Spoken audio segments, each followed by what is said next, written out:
Hi everyone, welcome. We are so happy to have you here at Burwood Library. My name is Danielle McCoy and I am the manager of Library and Community Hub. And I am here to introduce my boss, the Director of Community Life, Brooke Endicott.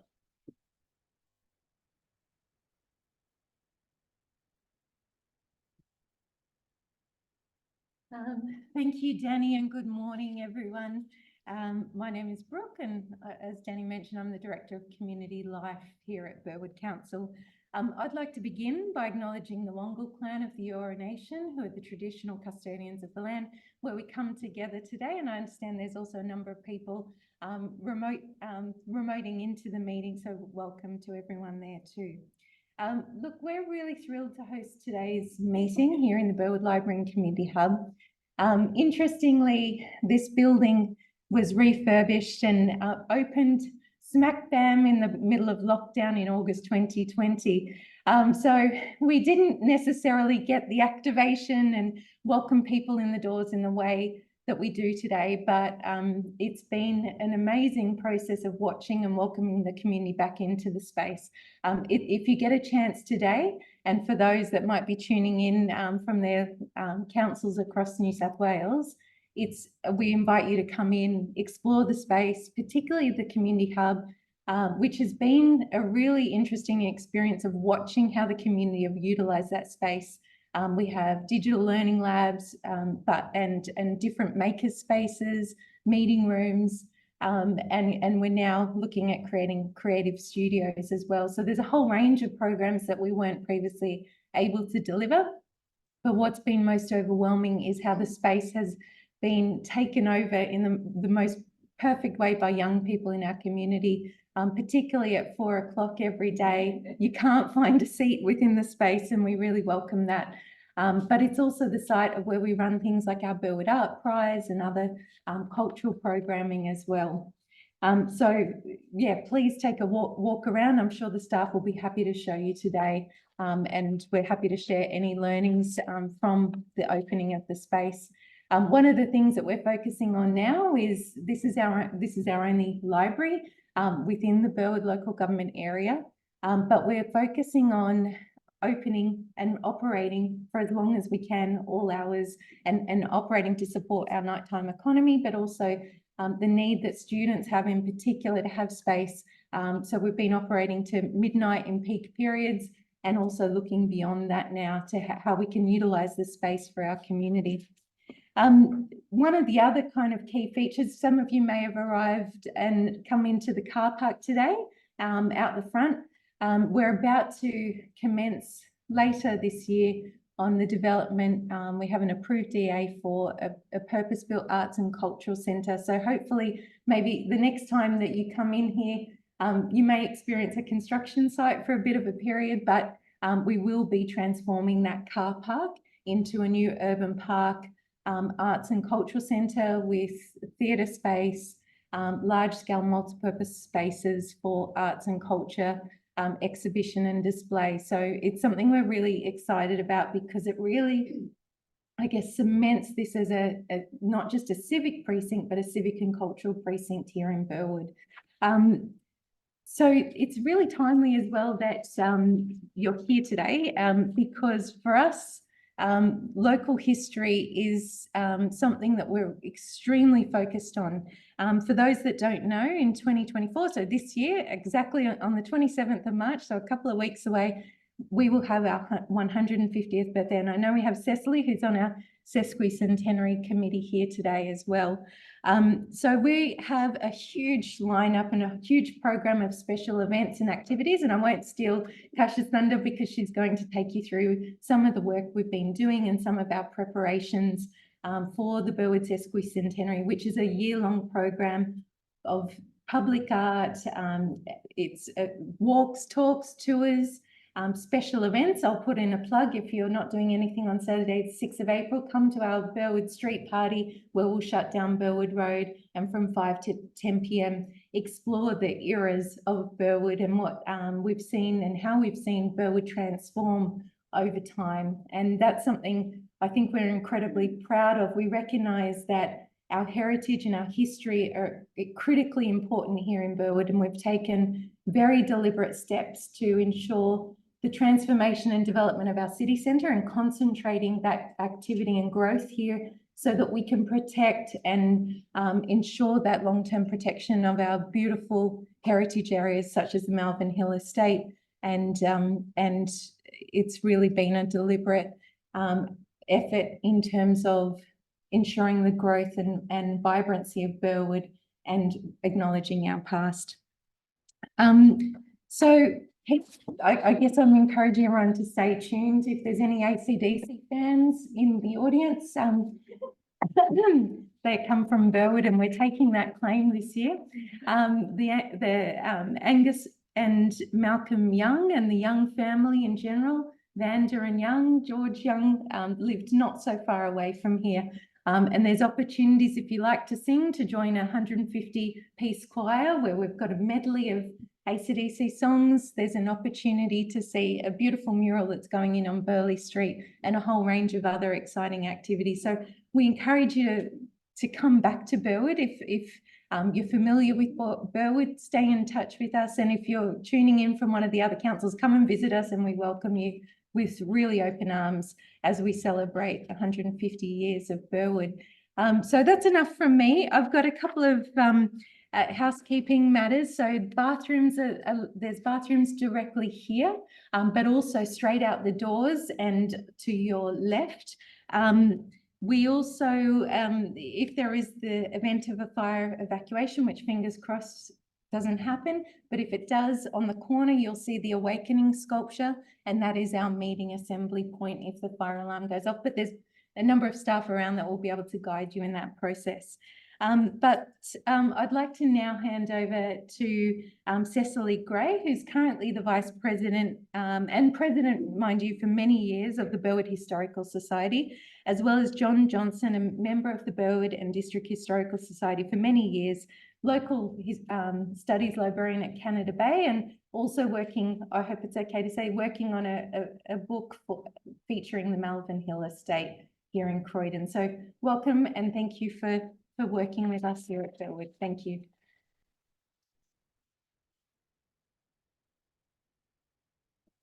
How long have we got? 3 hours. Asha, how long have we got? Can you check the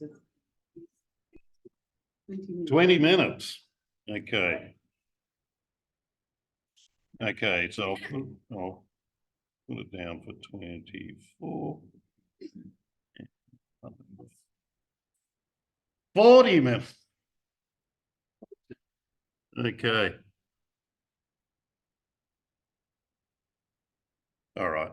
So now I'm just going to, now with this one. For the people online. Okay. All right. Kasha, do you want to, or somebody, how do we do a screen share on this?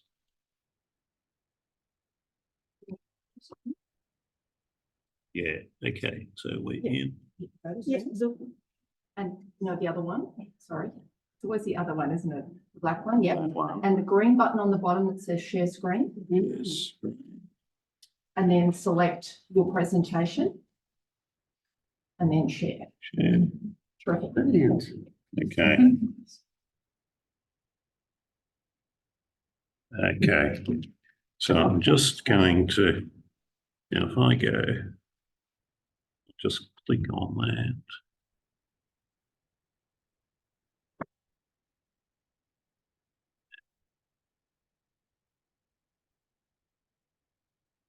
Okay, so look all right?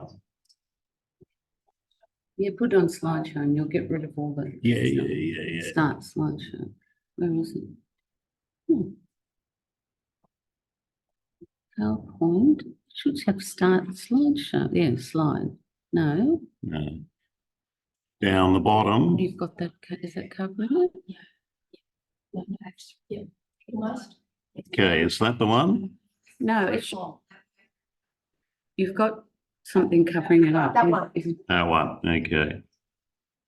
And that'll get rid of all the print. That's it. That's it.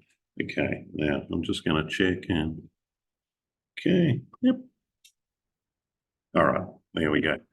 Sorry, that's now not screen sharing. Whatever happened there isn't screen sharing its version of. Okay, hang on. We love technology. Press escape.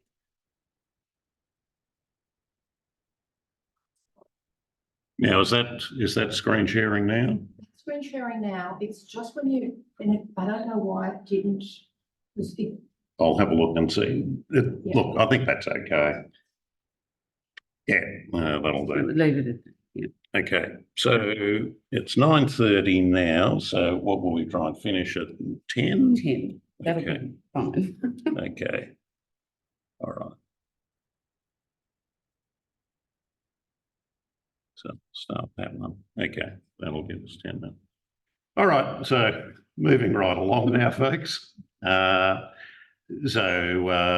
Brooke said, I'm John Johnson. I'm Local Studies Librarian at Canada Bay, but I'm here today in my capacity as a member of the Burwood District Historical Society.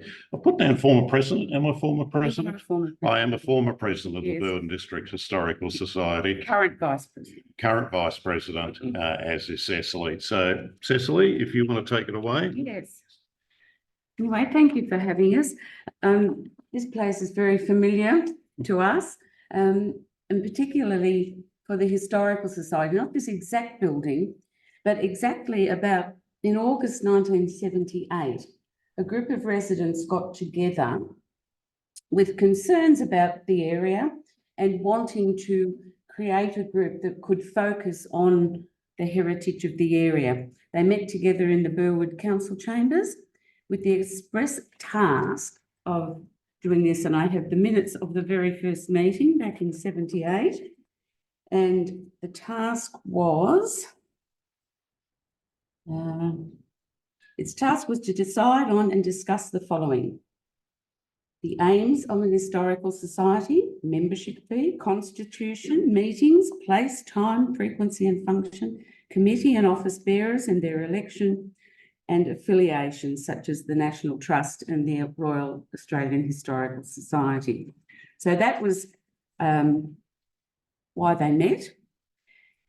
A name was required, and after much discussion, they decided upon the Burwood and District Historical Society, because there were other, not just Burwood, because that was too narrow, because there are other suburbs in the Burwood Council area that also had heritage that needed conserving. So thus the name Burwood and District Historical Society.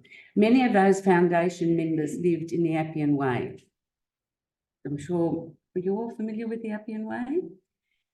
So that was really one of their very first campaigns. It was to research and apply for heritage protection for the Appian Way. I spoke with a foundation member during the week, and I thought that there was a proposal to put units on the tennis courts, and in the current climate with state government proposals, I wouldn't have been surprised by that, but he wasn't aware that that was the case. But houses had started to be altered. You know, they were ripping out the heritage features. One was cement rendered, things like that. And there was also threat from the Wyatt Avenue.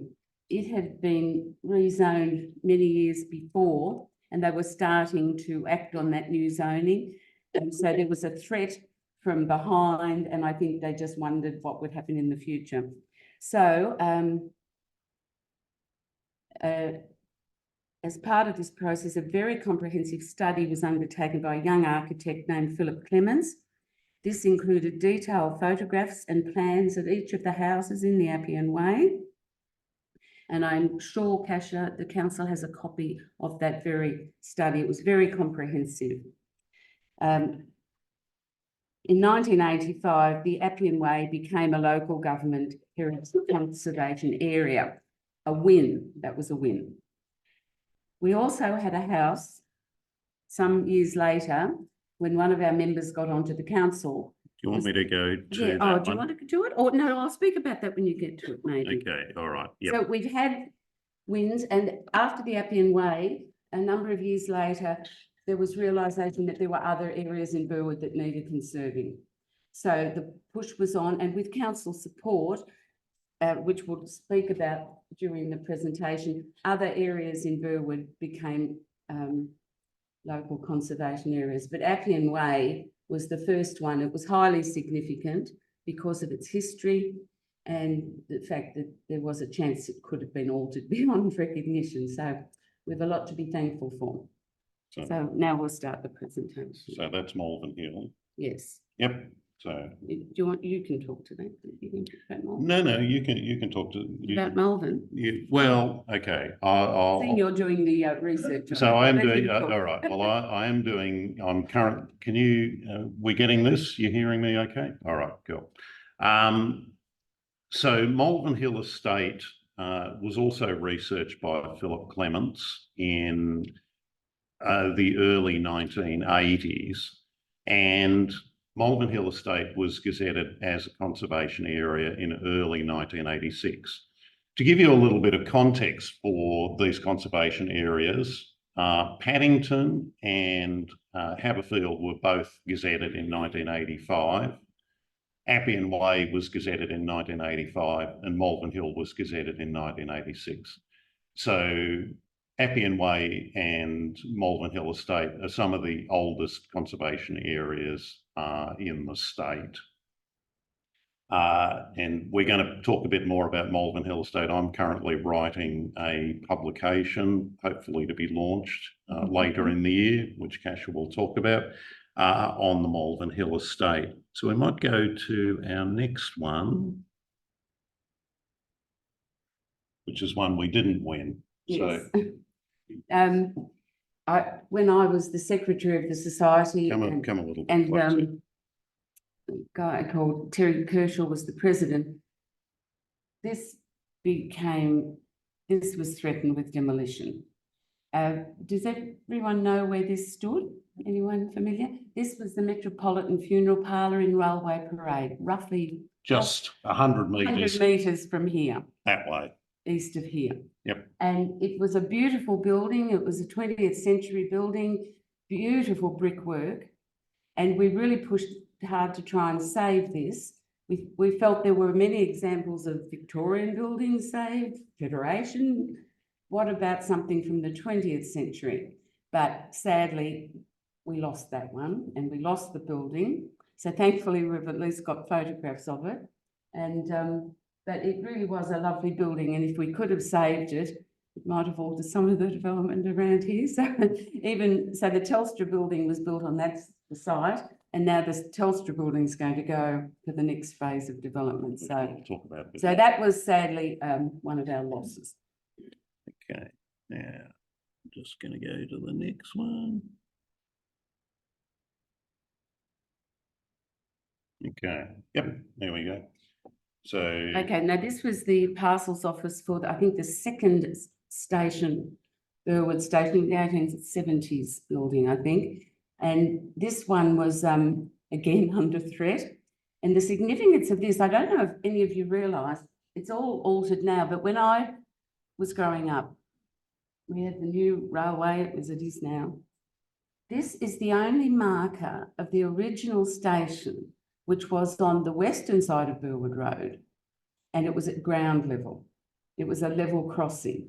So this building was highly significant. And when I was growing up, in the little bit of land between this building and the railway embankment, there were still tracks because that was the goods yard. And it was significant because we believe Burwood had the goods yard and the weighbridge, which John will show you in a minute. I didn't include the weighbridge. Oh, you sorry. didn't, the weighbridge and the crane. And you think, why? But then again, when you think about it, it had Burwood Road, which was a natural egress from the station to Parramatta Road and to the highway. So I think this was one of the reasons. Burwood Station was one of the first 5 original stations on the Western Line. And it was Newtown, Ashfield, Burwood, Homebush, and they called it Parramatta, but it was more Harris Park. Harris Park area. So it was very significant. So we had a heritage study done on this by prominent I can't think of his name now. Chris Pratton. No, it wasn't Chris Pratton. It was Chris Pratton and Anyway, that was- Bob Irving. Yes, Bob Irving, he's the Yeah. one I was thinking of. Heritage consultants, very prominent. And they did the research on it, and this building was saved as well. So it's now a cafe, and what it's done by preserving that building in that location, the council had to do something with the land around it. So it created a little plaza, which is quite a nice little bit of open space in an area that would have been quite hemmed in by the railway and things like that, which is for heavy, railway bridges and things like that. So to have that bit of open space is really lovely. So that was another win for us. Excellent. All right, might talk about this one. This is the Burwood Masonic Hall, which is, well, we didn't lose, but we didn't really win. They've only preserved about a third of the building. So most of it's been demolished, and as you can see, it's now hemmed in by high rise. This is literally just around the corner in Belmore. in Belmore Street. So it's if you go, basically it's directly that way, directly behind us. One of the significant things here was that, whose speech was it? There was a famous speech transmitted by radio from here. Was it by Jack Curtin or? I think you're right. Uh, John's better on these political people. I think Yeah. it was Curtin. So I think it was John Curtin made a speech from here, which we use as a real cornerstone for the listing proposal. So we kind of half won this, I guess. I mean, the front of the building is preserved. Not, as I said, a big chunk of the original building has been demolished. It's kind of overshadowed and overlooked, but that's better than nothing. Yes, our feeling was it should have been incorporated into some of the buildings. That could have been used at the lobby and the buildings part of that building, but of course it's a standalone and the others are standing alone. So it's not very as cohesive as it could have been. Next one. Now, are you in that one, Cecily? I know I was there in our early years when they had the Burwood Festival. Burwood Festival is sort of bigger than Ben-Hur now, but in its early days, it was meant to be just a focus on Burwood looking at Burwood.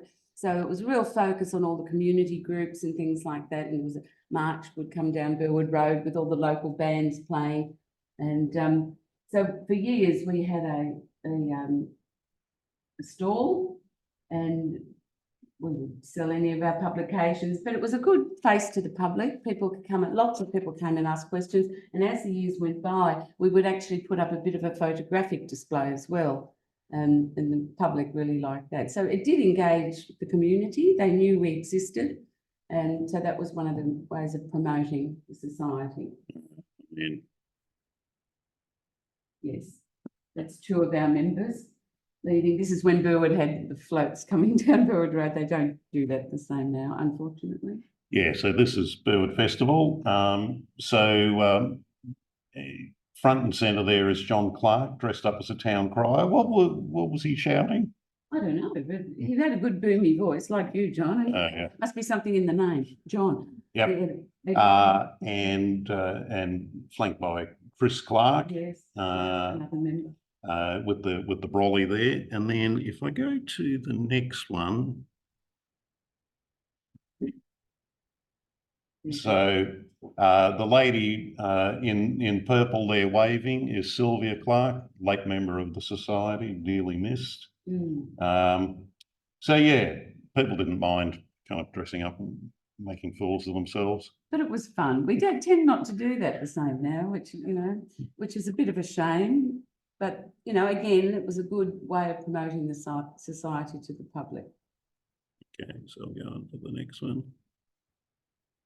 That sad looking building is still there. Partly because of the efforts of the Historical Society. Yes, exactly.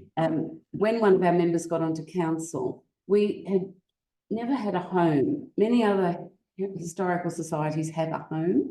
It's either some heritage building that the council owns. We never had one. So it was arranged that we would get this building for a peppercorn rent on the condition that we would restore it. And our members were much younger back then. I think we had 20 years to do it. And the idea was it would be finished by the centenary of Federation. No, so I think this was about 81 or 2, something like that. And so we had members who had, that were tradesmen, they had lots of skills. We put a lot of money, of our own money, towards this. And the trouble was the white ants kept returning. We would have new work done and the white ants came back, and it was just terrible. So when we got 2 years out from when we were meant to be completed and it hadn't been completed, we had to ask the council to help finish it. And at about that time, at this time was the terrace of houses, so it was zoned residential. The council changed the zoning to commercial. And as soon as that happened, can you hear me? I'm not really speaking too much. As soon as that happened, suddenly it became valuable property because it just runs up from Burwood Road. So council took it back, and somewhere buried in council minutes was a resolution to find us an alternate home. We're still waiting. We're still waiting. We're not going to hold our breath on that one. So we never did get our home. And this, but because we pushed for this to be conserved, that row of terraces has been I've got a photo later. conserved. They've all been done up, and of course they're run as offices and businesses. Now one's a cafe. So that was another win. We lost the house, we lost our home, but it was a win in saving the little row of terraces, because Burwood doesn't actually have a lot of terraces. There's a couple of little isolated spots, but it's not a suburb you associate with terrace. Yeah, we believe it's the longest row of terraces that was ever built in Burwood. Yep. So I might start this one. So I'll go on to how is Burwood changing? And Look out the window. well,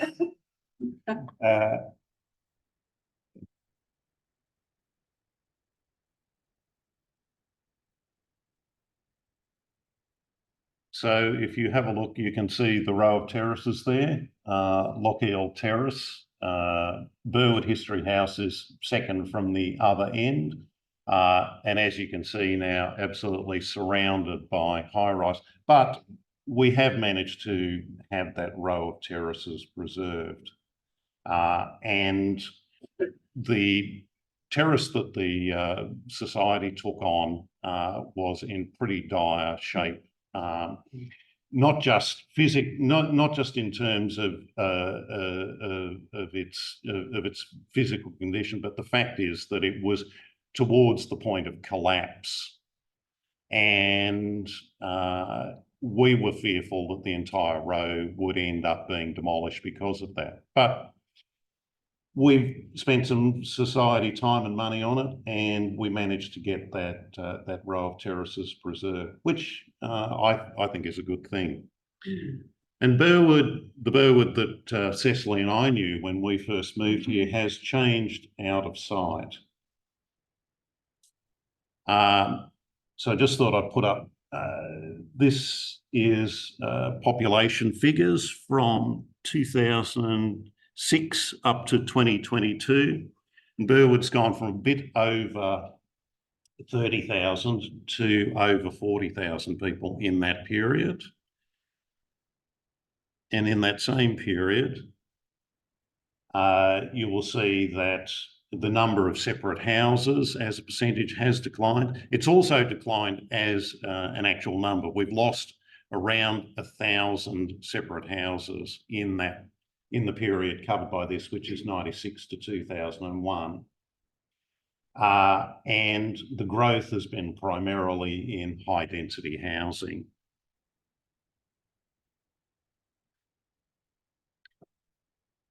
This is the artist's vision for Burwood North. People aware of the plans for Burwood North? Okay. So there is going to be a new metro on the other side of Parramatta Road. That one. hopefully I'll be retired by the time it happens. About 2030, it's supposed to open. And as part of the as part of the preparations for that, Burwood is in the process of having Burwood North rezoned. To give you a bit of perspective, that's Burwood Park there, and that's Parramatta Road there, and you'll see Concord Oval up there.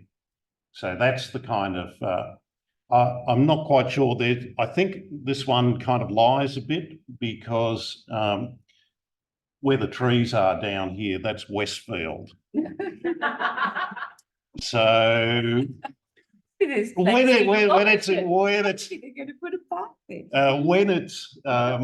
it says an artist's impression, it's quite artistic. A lot of license There's a lot of trees shown there, and we don't think that there's going to be very much in the way of trees at all. We could be wrong, but this is supposed to be housing for, I think, 15,000 extra people in Burwood. Go to the next one. Burwood RSL development, which, does anybody remember the former Burwood Library site? Now, I know Kasha does. I do because, we've got a few people who remember. Yeah. So there was a baby health clinic there. There was a baby health, clinic. Yep. So this one is going to be on, well, not just that site. It's going to go all the way from Shaftesbury Road to Marmaduke Street. It's an entire block. We've been told that there actually aren't, John Faker told me on Sunday that there are no flats planned. It is going to be a hotel. So watch this space. But yes, this one is, a truly huge and grandiose development that has been approved, and periodically they make noises about it, but well, we'll kind of believe it when we see it. But it's replacing a fair swag of housing. I'll go to the next one. And the pièce de résistance is Burwood Place. Now, you remember that we were talking earlier about the Burwood funeral home.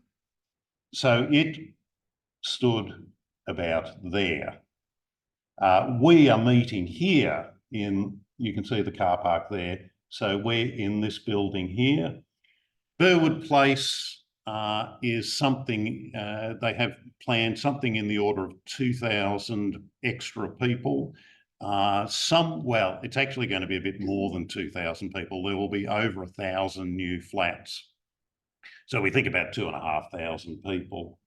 And it will go all the way from Burwood Road, along Railway Parade, all the way here to the library. So if you walk from the station along Railway Parade, you'd have walked past what's slated for this one, which, as I said, is about 1,000 extra units. But I just add here, the height of them is of such significance. I think they've had to get clearance from the airport authorities because, we are on the flight path to the airport and some of these buildings are so high.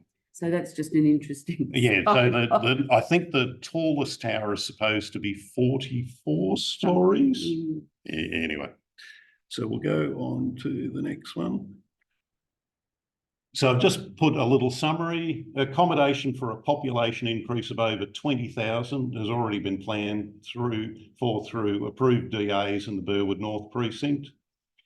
Currently, 65% of dwellings in Burwood are either medium or high density, mostly high density. And the majority of separate dwellings have been replaced with high density dwellings. So you can see this is an area that has experienced and will continue to experience massive changes. And then I've got the next one is, what challenges do we face? And people aware of the housing SEPs? One is the top. Can I get a quick hands up who is actually aware of these ones? It's been on the news, but the areas near the railway stations, they've nominated Okay, about all 30 right, yeah, odd. yeah. Mm. Okay, one is called the TODCEP, the Transport Oriented Development State Environmental Planning Policy, and the other one is for the diverse and well-located housing reforms. And that one, the second one, there was actually public comment, but the first one, no public comment. That's just been railroaded through. So there were no maps, so we did our own. We're not 100% sure about this one. This one is around the town centre at Enfield, not at Enfield, sorry, Croydon Park. We don't know whether that is actually going to happen. Certainly, all the rest of this stuff, and I've outlined Burwood Council area in red there, just to indicate what parts of the council area that it actually covers. These two different state environmental planning policies. And both SEPs, the TOD-SEP and the DWL SEP, affect areas within the 6 city regions. You've got part 1, 8 precincts of 1.2 kilometres in diameter. One of them is the Homebush one, and that's Homebush, Strathfield, parts of North Strathfield and Burwood. And part 2 is 31 railway stations, including Croydon Station. Yes?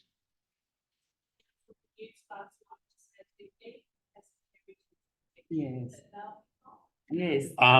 Well, what I would say in response to that is that what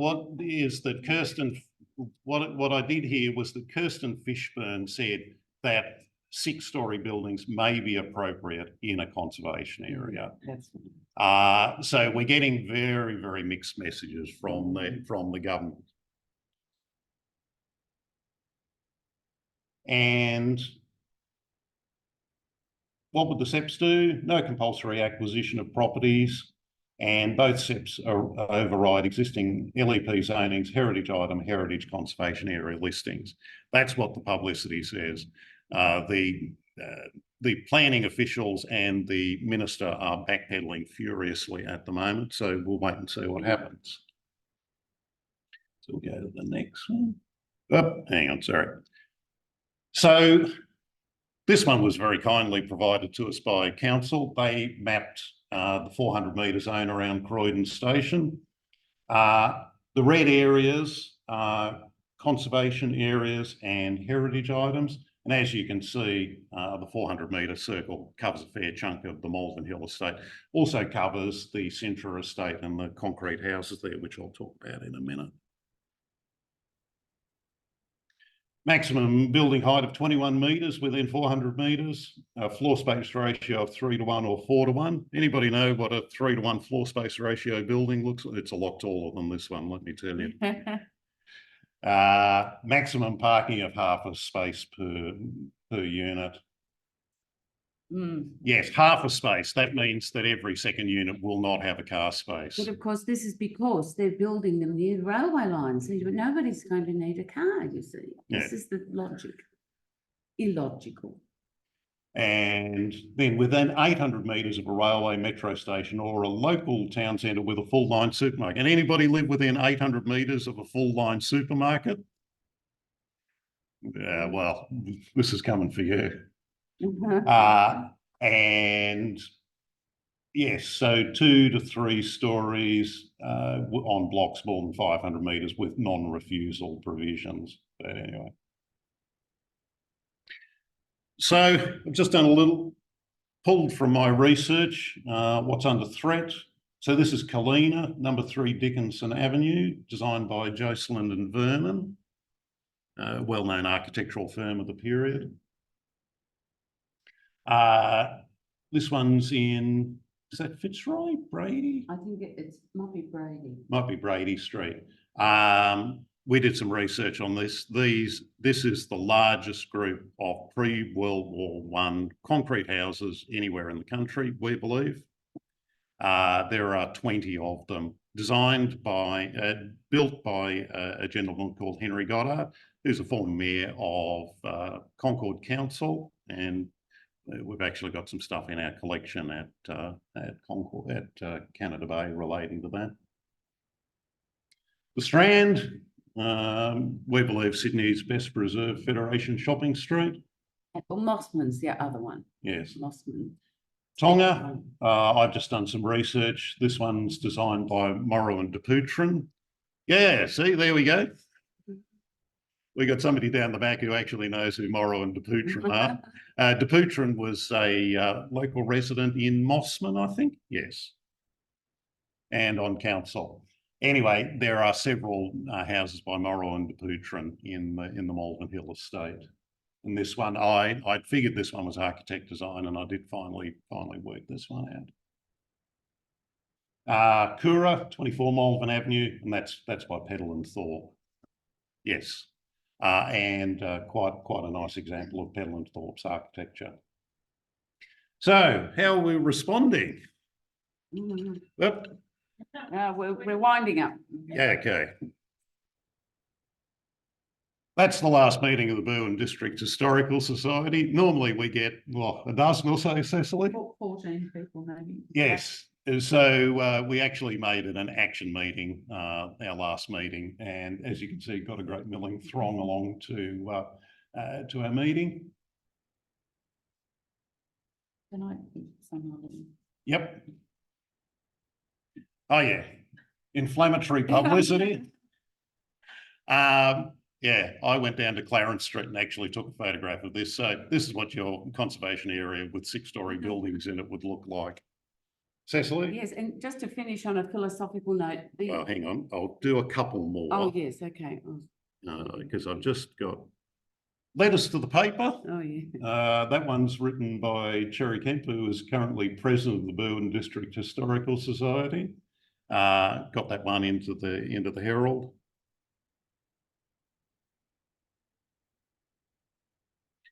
Social media. So we got the Malvern Hill Croydon Action Group Facebook page. Currently about 230 members and pretty active and we're busy stirring the pot there.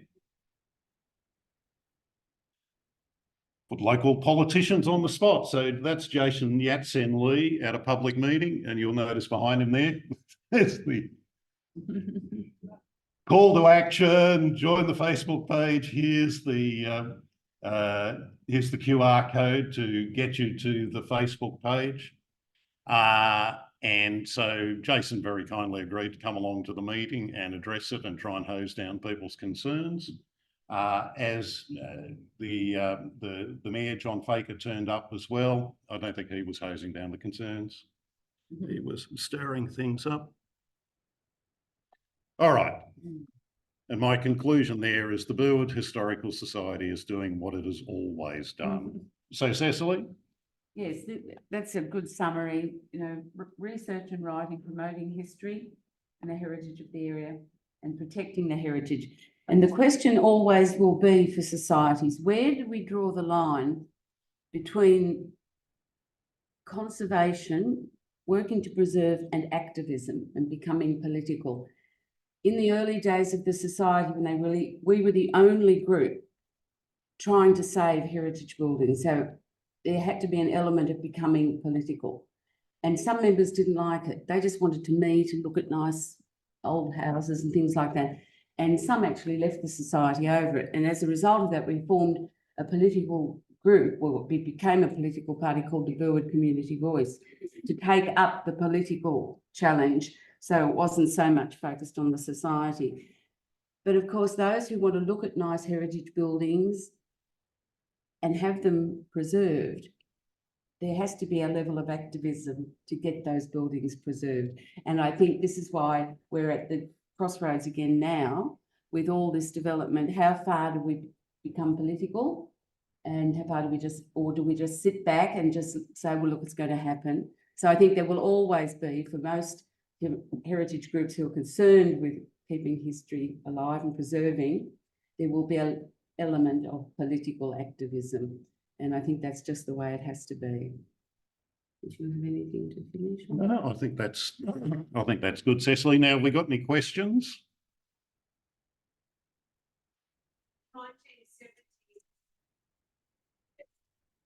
Yeah. There was a lot of development Yeah. and society was dealing. That's exactly it, yeah. In the 80s and 90s, you know, things, we like to hold things and we but now there's that period of where now Yes. doing the same thing. So It is, exactly. We sort of, we do feel that we are, both Cecily and I both feel as though we're kind of fighting the same battles. The threats are different. The arguments are somewhat different, but the result is going to be the same. Yeah. And we both Cecily and I appreciate that Sydney is going to change. I think it's a question of the management of that change. And at the moment, we're busy making enough noise that we hope that we will get better management of that change. Yeah. Other questions? No. Yes. What I'd say is that this particular campaign that we're involved in at the moment has actually reinvigorated membership. So at the last meeting, we had about 3 members who were unfinancial who turned up and paid their dues. We then had a number of members, a number of potential people who wanted to join the society. So it's actually boosted our membership. Cecily. I think we sit at about 40 to 50, but they do not come to meetings, and it's an aging membership. We have to put in, for insurance purposes, the age groups. And each time we fill it out, you know, we're bumping up the higher end. And unfortunately, younger people, like my own children, who like in their late 30s and 40s, they're concerned about this, but they don't join organisations like this. And it's not just heritage groups, all local community groups are suffering. Young people are not joiners. They do a lot more online. There's a few young people here. I'd be interested to discuss this with you. They tend not to join groups and go to meetings and act in those ways. So, yeah, the future, I think, is going to be a challenge. And maybe it's through the activism that we are revitalised. Yeah, and we have sort of been, we have kind of been looking at how we can revitalise the society. And one of the thoughts was to actually do some publication works. And so I then foolishly said I'll write a history of the Malvern Hill estate, which has turned out to be very timely. Which has actually turned out to be very timely in that we actually have contemporary research to draw on to actually say, no, it's not just an area of pretty houses, that there are a lot of, there's a lot more to the significance of the area than that. I didn't mention, for example, that Bertram Stevens, who ousted Jack Lang as Premier of New South Wales in 1932, actually lived in Malvern Avenue and ran his campaigns from the Malvern Hill, the Malvern Hill Uniting Church. No, well, it started being the Malvern Hill Methodist Hall, but it ended up being the Malvern Hill Masonic Hall, which is in Fitzroy Street, still survives. So yeah, so there's some quite significant people. William Searle of the famous gardening family also lived in Malvern Avenue. have you been able to engage people in this? There are, yes, we do have some. Of course, what we're actually facing is that it's generally homeowners who are older people, but there are quite a number of non-Anglo-Celtic people who are homeowners in the area and who care quite passionately about it. For example, my next door neighbour, Ray Armstrong, who people might know from Inner West Council, Ray's wife Queenie is from Hong Kong. So, and one of the leading advocates in Malvern Avenue is Dr. Cosmas Wong. So yes, but there's a real generational divide. Can I add, we did receive funding about 15, 20 years ago to print our touring Burwood book in Chinese. Now, that was just so fraught. It was so hard to find a translator and that. So what we did, we have got online on our website, we have taken out several significant heritage photographs and put Chinese captions with those. So we have got something, and it's been there for some time. It wasn't as fully comprehensive as we wanted it to be because it was very hard getting it. And then the translator we had all teed up, he died suddenly, and the whole process was, so it was actually not as easy a thing as we thought it would be, getting the appropriate translators. Yeah. But I think the thing is that we actually do, you know, I think with these proposed changes, the people who have a stake in keeping things the way they are often older people. And there are a significant number of there are a significant number of younger people who are opposed to what we have in mind. But anyway, time will tell. Okay. All right. Well, thank you for your attention, folks. Thank you. Yes. Now, if I minimise this one.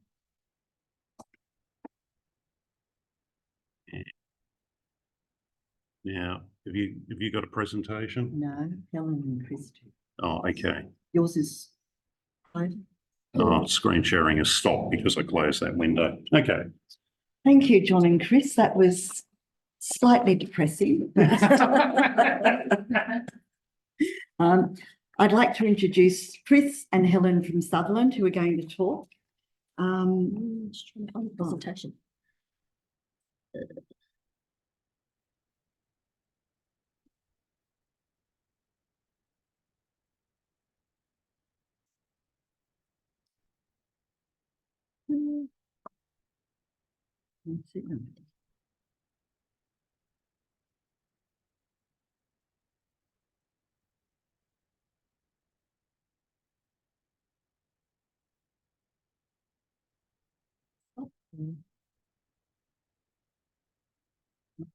Yes.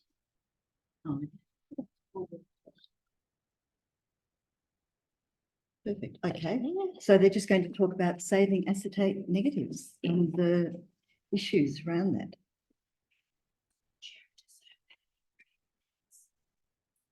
Okay. Exit out of the full share.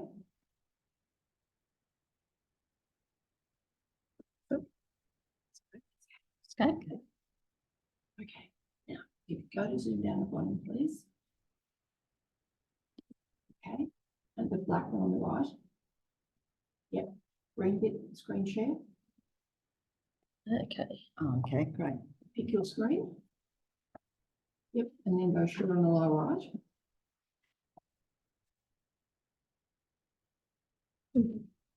Sorry. It's there somewhere. Share screen?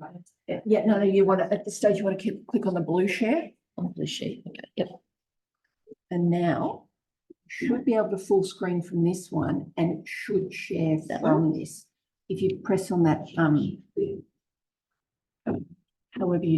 however you full screen from this one. I'm just trying to read the command, so it could be down the bottom on the right. The kind of, yep, that Fine. one. Okay. And I'll just confirm because it's not showing sharing there. Yeah, it's not sharing here, so there's something. Yeah. Don't you shoot on the top? You can do it, you should be able to do it from either, it should have the same impact, but it's obviously not today. Why don't you share the whole rather than the Yeah. presentation on the screen? Okay, do you mind exiting out that again, please? So at here. Escape. And we'll try it. Okay, now we'll stop sharing here. Stop sharing.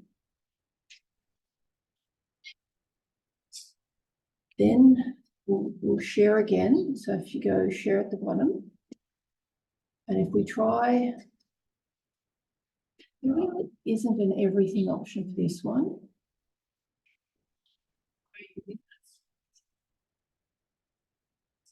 That will be, yeah, you could do the top screen. We're going to have a moment where we're zooming our, So where do I go next? yeah, I prefer PowerPoint because I actually think there's always something on your computer you don't accidentally want it. Yeah. So if you go back to the PowerPoint as we did before. Here. Yep. And we'll try and then share down on the lower right. The blue one. Yeah. This is really there.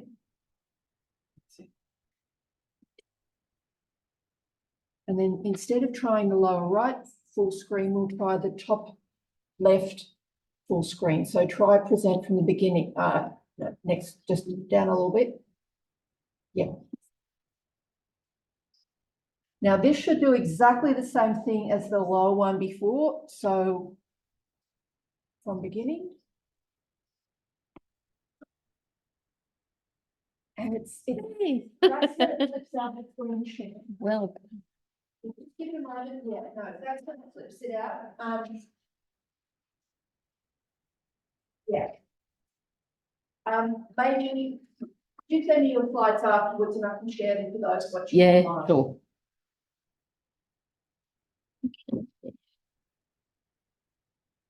Set my timer.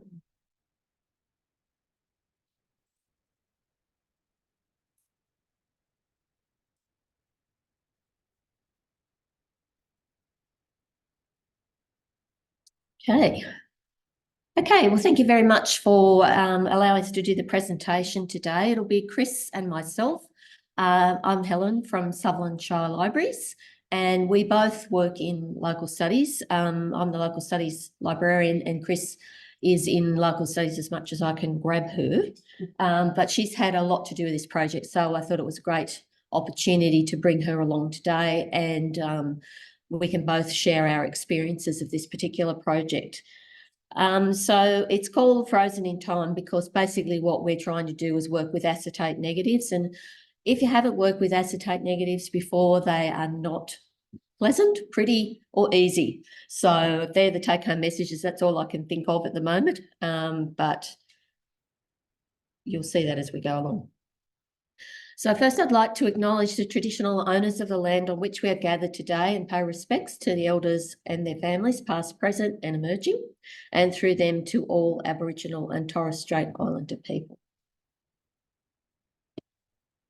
Okay, for those that aren't familiar with Sutherland Shire, we're the southeastern part of the metropolitan area, probably one of the last local government areas to be incorporated in 1906.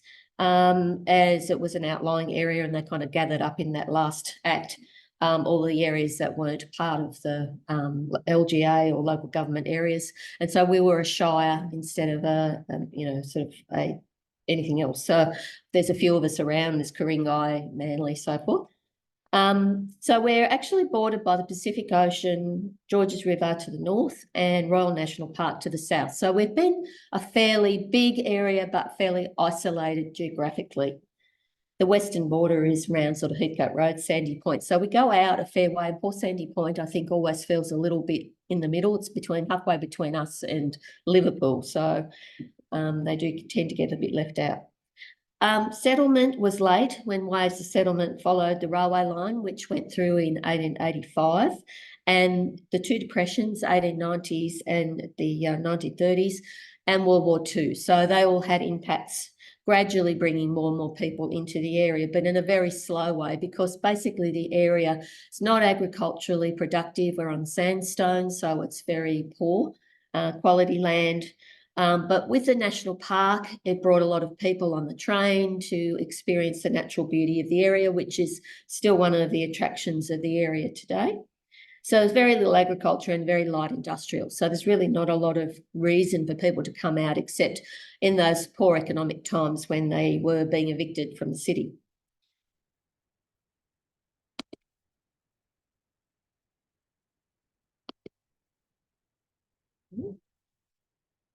Okay, so what we're going to talk about today is one of the very early local newspapers, and the first actually that was of a pictorial variety, called the Shire Pictorial. And you can see here, this is the opening of one of our department stores in 1961 called McDowell's in Caringbah. We can see by the big crowd, but there's also the presence of the pictorial truck. Now, the pictorial were on the ground from, the 50s, 60s and early 70s, taking their photographs, doing the stories. But basically, they were the only ones that were actually taking the photographs, because up to now, the photographs, there were stories, but no photographs. So they were around at a time that was documenting that stage where, I guess, in our estimation, there's never really been a lot of really good quality photographs. So as the name implies, they were actually providing that, but obviously for their own purposes. So it's an extremely important part of the social history of Sutherland Shire, which up to more recent years has really been in private hands. So it was first published in October 1954 as the Pictorial News. It was founded and published by brothers Peter and Richard McLaughlin, and it was circulated through the whole of the Shire. So it did have a Western and Eastern edition, but it covered the whole area. And it was a few first for it. It was the first newspaper in Australia to be printed offset. 1965, it was also the first Australian paper to introduce computerised film settings. So it was a sort of, I'm not up on all the technology, but I get the feeling that they were actually sort of interested in that process and spent a lot of time making sure that they were there and covering that pictorial aspect of their paper. In 1972, the paper changed hands and it was printed and published by Cumberland Newspapers until 1978. So this impacts on the actual collection of the images that we actually now have access to. And importantly, they actually documented some of their own work, which is rather nice. So we actually have a picture of the building that they moved into in 1959, still in Caringbah. So they're always based in Caringbah. A little bit of the setting up of photography. They did all their own work and setting out in the old-fashioned style, of course, now all done online. And also all the processes, the intertype photo setter and all the preparation work. So we're fairly lucky in that sense that we actually have that documented as well. And also they were actually quite involved in the community. So they delivered to everyone. They were always racing around in areas where they were photographing, but also delivering the papers and supporting the local community. So after the change of ownership, the negatives remained in the property of the creators, which, as I said, were a local family. And I guess probably I always expected at some stage collection might come to the library, but in fact the custodians became the owners became Sutherland Shire Historical Society, who were bequeathed the collection by the family. Now, Sutherland Shire Historical Society had been in existence since the early 60s and very, collectors of local history. So it was good that somebody got the collection. However, the difficulties of managing a collection, which I'll go into a bit more detail, but it was difficult. Storage was tight. The society really had no way of really actually caring for it. So the library became the custodians of the collection, and they came on site from about 2011 due to society storage issues. And it was not a really organised thing. It was just one day, oh, hey, have you got enough room to put in those? Yeah, we'll look after them for a little while. So there was nothing really formalised. So we started to think about what we should be doing with it. And before we did anything, we decided to organise a memorandum of understanding in 2015. So already we'd had the negatives for quite a while. And I have to say, like all good storage in local studies collection, it was less than perfect, but as opposed to the society, which had nothing. So we were the custodians by default, really. So 2015 was, I guess, the start of trying to formalise the process of having, the two parties decide what it is that they were actually trying to achieve. And without actually going into a lot of the detail there, which I can talk to you about later, it was decided that the library would continue to do the custodial role, even though the society remained the owner of the collection. And there were ways we were thinking about how would we actually go about funding digitisation, with the idea of we would also be preserving the collection. So what options would be available to us there? So in 2015, we also did a significance assessment of our collection, which had never been done before. So it's a local history collection. And we did include in that the Shire Pictorial Collection. And as you can see here, the negatives and hard copies of the papers, they also came into the collection as well, although we did have a set of the Shire Pictorial newspaper. They were deemed to be in a fragile condition, and it was decided that they should be best kept with the local studies collection. The condition of the hard copies was of less concern, as we'd already microfilmed those papers. But the unique Historical Society holdings of the Shire Pictorial negatives were already decaying and in urgent need of special storage to limit further damage. So at that stage, a small domestic frost-free fridge was deemed to be sufficient. No, it was a nice idea, but it was really, it kind of makes you think back in time now that a lot of we were not skilled and educated.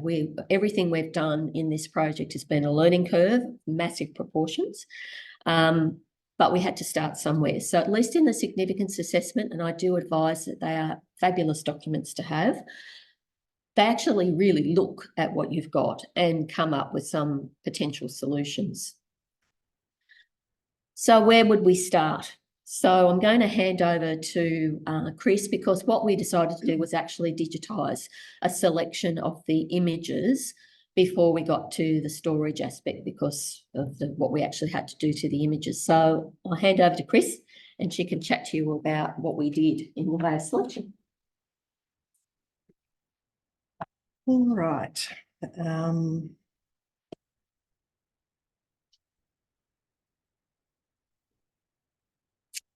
All right, so how did we begin this mammoth task? Originally we had a team of 3. We had Helen at the helm and the 2 local studies assistants. I was one of them, and we had a colleague as well. And we were dealing with these huge bound volumes of the newspaper. So each volume contained 1 year's worth. As Helen mentioned before, there was an Eastern and a Western edition. Further along the track to speed up the process, we also involved our coordinator, and that's how we ended up with a team of 4. So we worked on the selecting of the negatives from 2016 to 2018. We went through page by page of a year's worth of newspapers at one time. Basically, once you finished that year, then you went on to another year. So everybody got allocated a certain number of years. When you're dealing with newspapers, a lot of it, as you can understand, is advertising. So there's a lot of crossover. You'll see advertisements repeated over the issue. So a lot of that stuff just gets knocked out automatically. So the way we decided to alert each other and know what we had decided was deemed a worthy negative to keep and hopefully in the future digitise was we just basically used post-it notes. And every image we found in the newspaper that we thought was good, we stuck the post-it note on top of there, and if we could locate the corresponding negative, we gave it a tick. If the negative was missing from the box, the negatives came in boxes, we put a little cross or wrote missing, something like that. So we could cross-reference each other's work as well. So the negatives that we did select, we would pull out of the boxes and place into archival plastic sleeves. There were 3 negatives to a sleeve, and they got set aside because they were going to go and be digitised. The things that got rejected went back into the original boxes.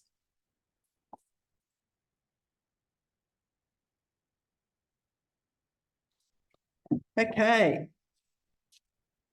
We used cotton gloves to handle the negatives, but the newspapers we didn't. We found it very awkward. We were tearing the paper.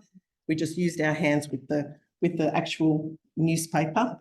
We did have to deal with vinegar syndrome. If you've ever dealt with corroding negatives, it's quite overpowering, and you want to be doing it in a well-ventilated room. As I mentioned, negatives were housed in the original cardboard boxes. They were fairly sturdy, those cardboard boxes, so there was no need to replace anything there. We just put them back into where they belonged. And every image that we did select, we started recording the information. So we just began an Excel file and made notes on the dates, page numbers, editions, brief description on what the image was about, any missing negatives, if it was same topic but different angle, because you could have a story on Cronulla Beach and have 10 photos on the same thing. So it was like a special story done on that.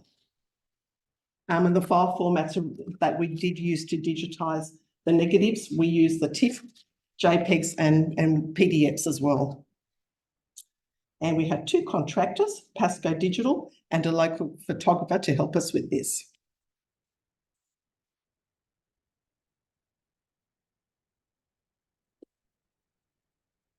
Right.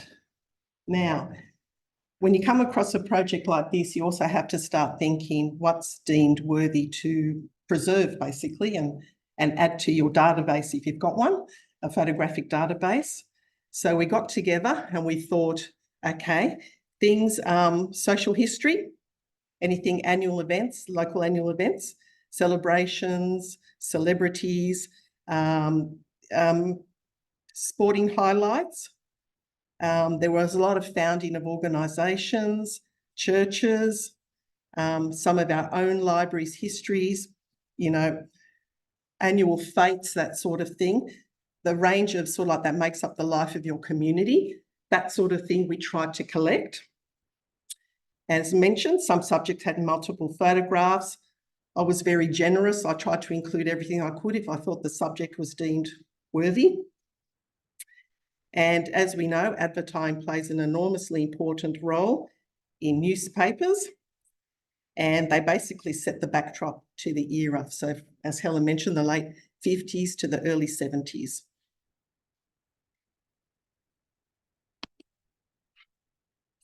For example, we've just got a few images there. Let me see if I can do this. Here we've got the Queen and Prince Philip taking a nice little stroll through Purnell in 1970. We've got Bob Hawke and our then Shy President, Arthur Geetzer. And here we've got Gough Whitlam. So they're the sort of images that we're collecting.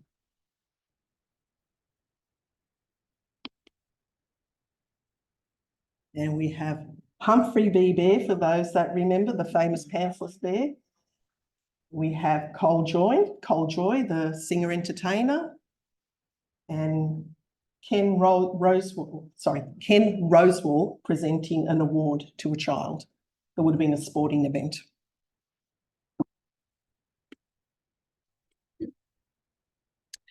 Okay, so there's a lot of material that gets included in the newspapers, and times change and our views change too with the way we view things.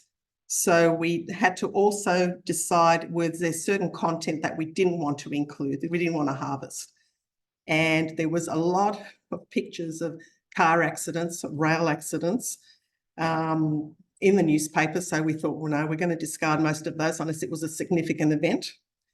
There are a lot of images of identifiable children who have a picture of a young child with their name winning an award of some sort, an art award or something. So we're very careful with that sort of thing because those people are probably still around, most likely. And there are a lot of images that we didn't feel were appropriate, things that we thought were insensitive relating to race, disability, that sort of issue. We culled large volumes, as I mentioned, of advertising images. There are stacks of images of bread, shoes, cars, that sort of thing in the newspapers. Of course, a lot of them have their own place in building the picture of the era, but as I mentioned, a lot of it's repetition. So a lot of front pages also, some were deemed newsworthy, others with the cutesy factor. You know, the first day of spring, there's a little girl with a lamb with a bonnet on, that sort of thing we didn't collect. An interesting note was that each staff member naturally brings their own interests and biases to the selection process. I made a really, I tried hard, put it this way, to include as much as I could on images relating to local business, because there's so many times you get inquiries from the public about, I remember there was a service station on the corner of this street and blah, blah, blah, and we just have no record of that sort of information. So the good thing about the advertisements, not only do you get the image of the business, but you get the address. So I hammered hard on the local business side of things with the image, with the newspapers I was going through. We had another colleague who has a strong interest in military history, and she sort of focused a bit on that. So unnaturally, you bring your own biases to the process. Here was a sort of images that we didn't include. That's a typical car accident there. You've got your floods and a lot of, you imagine, house fires.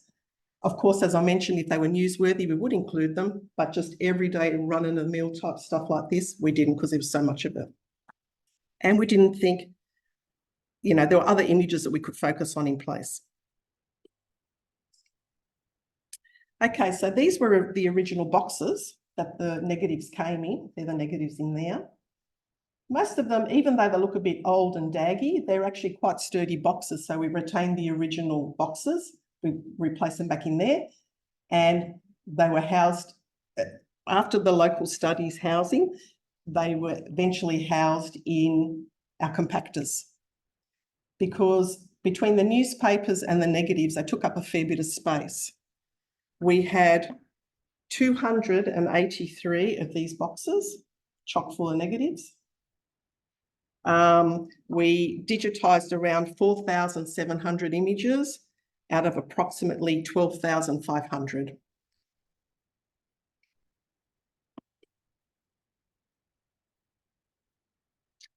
All right. Oh, Helen.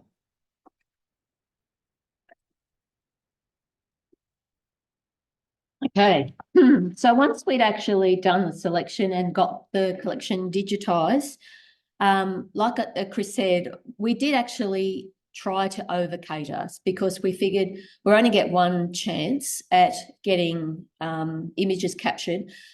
They are acetate negatives, so they have extremely limited life. They're very volatile. So sadly, although you know, there's masses of images, they are all acetate negatives. So they were going to cause a great deal of concern to either the historical societies who remain the owners, and to us as custodians to advise what should happen next. And of course, under the Memorandum of Understanding, we were going to look at preservation.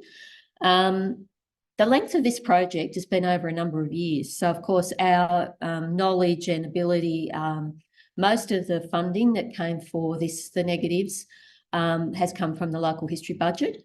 There hasn't really been any fundraising from the Historical Society. We did actually, in the Memorandum of Understanding, because we don't actually own the negatives, so we were spending a lot of time on the collection, and rightly so, because it is extremely valuable. But the thing that was going to be the main objective was the fact that we did actually have a limited time with these negatives. We needed to make decisions and make them intelligently and quickly as we could. So basically, in the Memorandum of Understanding, the council made a statement which the society agreed to, is that any work that we did on the negatives, we would actually be able to reproduce in any format. So that means that they can go onto any platform. We still won't own them. We actually were going to return the negatives. That was the original intent. But we still have them in our care and custody, and the society is still really in not a great position to be able to take custody of them. So we made sure that if we were going to use the negatives, we didn't have to get any further permissions from the society to do anything with them, and that was for us and also a third party. So it gave us a bit more of a position to be able to invest a bit more time and money into the collection, because quite clearly we were probably, as an institution, the only people that were going to be able to do it. And once again, the longer they're not being preserved, they're just going to disappear. So we were sort of a bit under the hammer. So we could sort of say, well, we really shouldn't be doing anything, but then they could just fall apart, die, and nobody would have them. So, of course, the greatest concern was, well, what do we do? And obviously, we'd always thought about cold storage. We had nothing at all. We did actually get a conservator involved and actually look specifically at the pictorial negative collection to make some recommendations to us. That was also at our expense. She actually undertook an acetate survey on the actual negatives to determine what state of they were in at that particular time, because, as I say, we'd had them in our care and custody for a number of years where they were getting nothing. So that was recommended to us and we went ahead with that. So that the reactions recorded in the AD strips, because we had to put strips in every second box to actually determine the stage at which the deterioration they'd reached, and then work out a potential expected lifetime. So the acetate survey results are shown in the chart, which is a little bit tiny down there, but basically gives you the idea of that they were measured between 0.05 and 3. So 0.05 being the least affected and 3 being the most affected. So that meant that anything at the 3, which we didn't have any of, were probably beyond any kind of restoration. So none were recorded at that highest level of 3. So the overall highest percentage of the collection was at 1, which was 42% of the collection. 1.5, there was 24% of the collection, and at 2 was 14%. So that made 80% of the collection with 20% of the collection at 0.05. So it wasn't awful, but it wasn't great. The advice was cold storage, and it was a freezer, and it was more than a domestic freezer. We went to a commercial freezer. I'll just show you before we get there the sorts of things. We had everything, only in small numbers, but the conservator found evidence of every kind of deterioration you can have for acetate negatives. So you can see that there's some that have this channeling at the bottom, some that are, just around the edges. The one there, the slight warping on negatives, a lot of them were like that. So we were fairly fortunate. And we had actually put some of them in sleeves, in mylar sleeves, or the polyprep ones, archival ones anyway. But there was still evidence of all of these things, which was slightly distressing. But the percentages were sort of working in our favour. So we went ahead, and it was, this is a short version. We went ahead and investigated getting a commercial upright freezer, 650 litre, and you would think that would be a simple process, but it really wasn't. Getting it delivered was even more difficult. So we have finally purchased one from AG Equipment. It has a lockable door, it's frost-free, adjustable shelvings, 5 of them. Has caster wheels. I recommend you get everything with 4 wheels. So if you can move it, you can move it around.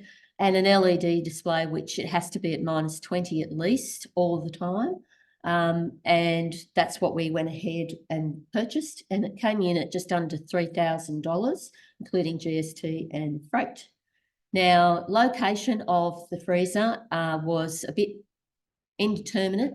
It was going to be lots of different places, but eventually we had, we're in a building where we have a garage at the bottom, and in there we have storeroom areas, and this is in one of our storeroom areas. And it probably turns out to be probably one of the best locations, although it's very difficult to remember to go down and check it. We are still actively adding to it, so this part of the journey is not over. So it's a good location. Now, I can't tell you that it's going to be big enough, but it was the one that was recommended to us by the conservator. She feels, and we all are all optimistic that everything will fit in. Data loggers. Also became an expert on data logging, and that's essential for this kind of project. Everything has to be done at a certain relative humidity, which is under 50% and about 22. So having a data logger means that you're actually going to put these items in, pack them at the right conditions, but also then when they go into the freezer, we can actually then monitor how they're doing in the freezer. So because they're going into a freezer, they have to be double bagged. This is another learning curve for all of us about what was required. But we also had to make sure the local studies room actually turned out initially to be the best place to do the packing. Sadly, that's no longer the case. So the supplies involved getting the appropriate bags, which were moisture barrier bags. These are coffee pod bags. We have been artful in making them, you know, quite useful for our purposes. So they're not specifically designed to pack these boxes. So we had to find something that was like, by measuring it and making sure, okay, I think this is going to fit. We had to have one small bag, box goes in, labelled and all the rest of the things we did to it, and then another bag. So they actually have to be very tightly put together. We have to have tissue paper. Everything's got to have as much air pushed out as possible. Now, it's not an easy job to do, and we don't move very fast in getting them done because of the fact that these bags are not designed specifically for our project. So we've adapted everything. I have to say our conservator has been exceptional in her advice and assistance. We did have her on site twice to help us and guide us through this process of working out what to do next in bagging these boxes. So we had to have humidity indicator cards, freezer tape, couldn't just be any tape, double-sided tape, tissue paper, labels, barcodes, Pigma pens. It didn't particularly matter what boxes we were actually going to put them into because they were double bagged, but we did actually have to decide what sort of box we were going to put into the freezer, and we just used old archive boxes which had been discarded, you know, going to be discarded, but it didn't really matter what they were. They could have been anything, just so that we can get maximum use out of the space in the freezer. And as I say, I'd like to be able to tell you that we knew that we were going to have enough space, but as I say, we really don't know. Okay, so this is Chris, as you can see, doing our first, I think, of the bagging. So some of the boxes are slightly bigger, some of them slightly deeper, but they're generally, because they're Kodak boxes or, you know, similar, they've all been reasonably standard. So it was really, we've become quite expert in bagging. I have to say Chris is much better at it than I am. I'm too impatient. I think that's my problem. But Chris has been fantastic through the whole process. We also started an accession register. Yes. So each box has a barcode, and we, you know, we dated the condition of the negatives, how full the box is. So we've got a record of everything we're doing as well, because we want all that stuff to be trackable. So for the future people that may be dealing with these negatives as well. So yes, that's part of the process as well, keeping sort of a record of what you're actually processing. All of the humidity strips have to be from blue to pink to show any sign of change. And this is pivotal to the next part of the story, because basically they go into the freezer like that, and then every now and again we will actually go and monitor them and see how they're doing. If they've been breached in any way, obviously they have to come out and be repackaged because we're going into 100% humidity in the freezer. So there's going to be moisture. That's why they have to be in the moisture barrier bags. And this one shows Chris popping them in. So it's located in the basement garage of the library building. And as I say, we just used old archive boxes. And this project is still underway because, as I say, we've actually come across a little bit of an issue with the actual process, because something's happened in our air conditioning in the local studies room, and the air, it has been extremely humid, but we went from about 50% up to 60+%, which means that those humidity cards were changing even as we were packing them. So they're absolutely useless. So we did some indeterminate number, but we're not thinking about it at the moment because we have to go back and repackage them. which is not easy because we stuck them together beautifully for the people of the future to be worried about. Exactly. So, of course, keeping in mind, we're doing all of the boxes, 283 boxes.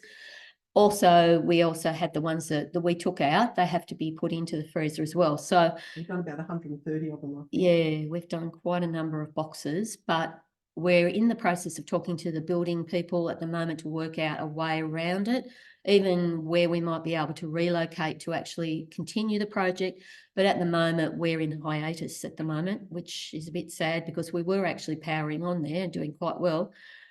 Keeping in mind that as long as they're outside the freezer, their length of life is, questionable. In the freezer, we're buying substantial numbers of years. So that means that even though some of them could be irretrievable and possibly will never be able to be used, we are buying a bit of time, hoping in the future that some sort of technology can be there to either retouch them, which would be a very expensive process for us at the moment.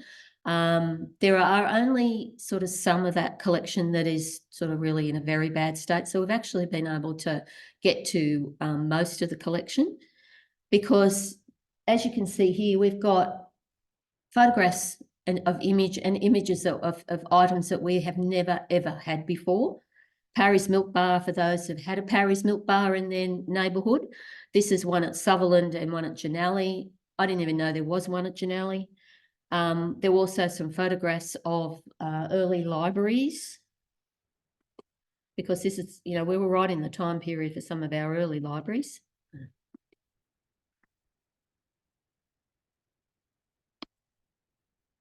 So we've got Carrying Bar Library at the bottom with one of our former Shire librarians, Bernard Sargent, and Miranda Library just in Children's Book Week. So we didn't know we had them, and we've got a lot of wow moments ahead of us.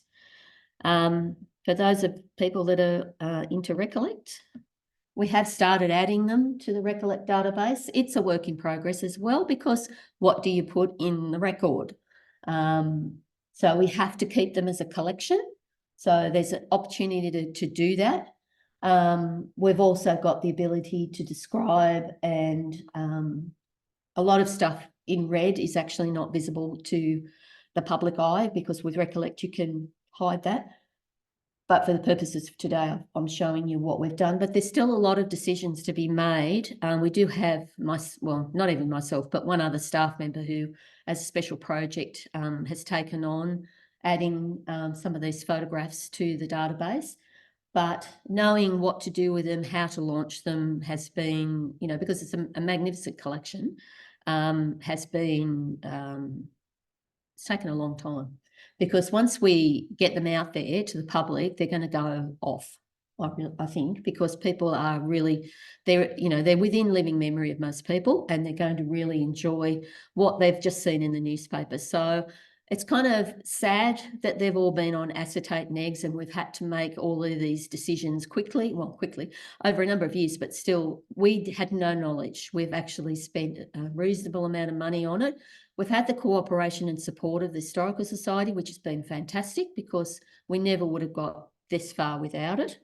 But certainly it does have its highs and lows. Sometimes it's only looking at photographs like this that I think reinvigorates both of us to say, yes, it is really worth it. And yes, we are going to get a massive amount of pleasure out of them. And the quality is amazing. The quality is fantastic. We don't know very much about the photographers. That's probably a little project for somebody further down the track. They weren't brought to us with any lists or organisation of any kind other than to have the papers, the year of the box, and then by month. So that's all we had. We've been really struggling. Any documentation is what we've created now, which will be so heavily, we've invested in that a lot to make sure that anybody coming after us knows exactly what we've done, how it's been done, when it's been done, and hopefully we're buying back hundreds of years on these negatives. I guess the next thing, the big hurdle we've got at the moment is to get back packing again, but we will. So there is hope. And we're really quite proud of the collection, and it's come to us that we can do something with it. So thank you very much. This is a cute one.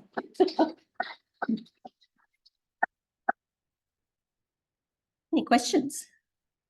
John? Copyright status?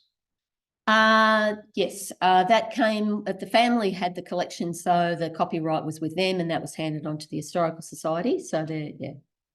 I think some of them would be out of copyright, but yes, there wasn't any, that collection was taken by the staff and family members. So that would have been, So yeah, belonged to the family. It was a family collection. Yeah. They turned into a printing company after they closed the paper. The paper did go on for another few years, but it was not the same paper and not the same people, which is why our negatives finish at 72.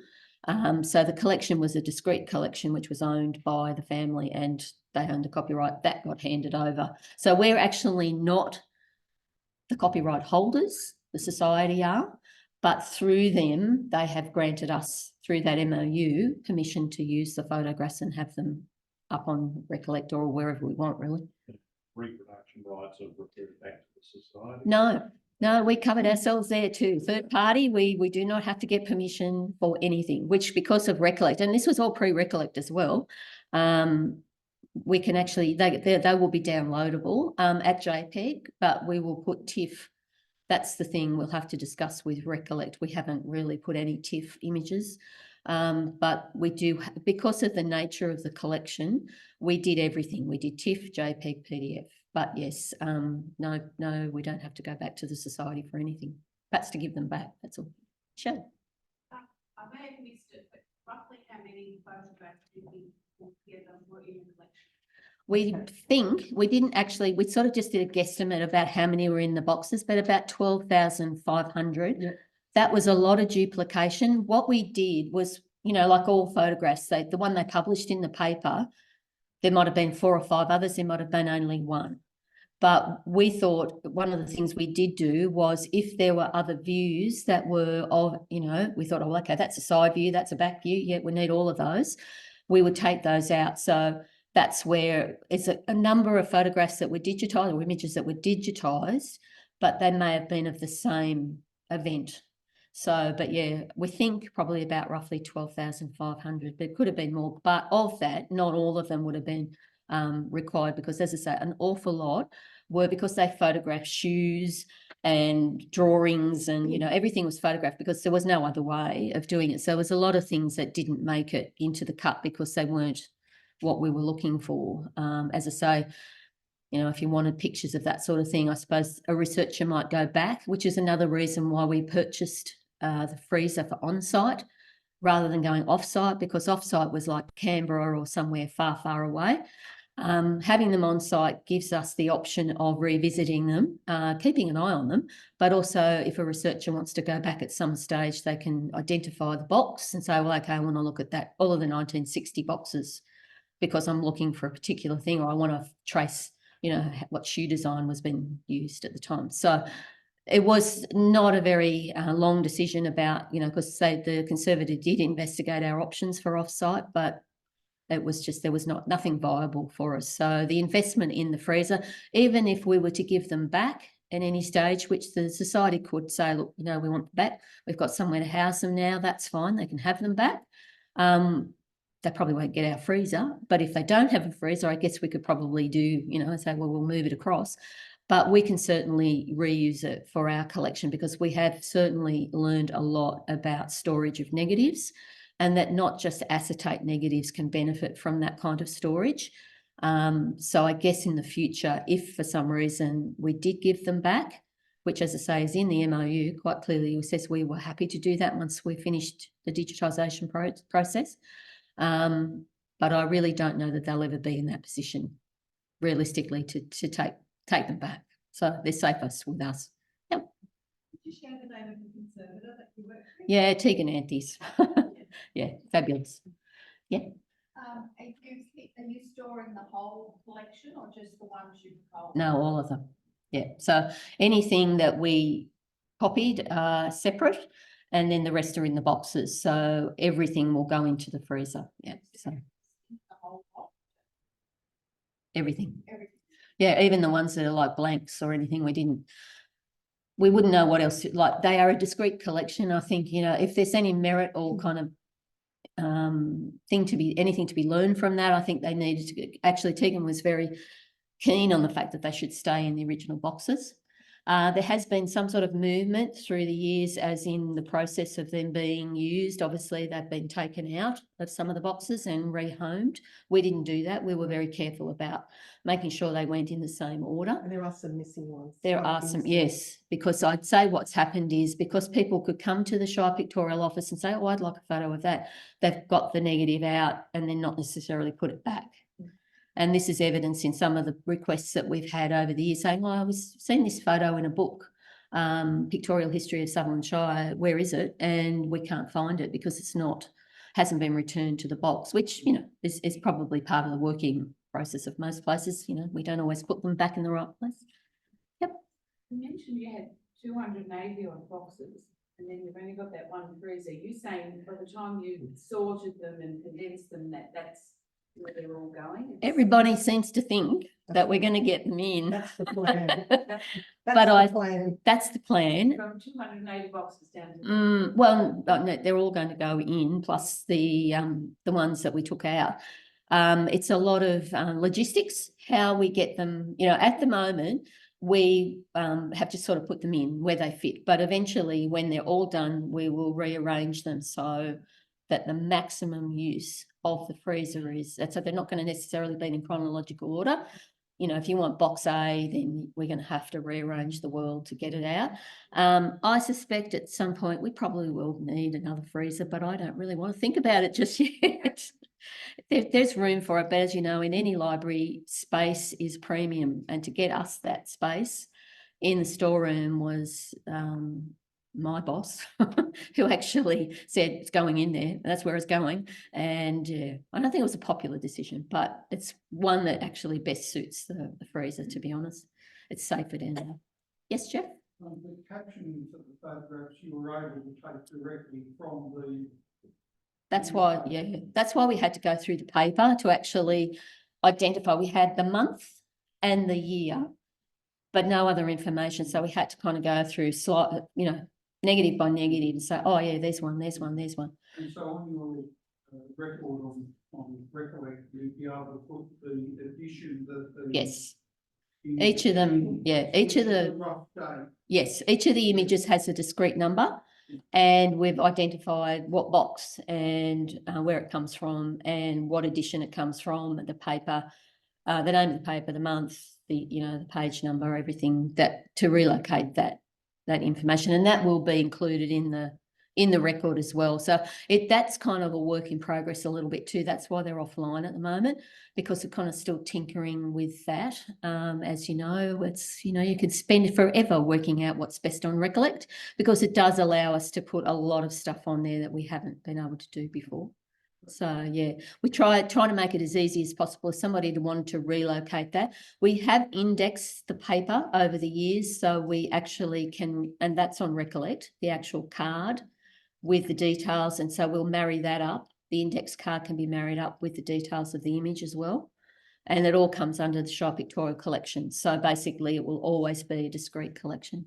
Yep. Well, first of all, congratulations. Yes, it's been a big job. Yeah, terrifying, but awesome.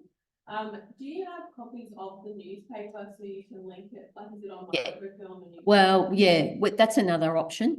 The papers that came with the collection, which also are the property of the Historical Society, they were just the working office copies of the Shire Pictorial. So they were in just those bound volumes, like just, hole punched and put in. But we actually have a set which are on microfilm, and we actually have a hard copy set of our own.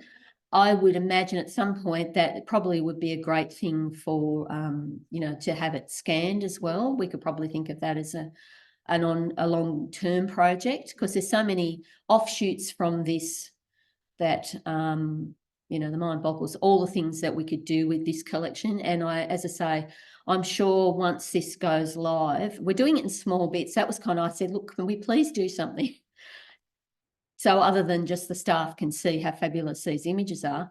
So we're going to do them in small themed groups. So the Parry's Milk Bar type thing and the library thing could be a little group. And as I say, we do have one of our staff who did it as a special project, as one of her, as a course for a course that she was doing, is actually made it one of her goals and her work plan to actually get 100 images up by the end of her year, which I think she's getting pretty close, and she's only got a few up. But anyway, that's all right. I'm sure she's working really hard on it. But it's a lot of work and it's exhausting thinking about it. But as I say, even just putting this presentation together, it just reminds you of how fabulous the collection is and how fortunate we are to, okay, we've probably come a bit late to it and we've lost a few that we won't get back, but the ones that we have, they are so worth it. So worth it. For us and for our community, really. They're going to love it when they finally see it.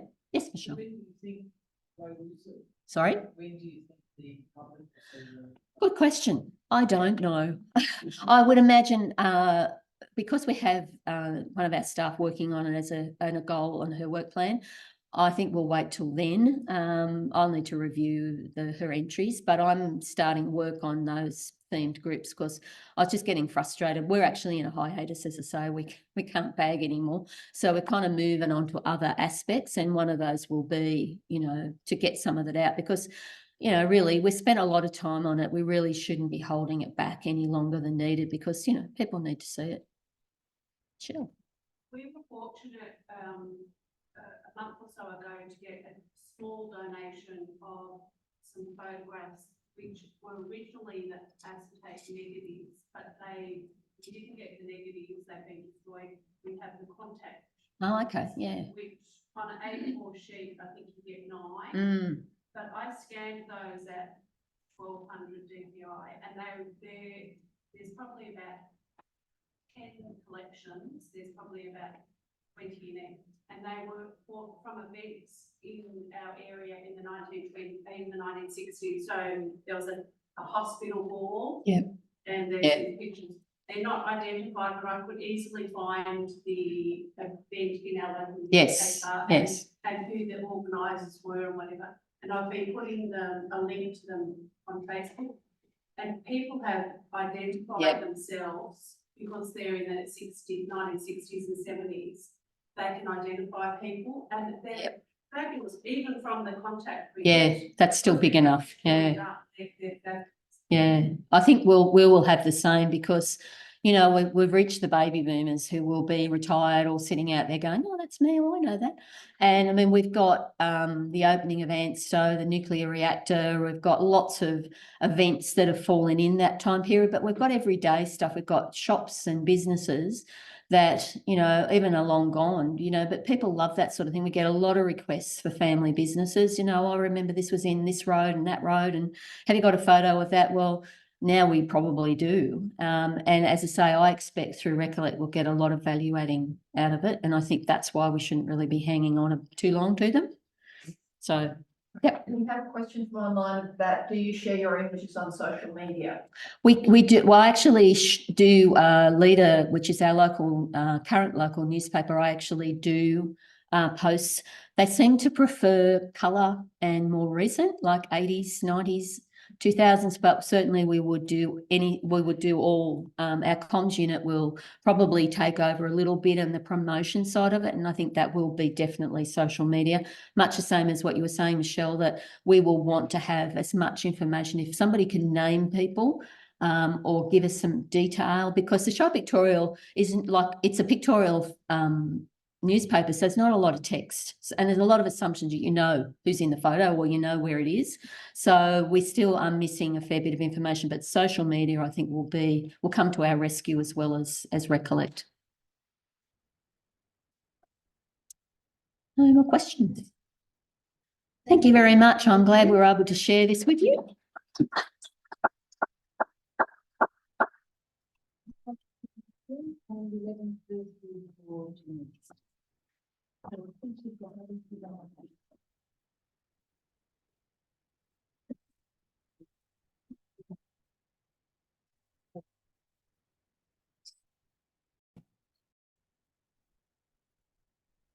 Okay. Hi Hi, so I am a specialist librarian in the collection, acquisition and curation team. That means that we acquire original materials for the library's collection.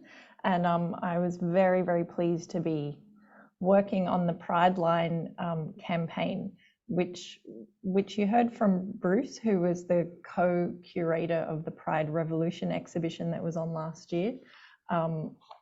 And we just felt this would be an amazing opportunity to informally collect people's experiences and real-time responses to not only World Pride, which was happening in Sydney at the time, but also the exhibition, and also reflecting on what Pride means to them and their own journey or their own place in their LGBTQ+ community. And it was a pretty amazing idea. I don't know how many of you got to see it, but we did have an old school rotary phone booth just outside the exhibition, which we hired for the length of the campaign. The campaign ran from March, the beginning of March, until the end of October. And we're at the stage now where we have downloaded, saved, collected the recordings all up. It looked like we've got about 120 voice messages that we are going to be adding to the collection. So we're in the stage of just processing that right now, and we hope it will be available online very soon for you to explore through the catalogue. The voice messages were pretty amazing. They range anywhere from 10 seconds to almost 10 minutes. The vast majority, I would say, were recorded on site at the actual phone booth, although it was a number that you could call anywhere in Australia. It was the cost of a local call. So there were people that rang from elsewhere, and you can always tell because the people who used the phone booth, there's a little bit of background noise, and then there's this lovely kind of clang that happens when you put down a rotary phone that just doesn't happen with smartphones these days. What else did we do? So we've got about 120 messages. That works out to be just under 3.5 hours in total of recordings. Now these recordings are not oral histories. They're obviously very, very short. It was always going to be more of a vox pop approach where people just talk about whatever they want to talk about, and that could be very brief. Sometimes it was a statement. Sometimes it was an entire narrative. To my delight, there were sort of friends who were in the booth together, and one person would say their story and then hang up, and then the other person would immediately call back and either continue off that story or reflect their aspect or their experience based on what their friend just said. So it's quite lovely that we would get these sort of narratives happening that would be very closely connected to each other. That was something I didn't expect. But it happened quite a bit. I guess people were coming in and visiting with their friends. They would often mention, I've just walked over the Harbour Bridge for World Pride and we've come in to see the exhibition. So they do actually describe what they were just doing before they came here. So even though the recordings don't have any personal information, there is a date and timestamp, so we can kind of see the date that it was recorded. That's really the only identifying information we have. And obviously there was a disclaimer at the beginning to say, we'd like to record these for the collection. If you don't want it to be recorded, please let us know in the recording and we'll omit that. So there weren't too many people that said they don't want it to be part of the collection. Obviously, they do want to share their story, and it was a pretty unique format in that they could be as anonymous as they wanted. Within those 120 recordings, there's a couple that mention phone numbers or personal information.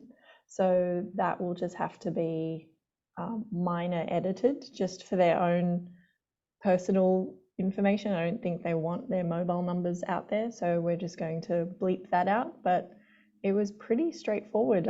Everyone really knew what they were getting into. Some people very much, it sounded like they'd already carefully thought about what they were going to say. And in some instances, it did sound like people were almost reading a statement. Obviously, they wanted to get it right.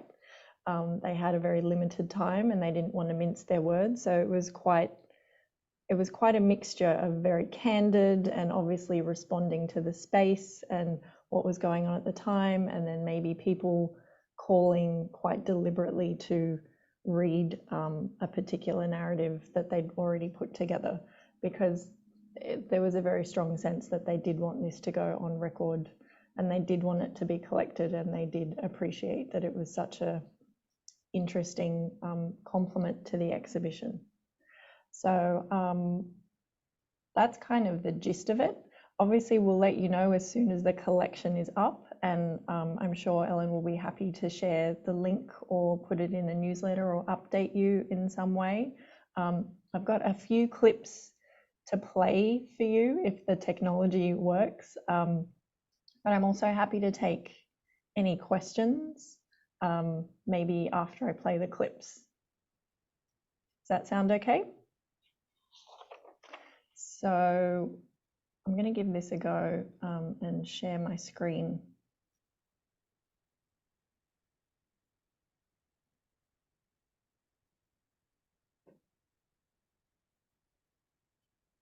And share sound.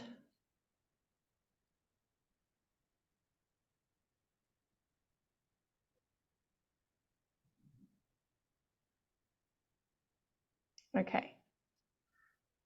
So this was basically the statement that we put up on our Prideline website, and it was just to say we've been collecting LGBTQ material since the 70s and will do into the future. Your stories have value. That's the link to the Prideline page, just so you can see the kind of privacy information and all the sort of logistical information that we offered to people to give them more context about what we were doing. And I would like to mention, one of the clips briefly mentions someone passing away from suicide. It's very brief, but just giving you that heads up. Okay. Hi folks, I'm at the Pride Revolution exhibit in the New South Wales State Library. It's part of Pride Month, and I've just had a walkthrough with one of the 78ers. This has been quite an emotional experience, both for myself as a queer trans person and for the people in my community. It shows me just how much we have to unite in our struggle and fight. So, during this Pride Month, I will be thinking about you all. Lots of love and solidarity. Love to you all. Could everyone hear that? Yes. Yes. Great. Could you hear the clang of the rotary phone? That's what I mean, is that it was a very deliberate sound that you hear. And often you can hear people in the background sort of walking or talking, because it was in our, just outside the exhibition, which had a lot of hard surfaces.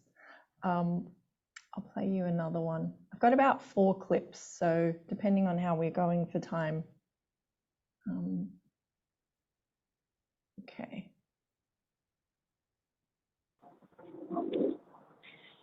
Growing up trans in a conservative household has been difficult, and I have struggled all my life just accepting myself and being me.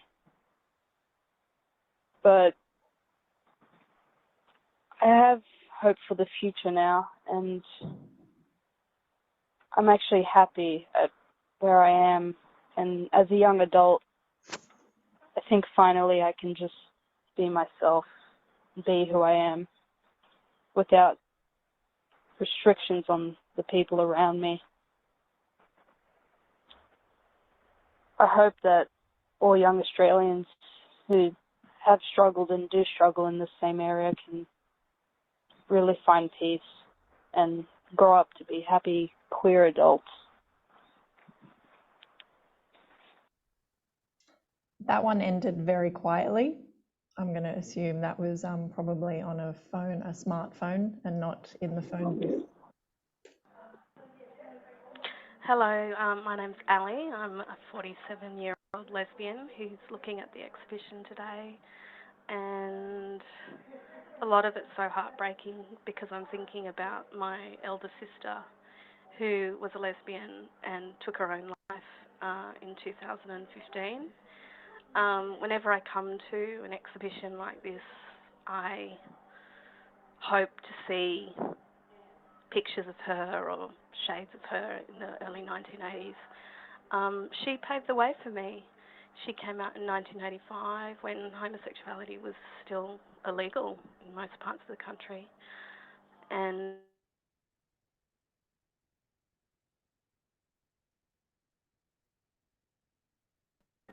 all of peace to all the other elders who've passed in that way. Thank you. I've actually put the date stamps on here so that when it is up on the catalogue, if you'd like to revisit them, you can use that as a reference. And I've got one last clip to play you.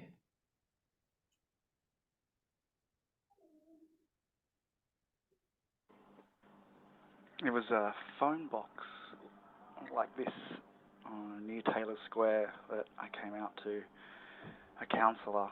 I was not happy, and I knew there was something in me that I wasn't expressing. I didn't have pride. I used to punch mirrors. I was not happy, but I knew I had to do something about it, and it was early 2000s, and for some reason I was near Taylor Square, and I decided to do something about it, and made a phone call in a phone box like this, and that was the beginning of my coming out story.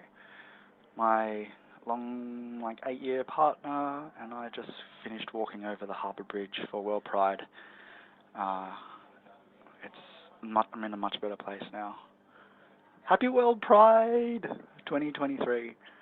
Thank you, phone boxes, and the people at the end of the counselling service who did an amazing job and were listening, and go me, and my friends and my family for being great about it.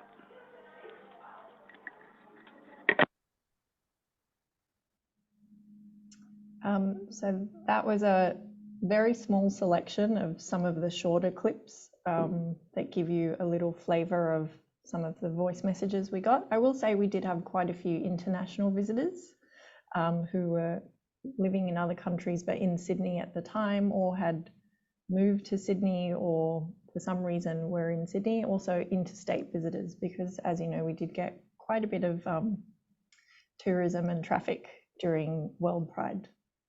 Are there any questions? I'll just stop sharing.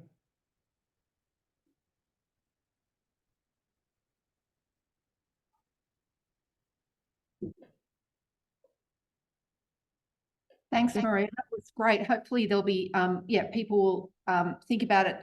I think it also really highlights the importance of allowing pauses in oral history, because if someone, particularly I think with that first one, if you edited to remove the pauses, you'd lose the emotion that was so obviously there with the pauses.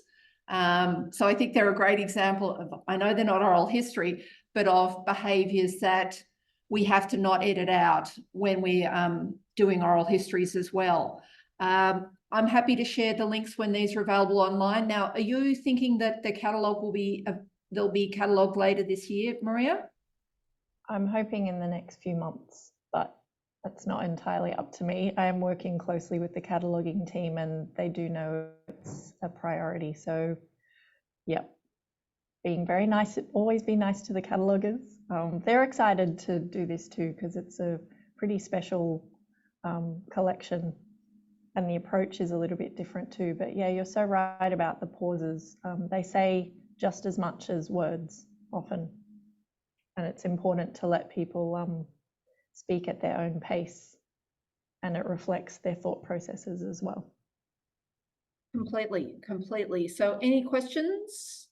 Yes. Yeah, the actual technology of having the phone and the phone box, what did that involve? Would that be replicated for any of us if we wanted to do a similar thing in our own libraries? We just piggybacked off our actual phone messaging service. So it's basically it's our voicemail. So if you ring anyone at the State Library and you go through to their voicemail, you can leave a voice message. That's literally what we used for Pride Line. We just came up with a whole new phone number to use exclusively for Pride Line. But it, just saved the voice message, and then it comes up with a little transcript, sends you an email, or saves it in an inbox with a speech to text transcript, which sometimes can be quite creative. The ones you saw were me correcting the transcript, so I was worried that the audio wouldn't work, so I wanted you to still see the words and people's experience, even if you couldn't hear the voice. But thankfully the audio gods were smiling on us this morning. But yeah, we just used our voice messaging service. Any other questions? I'm sure you can email Maria at another time. Thank you so much, Maria. It's really great to hear the progress on this project. And obviously some quite powerful messages recorded. Thank you. And there are some, there's a lot of them. There's 120, it's 3.5 hours. So very happy listening and happy browsing. We'll let you know as soon as they're up on the catalogue. Thanks so much. Thanks for your time today. Bye. Thanks. Bye.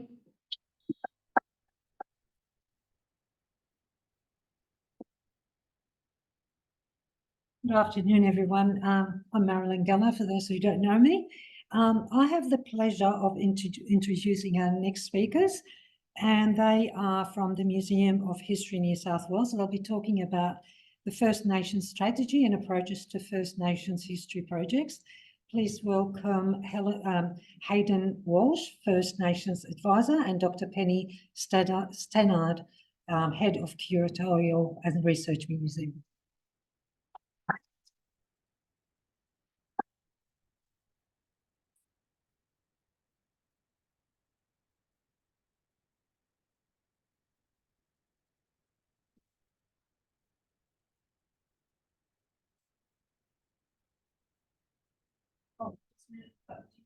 Yeah, we do.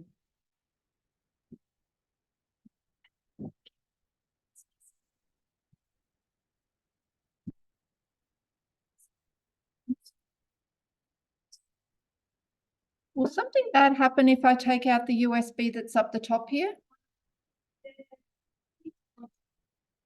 Okay, so where can we put the other USB in?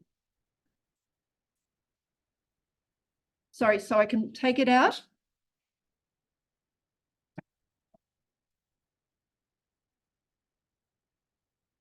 Okay, I'll let you find it. And if you, when you open it up, if you could screen share onto Zoom as well, because we've got about 20 people on. Thank you.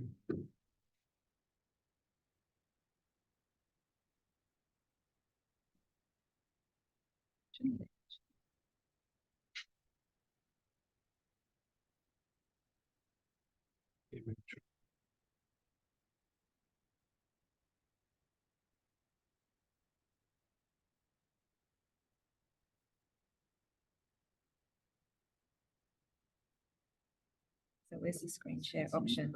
Up to Zoom, is it? Yeah, and if you go onto the black screen of Zoom, yeah, that one, and it's the green button across the bottom. And then just share your.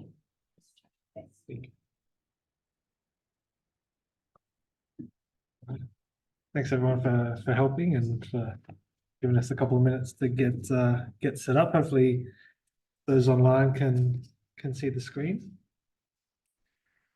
I'm going to yarn just for a little bit, and then I'll hand over to Penny to share her piece. It's really nice to be here. It's my first time here. I've come to Burwood a fair bit, but to be in this space is really nice. And it's a real privilege and honour to be here today. I always love sharing and connecting, and especially with new faces and new audiences that I might not usually get to speak to. It's always really nice. So yeah, thanks for having me. And I really hope that I'm able to give some insight and some value and leave you with some new thoughts and different understandings of you know, the work that I do and we do as an organisation. And it's great to be on Wongal country. My background on my mum's side is Wiradjuri, and on my father's side, English, Irish, Scottish, you know, so a bit of a mix there. But the last 4 generations on both sides of my family have grown up and worked pretty much exclusively across the Wongal and Gadigal areas, predominantly in Balmain, so not too far down the highway. So I'm going to share a bit about our First Nations strategy at the Museums of History, New South Wales. And just a quick little mention, we were formerly called Sydney Living Museums, and we had a rebrand at the start of last year. So there's a few bits and pieces that have our old logo, and we're updating to get our new logo. But you may have been to some of our sites before, and if you haven't, we'd love to have you. But we've got 12 or 13 now historic properties across Sydney and broader New South Wales, which is you know, a really interesting space to work.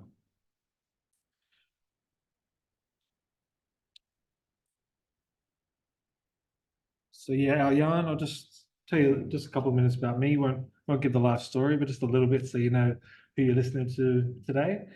And speak a bit about MHNSW, so our organisation, and then how we started our First Nation strategy. Why do we start one? Why do we need one? Obviously, I'll unpack a lot of the contents within it, and you know, then talk about some of the things we've learned and what's next on the journey. And then I'll speak about how you can support change in your organisation and leadership in your own way. Obviously, a lot of it could be linked to First Nations advancement in your work, but there'll be a lot of sort of principles and ideas that hopefully you can take in any direction that you wish, either personally or professionally. I'm really big on, you know, making change and, you know, leaving a you know, a better world behind, or a better workplace behind. There's this quote that I love. I just wanted to chuck it in just to sort of set the tone for some of the things I'll be speaking about. But it's this old Greek proverb about, it says, "A society grows great when old men plant trees whose shade they know they shall never sit in." And I've always loved it since I heard it. And obviously, that's just the way it's written. Obviously, it can apply to men, women, all different genders, ages. It's just about leaving a good mark and leaving change behind that you might not necessarily see the full extent of, which I think is really important. Obviously, we all want to see change in our lifetime and in our time in an organisation, but thinking more long term in many years and decades, I think is really important. So just some of the work I've done before my current role here is, you know, I've worked at SBS and NITV, Macquarie University, a not-for-profit, Keep Australia Beautiful, different roles across state government, and then working at the Museum of Applied Arts and Sciences, predominantly at the Powerhouse Museum, and then Sydney Living Museums, which, like I mentioned, has rebranded into MHNSW. So that's my general role that I'm doing most of the time throughout the week. And then through times throughout the year, I'll also be working on my own business or my own social enterprise called Think Successful, which I do a lot of work with young people, particularly in high schools, around personal development, goal setting, you know, trying to build their futures. And then other work sort of on the side, a bit of consulting, working with different organizations, a couple of councils, and a couple of bigger businesses as well. So, Museums of History, New South Wales. We have, like I said, about 12, 13 sites, and they're very, very interesting there's not many sites quite like these ones. When I tell people I work in the museum space, often the first thing they say is, "Oh, do you have the dinosaurs and do you have this and that?" And I have to tell them it's a different kind of environment that we work in. Our sites are very, the history around each property is very significant. So we do have collections, but for the majority of the sites, it's the sites themselves that are the draw card and house the stories and all the history within them. So from the top left corner, we have the Mint, which is our head office on Macquarie Street, and next door the Hyde Park Barracks, and then the Justice and Police Museum, and then in the bottom left we've got the Museum of Sydney, site of First Government House. So you can imagine the kind of stories and decisions and things that come out of that location. And then Elizabeth Farm in Rose Hill in Parramatta, not too far from here. And then of course, with the recent rebrand and merge, we have the State Archives out at Kingswood, which expands the collection astronomically, and the records and things there that can be told is really incredible, and we're just starting to unpack that. And I've still got a few more, but these are some of the more significant ones. But at each of these sites, the stories that they can tell, and each location has a really different feel and a really different vibe, and some it's hard to put into words, but you definitely feel it when you're there. Has anyone, just a little show of hands, have you been to at least one of these sites so far? Oh, perfect. So yeah, if you've been to a couple, definitely feel free to check out the others. I'm pretty sure most of our sites are free entry now, which is really great for everyone to be able to experience.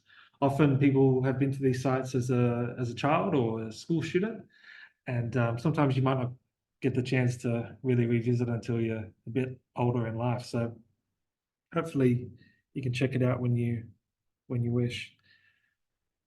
So the First Nation strategy, I've got a couple of physical copies on me, and I'll pop the link to the digital copy of the strategy. I'll pop it in the chat as well. And why do we need one?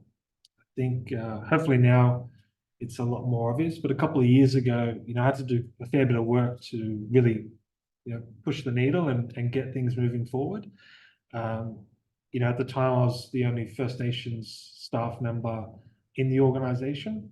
Other staff had left, because it can be quite a challenging place to work in these kind of cultural roles.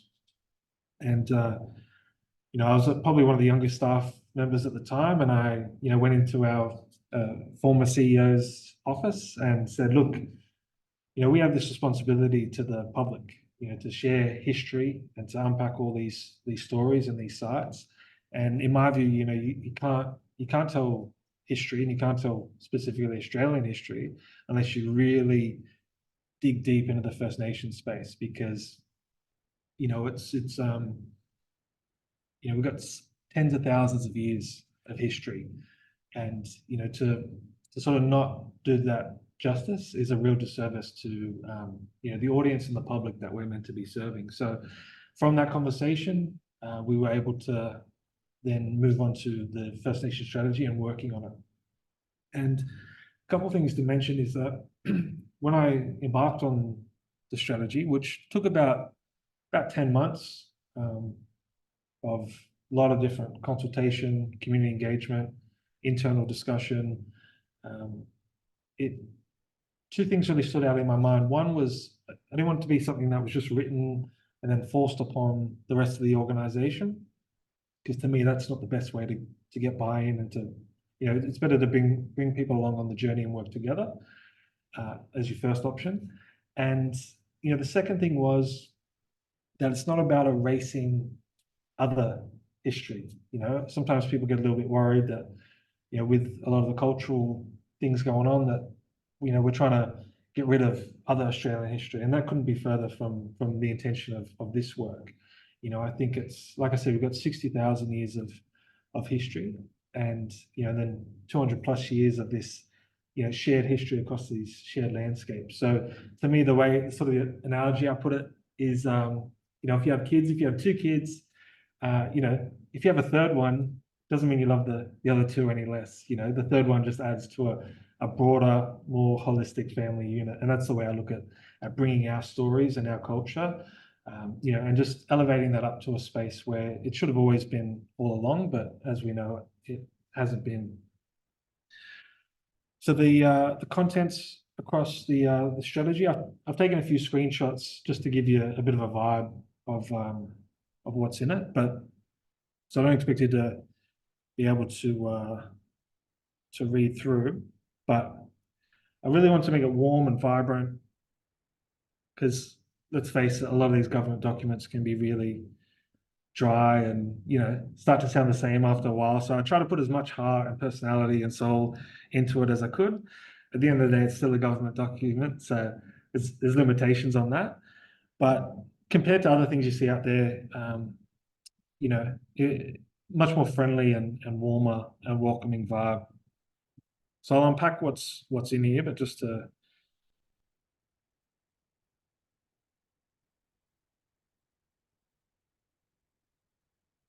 and one of the slides I just skipped over, but it said, if you want to create real change, first have to be really honest with yourself.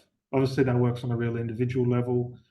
I use it a lot when I'm mentoring, but that's something I put forward to the organization as well. And I think it's something that everywhere should really think about, is just being real honest with yourselves where you're at. I see too many times, institutions and organizations try and say how amazing they are in a certain space, but if you say how amazing you are, it's very hard to work from that and improve. If you're just real and honest and say, look, there's a few areas we're doing really good in, and then there's a whole bunch that we need to improve on. It's a lot easier to work from that and to build into some actual change. So acknowledgement of country, of course. I think one thing worth noting too, our sites, like I said, we've got so many, they're actually spread out across many different countries and lands and communities, which is a real challenge sometimes for our work. Most of the time when you work at a place, it's normally one building on one site and generally just sort of one community locally that you engage with. But for us, we're having different yarns with many different stakeholders and community groups. And look, sometimes they don't all get along, and you've got to sort of, navigate that space. Vision, of course, I think that's massive. You've got to know where at least you want to go. And the strategy is over a 3-year period. So we're about 18 months, so about at the halfway mark now.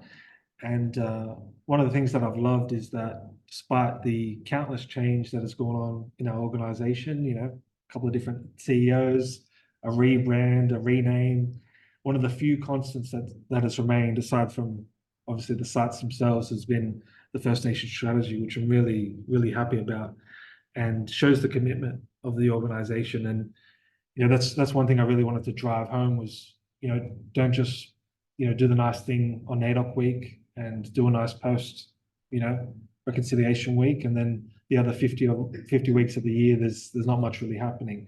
It needed to be truly embedded, felt all throughout the year, and in all the work that we do, not just the flashy outward work. And it's what I speak about when a lot of places are guilty of wanting to just look good as opposed to doing genuine good. And these are the kinds of things that I'm putting to our leadership teams and our leaders to really hold them accountable, and obviously myself as well. Statement of commitment, which ties into what I just spoke about, and just on that, making sure that it's a core part of our work, that it's just as vital as any other area of our organization's day-to-day operations, not just dependent upon special weeks or special grants or little bits of funding here and there. That it's as crucial as anything else. There's guiding principles, and a few of them are first people's first, and what that means is it's not an either-or thing. What that means in a practical sense is when you're working on projects and different initiatives, that from the outset, from that early planning, you think about any cultural elements in that project. Sometimes there won't be any, and that's okay, but sometimes there will. Because too often, maybe you've worked on things yourselves and you've seen it already. There'll be a whole bunch of work done, and then at the very last minute, someone will go, "Oh, we need to think about the cultural stuff," or "We need to get a acknowledgement," or it's done at the last second of the project. So the first people's first approach is more just about embedding it into the early stages of our thinking. Second is being proactive, so not just talking and living in document land, but actually having actual outcomes at the end of all of it. Third one's my favorite, and that is deep listening. I can't stand it in meetings when people are just talking over the top of each other. No one's really listening. Everyone's just trying to get their demands met. That deep listening is obviously a big part of our culture and how knowledge has been passed on for thousands of years. That listening and speaking, and I wanted to bring that into the workplace. And my sort of thing is, I say to our leadership team, if you want to do the barking and yelling over the top of each other in your other meetings, that's between you guys. But when it comes to the cultural stuff, we're going to be really respectful and present and listening. And then the last one is to seek and speak truths. So I think that's a really important one. A lot of places sort of want to just get to the fun stuff. We're in the 2020s, life's different now. Let's be all positive. And I'm one of the most positive people I know.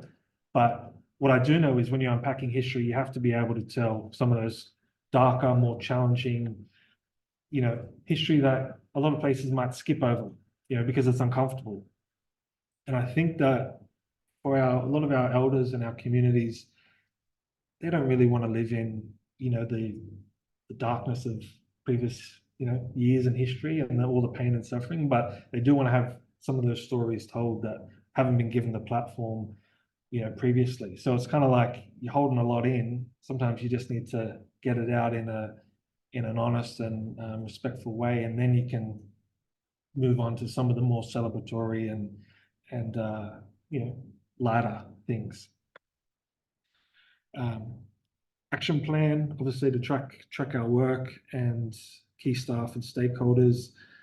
And the last area is really important because that is our focus area. So sometimes you can have all this good intention and all this excitement, but if you don't channel it in a few different really key areas, you can sort of end up doing too much in too many different directions and then not get much done at the end of it. So having 4 key areas that we work towards has been really good, just to tighten things up a bit and to just focus our efforts so we're not doing too much too randomly. And the first is our experiences. So a lot of those are, when people come onto our sites, could be festivals, workshops, exhibitions. What's the experience they have as a visitor to our sites? And that could be for special times throughout the year, but also, if they came in on a quiet Tuesday, what experience are they having in a cultural setting? The second is knowledge and experiences. So how can we embed the knowledge and wisdom of our elders and our communities into the work that we do? So, an example of that is our school programs and incursions, that kind of thing. How can we, be a vessel for that knowledge being shared with young minds? The third is access and outreach. A lot of these sites can be just in their very nature confronting or uncomfortable for a lot of community to come and visit. And there's naturally a barrier between a lot of institutions and First Nations people. And that's not just here, it's in a lot of parts of the world. And so to try and bridge that gap is really important because, I love, all Australians coming to learn about Aboriginal culture and history and tourists, and that's beautiful. But if, local, community don't feel comfortable, then we're sort of missing the real point of the work that we're doing. And outreach as well. So all those people who don't know about us or who might know about us but are too scared or don't have any interest in engaging, how can we extend that and make them a little bit interested or wanting to work with us, or at least feel safe and comfortable about the work we do. And then the last is people and relationships, which is obviously crucial and massive to everything that I'm talking about. And that's internal, of course, and external as well. I think, like I was saying, the bringing people along for the journey has been a really key factor for this. So instead of it just being something that some leader or HR just sort of pushes on everyone, like some mandatory kind of training, in the process of writing the strategy, I went and spoke with every team, try to get as much feedback and input from all staff as possible, so that in the finished product, they can actually see some of the things they raised or some of the things that they want to see change. And you can never underestimate the just the knowledge that so many different pockets of an organization have, and people who maybe haven't had the chance to speak or give feedback. There's a lot of untapped sort of gold mines within staff's brains, particularly the ones who have been there for a while. So to see their buy-in now has been really, really great, because everyone's got a role to play in the strategy. It's not just for myself and other First Nations colleagues. It's something that everyone has a part to play in. And some of the ways we've seen it come together, obviously it's the strategy itself, but we've got things like in the top right corner, you'll see our First Nation Speaker Series, which is a beautiful ongoing program that we run, giving different platforms for experts across all different fields. One of the things that irks me is when people think of First Nations success, it's often like sports related, which is great, but they don't really see it in other areas. So this is one of the ways we can uplift that. So we have historians, educators, academics, lawyers, people working in health, people doing amazing things with land management, just giving platforms for those voices at our sites, and they're all on our website and recorded, and they have a bit of a life to them beyond just that one time that they're held. And then just like I said, the relationships, it's absolutely crucial. That warmth and welcoming approach, gets you like 70-80% of the way there, because these sites can be a bit eerie, can be a bit scary, and maybe not to the average Australian, but some of like you walk down Macquarie Street, there can be certain things that give you different vibes. I know when I've had elders come and meet me at the head office, certain might be different statues or the big law courts, these things that surround a lot of our properties can be confronting themselves.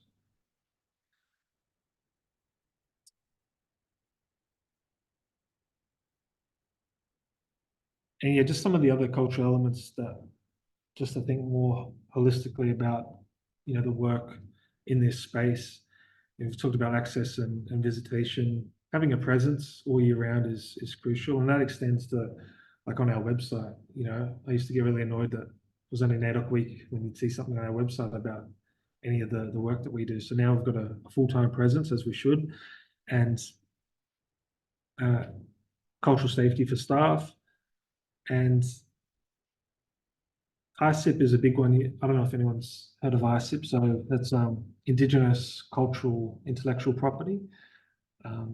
So the intellectual property space is quite intricate in and of itself, but you times that by 10 when you're dealing with artworks and designs, and and a lot of these elders, maybe they're just putting it together, and maybe they haven't got the right copyright that other businesses and things like that might. So ICIP's a big one.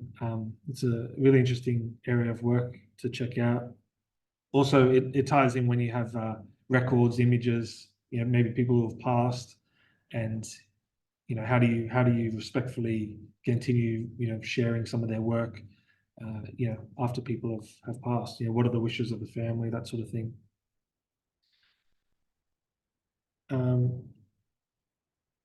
Just want to share one or two more things, and then I'll hand over to my lovely colleague Penny.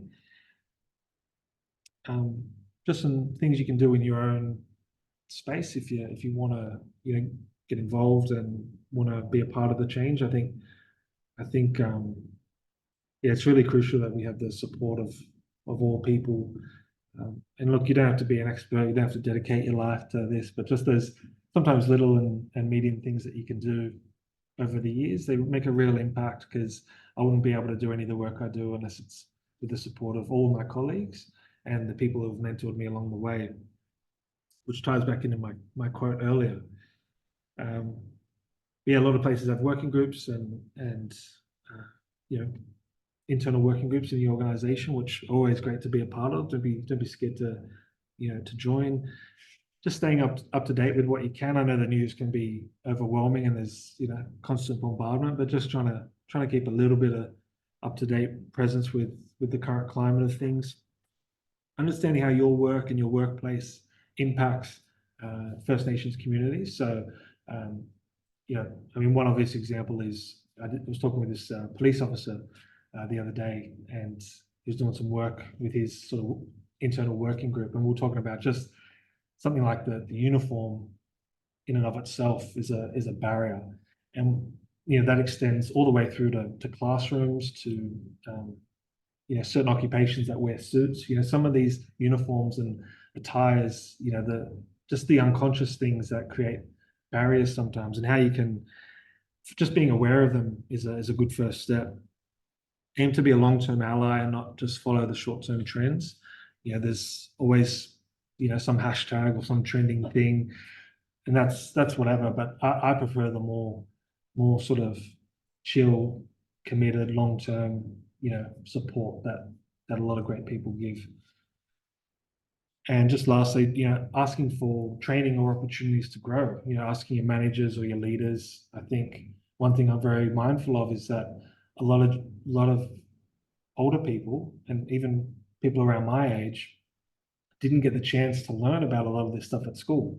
So it's hard to be, unless you've got a really great heart, sometimes it's hard to care about things you don't even really understand. So, being able to learn in all different ways is great. So being able to ask your managers for opportunities to maybe do some courses or to go to an event, things like that, just to broaden your understanding. Because a lot of us, we didn't get the schooling about Aboriginal history and culture. So it's we don't want to be something that you go through your whole life not knowing, but sadly for many it has been, but it doesn't have to be. And just a couple of quotes, finish off. Most people overestimate what they can do in 1 year and underestimate what they can do in 10 years. And I've been working in these spaces for about 13 years now, and definitely true. I remember my first couple of years, I wanted to, I was like a little machine, and then I just sort of played the long game more. And it's been much more effective. And that change is not an event, and it's a process. So a lot of people think it's dependent upon something that the government can do, or someone can just flick a switch or something like that. But really, it's an ongoing commitment to the process, and to have trust in that long-term vision. And thank you. Just pop my email and my email in there if anyone has any questions, or just if you want to just reach out for a yarn. I think sometimes it can be hard with a lot of First Nation staff you don't want to bombard them with questions and chuck a lot on them, but in my particular role, that's what I do all the time. So I'm happy to have those conversations with all my colleagues, but anyone I present to as well. So feel free to reach out. Maybe if you want to come check out some of the sites, or you want a bunch of friends or colleagues, just feel free to let me know and I'll do what I can. But thank you very much, and I'll hand over to Penny now.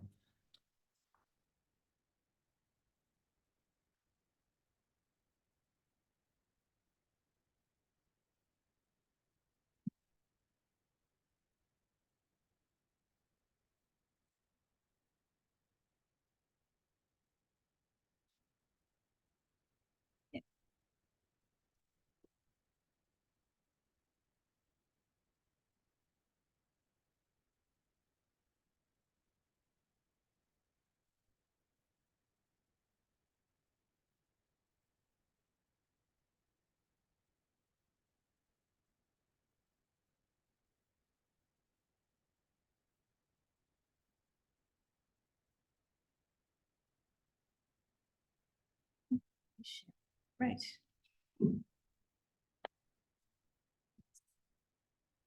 Yes, it's just, yes. Right. So that one. Share screen. Yep. Ah, yes. Thanks. And then that. Share.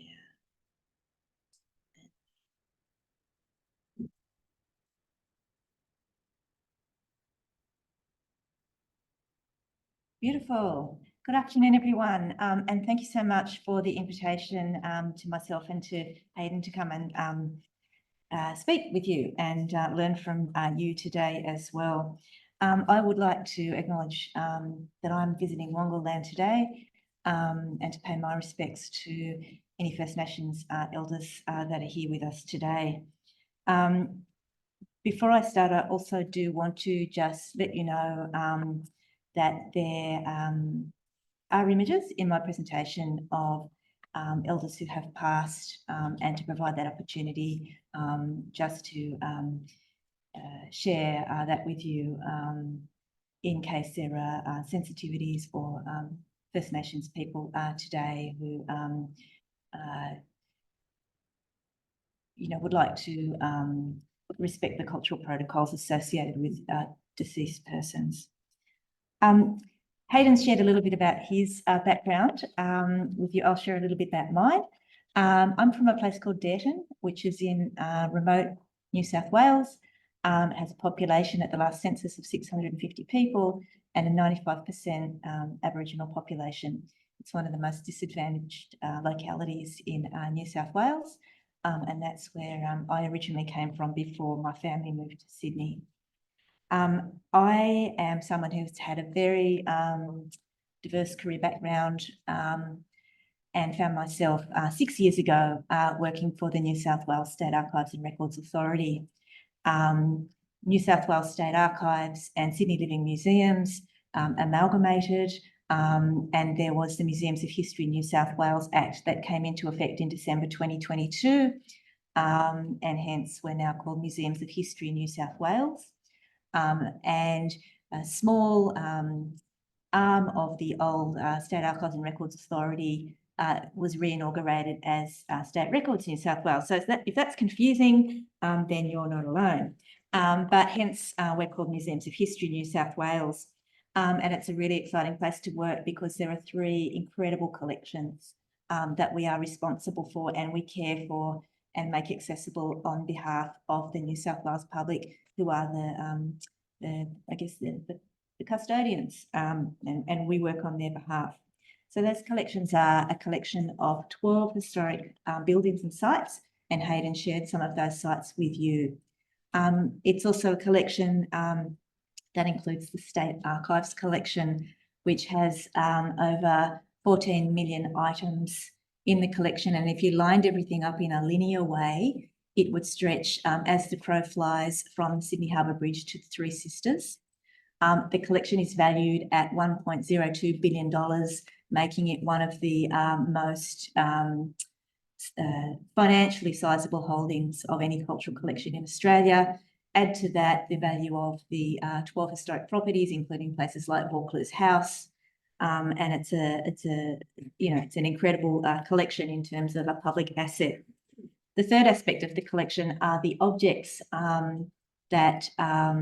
museum objects that relate to the properties that we hold, and also the wonderful Carolyn Simpson Library, which is located at the Mint Precinct on Macquarie Street. So I'm the head of curatorial and research, and in my role, I oversee a team of 12 research curators and curators, whose role is to research and interpret across our collections and to make discoveries through a range of different methodologies, including community engaged methodologies, to generate and share new knowledge with New South Wales citizens. And we do that through sort of physical outcomes at sites, but also in the online realm as well. So today I'm just going to share with you a very small selection of projects which have been involved in delivering some of the actions that Hayden talked about in the First Nations strategy. and that really stay true to the principles that he outlined, and also the focus areas, the 4 focus areas that he shared with you today. So it's just a very, very small taste of the kind of things that my team does. And we work very closely with Hayden and with colleagues across our organisation, and with the archivists also based out at Kingswood. I'm not going to go through all of these, but I guess the key things that my team interface with in relation to the strategy are the focus area of experiences. So that's in terms of what we might call museum experiences or visitor experiences of our sites and places, providing a range of different offerings so people can experience a diverse range of things through their process of engagement with our collections. Research and interpretation is a big part of my team's work, and strategic partnerships. So building strong partnerships and collaborations with First Nations communities is central to the success of our work. And also creating opportunities within the organisation for First Nations people to come into the organisation, into the workforce, either in what we in government, I suppose, call identified roles, or in non-identified roles. And that's something that I've had a deep commitment to over the last couple of years. So working through the bureaucracy to enable the pathways for people to come in and work with us and be part of our workforce. So I'm going to talk about 3 projects today. And this is an exhibition that's going to open really, really soon at the Museum of Sydney. And it's an exhibition that has been curated by our First Nations curator, Tess Ellis. And that's a great photo of Tess. Tess is on my team. And it's sort of the second stage of a collaboration that she undertook in a previous role with the Kumadichi United Aboriginal Corporation and Wollongong Art Gallery. And it engages with the story of the Kumadichi community around the Lake Illawarra area, and the work that the corporation does through its art making practice. This time around, so the exhibition premiered in Wollongong, and now part of it, sort of a remounting of it, is coming to the Museum of Sydney. But there's a slight difference, and the difference this time is there's been a deep investigation into the State Archives collection to start to surface what government records there might be that also talk to the story of the Kumadichi community. And that's been a really great process of collection engagement and also government engagement in terms of government departments that are still holding on to records going back to decades, and in this case back to the 1950s. The exhibition and the work that we've been doing, particularly in the research space around it, is also aligns with the Museums of History New South Wales Act. And under the Act, we have a responsibility around sort of illuminating and sharing the stories, not just of, I suppose, Sydney, but also of our regions. And so the Illawarra region is part of that story. The Kumadichi United Corporation was established in 1993, so just over 30 years ago. The collection research and I can't really use the word discovery in relation to the archives, but the sort of finding the material in the boxes, I suppose. There was an intensive process to find what we could about the interaction between government and community in terms of the establishment of the Kumadichi community. And I've just included some examples of some of the material that we surfaced still sitting in Department of Lands records from the 1950s that should have been transferred by about 1979. So we were able to work with our archivists to find out that those records were still sitting with the Department of Lands, and to work through a process with them to transfer those records into the State Archives collection. And my goodness, what they hold is a rich resource of correspondence between Aboriginal people and the Minister, the Department of Lands, the local government, in relation to advocating for housing for Aboriginal people around Lake Illawarra. So an incredible source of evidence of community advocating for their rights in the 1950s, and the labour movement sort of supporting that.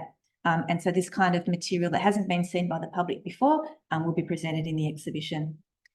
We've also recently completed an exhibition called The People's House, which was celebrating 50 years of the opening of the Sydney Opera House. And we felt that it was very important to really put out there some key stories or key insights in relation to First Nations people and their relationship with the Sydney Opera House. And I've just pulled out two here. One was around sort of the symbolic meaning of the Sydney Opera House and the recreating of that meaning through traditional cultural practices like shell work and also like weaving.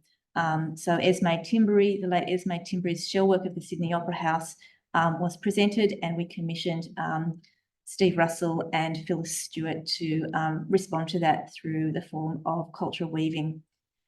Our curator, Tess Alice, also worked really hard to rediscover the story of Harold Blair, who was the first formally operatically trained Aboriginal person, and a wonderful process of working with his family, his widow, who's well into her 90s, and his daughter to surface family collections of photographs and other things, and to sort of reinsert Harold Blair's story and the kind of figure he was back into the story of the Sydney Opera House.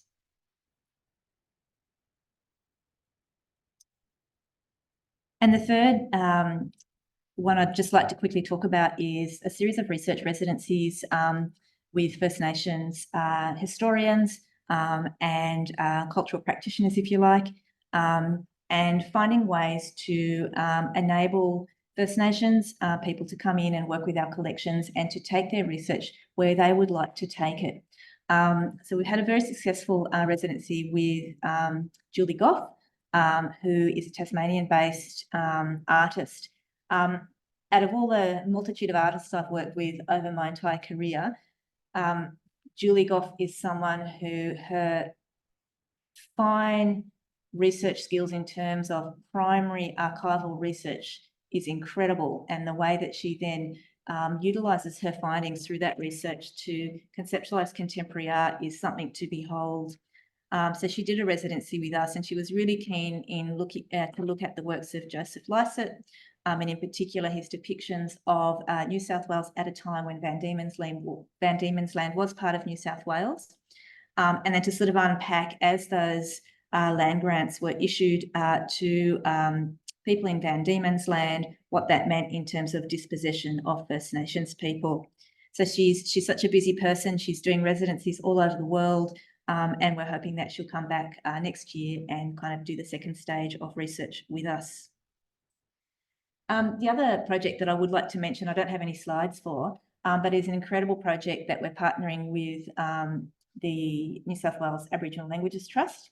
And that's a project that's been funded through the Closing the Gap training to spend 3 to 4 years of research into the State Archives collection to identify primary source evidence of the recording of First Nations language, and to build a First Nations workforce to undertake that work. So the steps are to do that deep research to identify documents, if you like, that hold evidence of First Nations language, to digitise what we find, and then to work with community all over New South Wales to make that accessible. And we don't know what that's going to look like yet, because that will be community-led. For the purpose of then that this material can be utilised for all that incredible work that's happening around language revitalisation all over New South Wales. So that project really kicked off towards the end of last year, and I was so delighted yesterday to actually meet 3 new First Nations staff who had come on board to be part of that project team. So there's a lot happening in our space. I've just shared a couple of things, or 3 or 4 things with you today, but it shows, I guess, that the importance of putting in place something like a First Nations strategy, doing that kind of thoughtful work in terms of what the methodology is going to be to deliver it, the engagement within the organisation and within the community, and then getting on the front foot and walking the talk and making things happen. So I'm really proud of the work that Hayden and others do, and our organisation is doing, and staying, I guess, committed to the aims of the strategy. we're learning all the time. We make mistakes, but it's such a fantastic space to be involved with, particularly with the kind of collections that we have. So that's all I'm going to say for now, and I'll leave it to Marilyn as to whether or not there's questions now or whether or not we can hang around for some questions. Thank you. I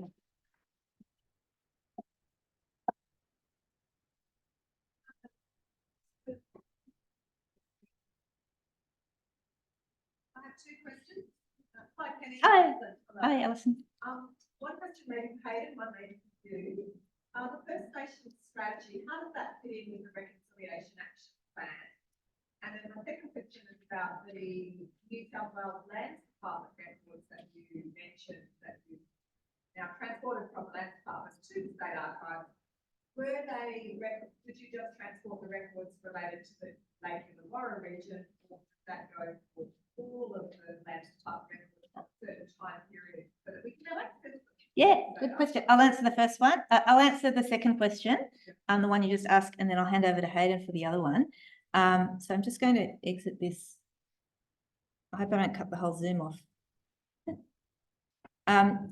For those of you who are familiar with how material comes into the State Archives collection, it comes in through government departments and government agencies. And so that's the only way that that collection develops.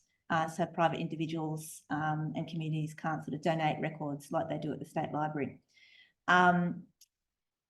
The State Records Act sets the legislative framework for how state records should be managed and retained or disposed, that kind of thing. There is a huge backlog in terms of the transferring of material deemed to be State Archives into the State Archives collection. So this particular material was part of that backlog, and they were Lands Department records from what was the old Nowra office, going back into the 1950s, over some decades.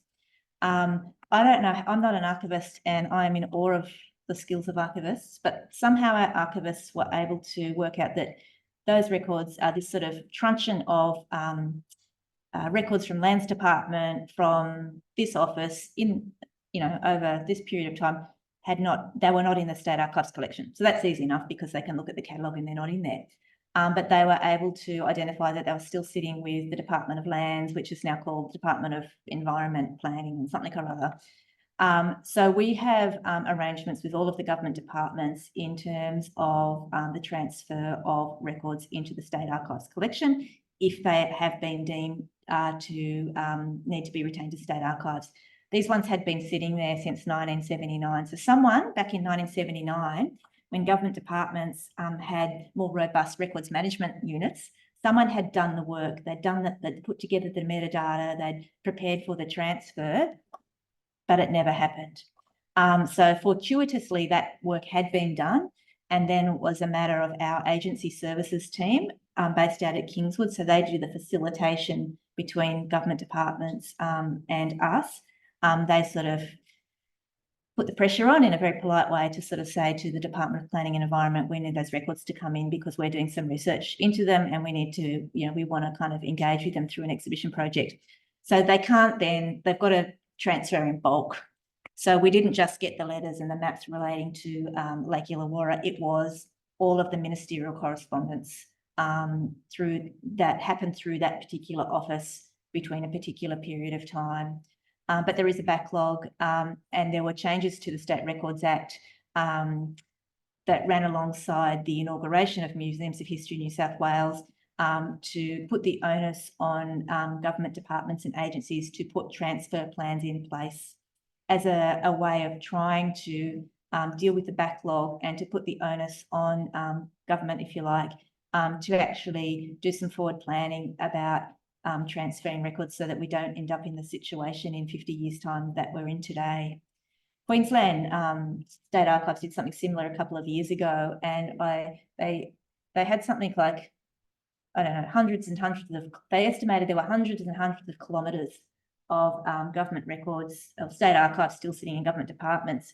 And I worked out that if because I wanted to know how long that would take to kind of deal with the backlog. And I worked out through looking at what the current sort of transfer rate is, that it would take 50 years for Queensland to deal with its backlog. So that's, you know, it's a situation that is not just New South Wales specific. So I hope that's answered your question. But it sounds like there could be land part records related to the former office in Dubbo. Yeah, it would be. I would say so. Yeah. Cross Harbour. But it's all possible. And as I say, you know, we really wanted to tell this story. We had our First Nations curator who was not backward in coming forward in terms of advocating this story should be told. And it was a matter of, we're such a weird organisation in a way, this amalgamation, but we have different professional practices. So we have our archivists, we have the people who work in access to archives, but the people who deal with the registration, the people who deal with government, the curators. So I had to bring the right people around the table, and we had to find the right person in the Department of Planning and Environment as well to make it happen. And when it does happen, it's incredible. So I was really delighted that we were able to achieve this outcome. And I do encourage you all to come to the exhibition, which will be open from the 30th of March. And I'm going to stop talking now.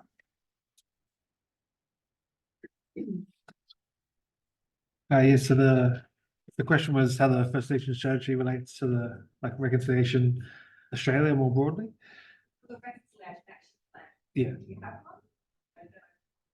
Well, basically, the strategy encompasses anything that would have been in one of those anyway. And when you look at reconciliation action plans more broadly, a lot of them are part of a bigger picture, and a lot of organisations that engage with a reconciliation action plan, normally they're either smaller organisations or they don't have a larger or dedicated First Nations team to build an individual or a unique strategy specific for you know, the organisation that they're working in. So you know, much of the outcomes would be the same, and you know, the philosophy and thinking, but there's a lot of stuff that we have to put in ours that the tone's very different in some areas, but definitely some similarities as well. Yeah. Thanks. Any other questions? Maybe expand a little bit more on the notion of cultural safety. Yeah. What kinds of things that might cover. Yeah.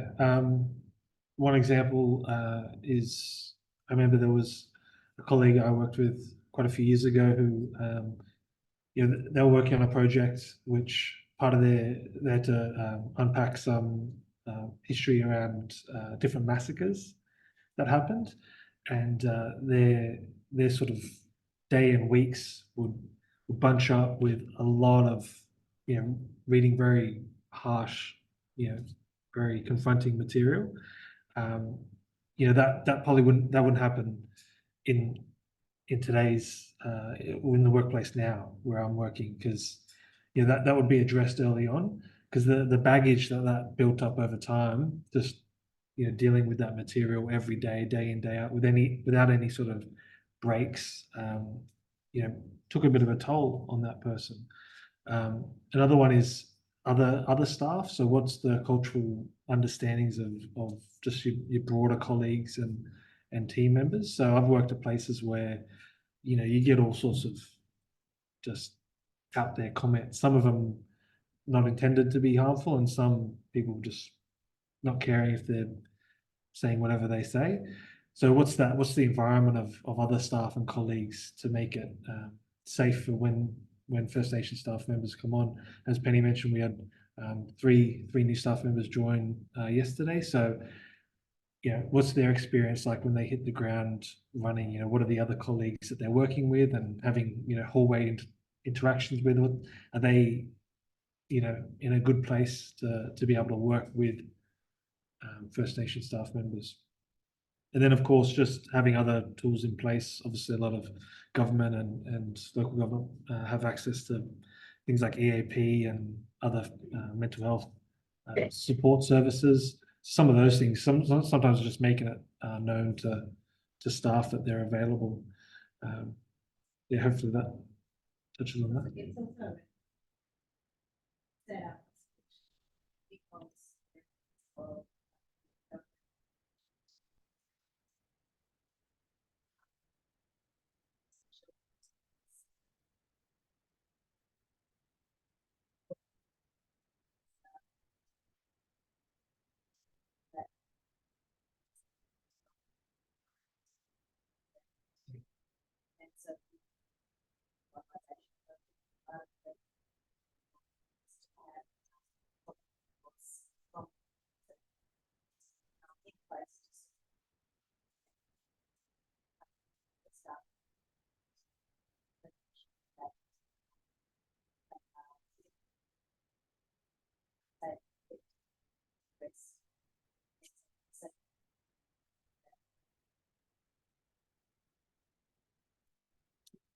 Thank you very much. Cheers.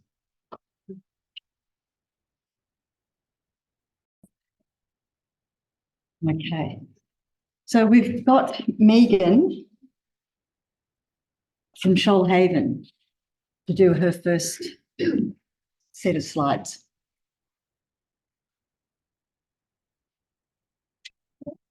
Hello? Yeah. Oh, you're on site, sorry. There's someone else in the program.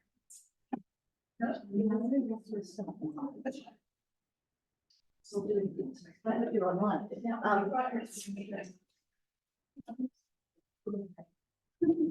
Okay, so Megan Cook from Shoalhaven will do her presentation now.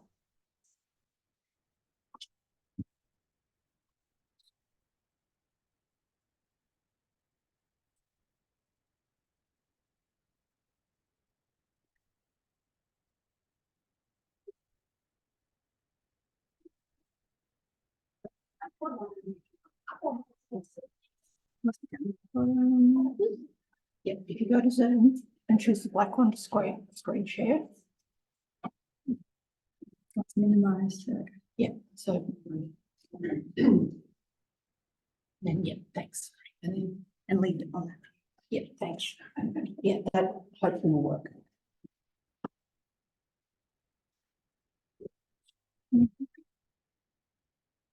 Hello everyone, I'm Megan from Shoalhaven Libraries, and today I'll be giving you a brief overview of my experience of launching a preservation station for converting analogue media to digital formats, which is at our Nowra Library branch.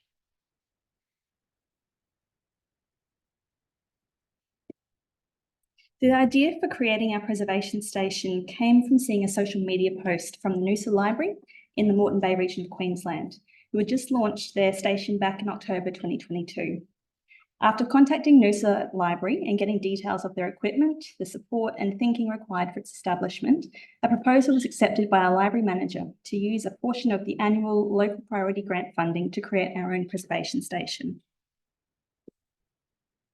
In terms of equipment, the preservation station comprises three main components: a scanner with overhead transparency units and the accompanying desktop software, which in our case is Epson, an audio converter, which is basically a cassette player which is retrofitted with digital recording capabilities, and for video, a VCR player which is connected to Elgato video capture desktop software. These components correspond with the types of media which can be digitised using the station, which are being displayed. A PC is also required to process and save most of this digital output, and users must supply their own USB or external hard drive to save the digitised media onto. We also purchased some peripheral items such as microfiber cloths, a cleaning tool for transparent surfaces, and a VHS head cleaning unit to maintain our items. I spent quite a bit of time developing an online training module for the preservation station, which can be accessed by staff and the public through Niche Academy. This functions as a comprehensive how-to manual for using each component of the preservation station, as well as providing guidance for what users may need to bring to a digitisation session for each type of media they may be converting. The training makes users aware of the conditions of use for our station and provides links to archival preservation websites that they might want to follow up with after using the station on how to manage their personal collections. A hard copy is printed out beside the station for easy reference during the session, and it's a requirement when booking that the training has been completed. This is mandatory for several reasons. This is a self-service station, so it's a way of ensuring that users understand the level of technical nous they'll be required to have and gives them an opportunity to bring someone along to help them if they require it. It's also a safeguard for us, as the quiz at the end of the training is really an acknowledgement by the user that they have read through the training and agreed to adhere to the conditions of use. We created a preservation station page on our website, which also has the booking form. And if you're interested in browsing through this site further, please scan the QR code on the screen. Currently, we are managing the bookings manually, checking first that the training has been completed. A booking is 1 3-hour time slot, which occurs in predetermined morning or afternoon sessions. And the booking form allows users to select up to 4 days and time slots, which assists us when making the reservation. In the preservation station's 4 months of active use, which included our library's Christmas and New Year closure and the holiday period more generally, where people were a bit distracted, there have been 12 sessions attended. It's been a slow and steady uptake, but the booking process has been shown to work well for us in this initial phase. We launched the preservation station for public use in November 2023, about a year after the initial inspiration. I learned a lot in this time and in the months after going live. It's important to train other library staff super users who are as familiar with the equipment as you become. I've found general resistance to this amongst even the more technologically savvy staff, but the station needs to be viewed as a part of the regular library services and not just a feature of local heritage. You will need to grow your knowledge base to include signs of physical degradation of magnetic media and be able to explain to users why their cassette or VHS tape may not be able to be digitised without professional intervention.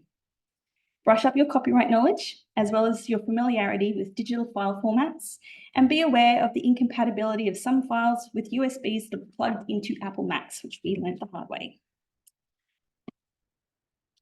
One of the wonderful outcomes of launching the preservation station has been the public interest, which has generated conversations with desk staff, the rapid uptake of promotional flyers, and interest from our local historical and genealogical societies. 2 weeks ago, I delivered our first workshop to the Milton Ulladulla Family History Society on their request to learn more about the station and participate in a demonstration. They will be distributing this information to their members, which will hopefully generate more awareness and bookings. It's also given me the blueprint for delivering similar workshops to the public who may be interested but tentative about jumping in. I want to leave you with this thought taken from the Deadline 2025 document from the National Film and Sound Archive. There is now consensus among audiovisual archives internationally that we will not be able to support large-scale digitisation of magnetic media in the very near future. Tape that is not digitised by 2025 will in most cases be lost forever. As collecting institutions, we have a responsibility to be preserving the items in our care, but there are also vast personal archives spread throughout the communities we touch. If we can contribute to the preservation of local and family history through the services we provide and grow this area of digital literacy for our users, then let's do so as soon as we can. Thank you.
I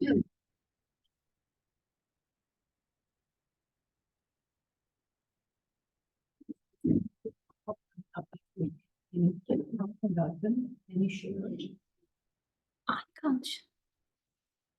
Need to get the PowerPoint open. Let's just. So that's this one. This one. Yeah, this one. Oh, great. Okay, so then.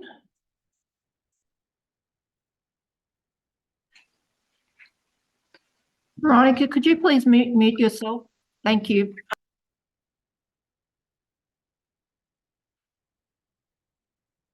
Okay, and if you leave it in that format, people can see it online better. Right, okay.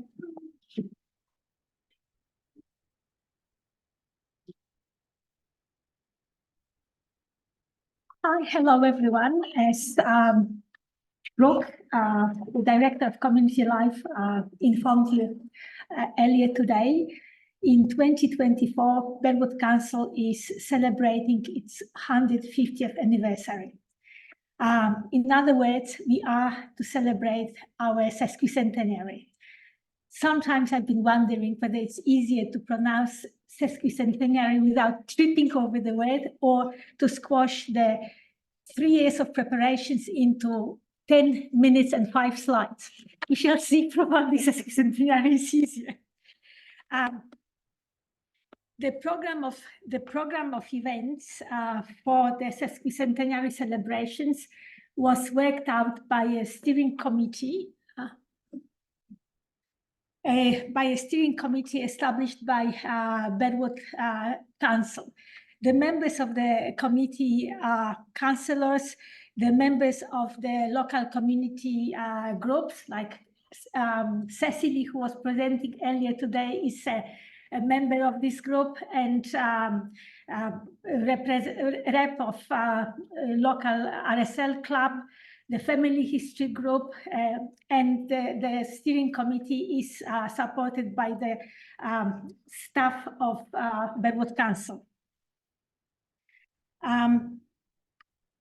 Probably one of the first achievements of the committee was to design this logo, 150 years of Burwood from 1874 to 2024. And the logo tries to depict the Aboriginal past of Burwood, its colonial past, the iconic post office of Burwood, as well as Burwood as a current food destination. The committee was able to come up with a very rich program, and it was decided that all the events that are happening this year will be branded as sesquicentenary events. The program of events kicked off with a beautiful evening in the park called Light a Lantern to celebrate 150 years of Burwood. The community was invited to book a spot to be able to come to park on the day with the support of 2 artists working with the community members to design a lantern and then release it onto the newly renovated Burwood Park pond. You can see the photo of it over there. It was a lovely evening with a lot of beautiful designs, and the event coincided with Lunar New Year. So some of these photographs taken there would be a part of our Lunar Year this year, documentation this year. 3 weeks later, in Burwood Park unveiled its sensory garden, nature play, and Burwood Nest. On the 28th of March, there will be the unveiling of the possum sculptures, which are the lightning sculptures celebrating the Aboriginal culture in sort of tradition of Chinese lantern making. The 27th of March marks the 150th anniversary of official Burwood Borough incorporation. On this day, we decided to launch a photographic exhibition called Resilience Captured. It is a display of 125 photographs showing a group of Chinese women and children who were evacuated from Papua New Guinea in 1942 and given refuge in Burwood in Grantham Street. The photographs were taken by a Sun's photo reporter, Ray Olson, and the collection of these photographs is held at the State Library. Since it is out of copyright and documents a chapter of Burwood that is not widely known to the community, we decided to make it an event marking the beginnings of our celebrations. The next event will take place on the 6th of April. It's called Burwood Street Party. Brooke spoke about it. It's going to be a big party in Burwood Road between Railway Parade and Belmore Street, where people will come together to enjoy music, street performances, choir singing, of course, lots of food from the local restaurants, market stalls, vintage car displays, and it will be finished off with a fireworks display of the roof of the Burwood Hotel. Throughout the night, there will be a dance party going on in the middle of the street. On the 24th of July, we will be celebrating the 150th anniversary of the first council meeting. It will be marked with a special council meeting here in this room, and then followed by a launch of Burwood Pictorial History, a book published by King's Clear Publications and sort of documenting in pictorial way the past of Burwood from the Aboriginal times up to the present time. On the same day, we are hoping to launch History of Malvern Hill Estate and the Strand, a book written by John, which we are looking forward, especially in the current situation with the threat of growing density in Croydon. We are also be launching a contemporary display of images of Burwood Mares. And finally, on the day, there will be the launch of the photographic exhibition called Grand Mansions of Burwood, which was really started due to the fact that I received a donation of beautiful 12 photos of a Sintra estate that used to sort of occupy the place in Burwood from Paisley Road to Liverpool Road. And now there is no sign of it, but these photos captured the outside, the inside, all the rooms in the house as well. So that will be the center of this photo exhibition, but there will be also other grand mansions of Burwood that are not around anymore, featuring in this exhibition as well. Throughout the sesquicentenary year, there will be regular program of events like our walks that John and Cecily, as members of Historical Society, kindly lead throughout the year. There will be several talks and other special events. One of them was mentioned by Brooke.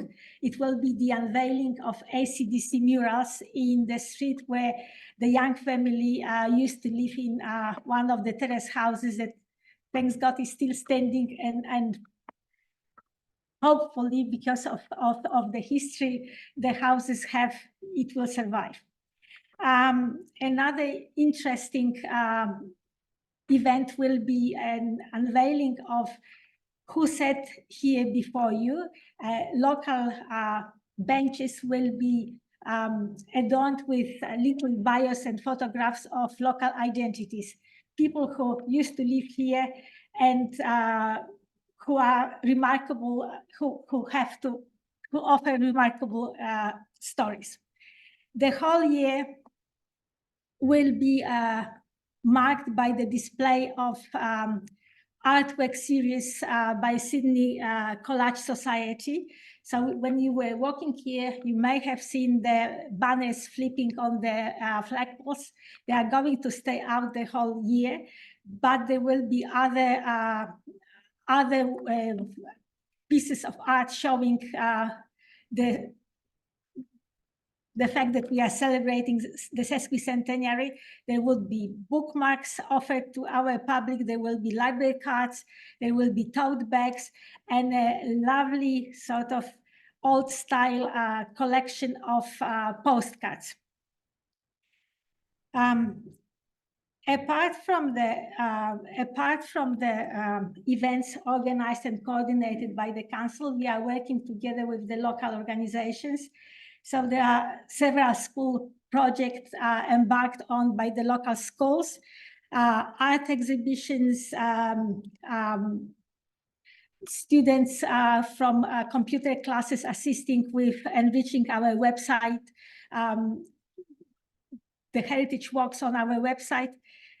There will be open churches program, drawing people into churches that used to be cultural centers, social and cultural centers of any community, and Burwood as well.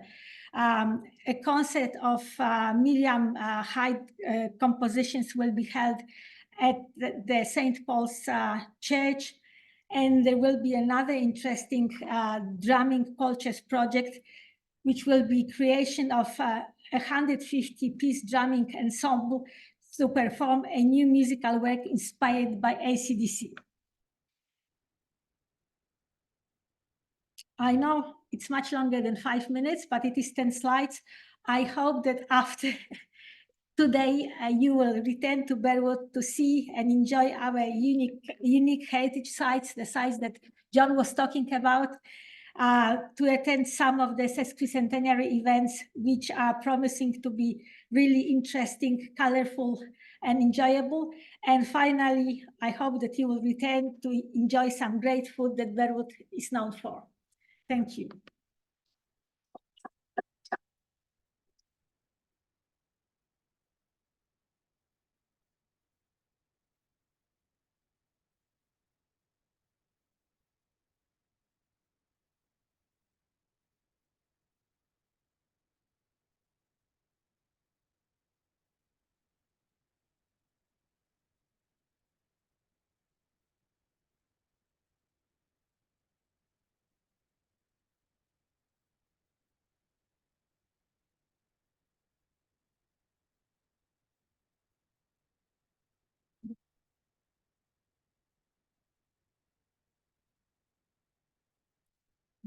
My presentation isn't here, is it?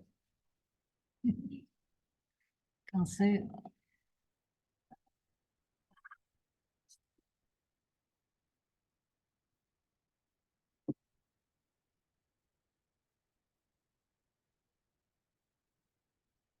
Put it on USB.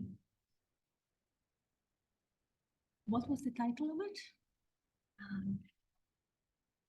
No. I think it might be. Sorry, guys. Sorry.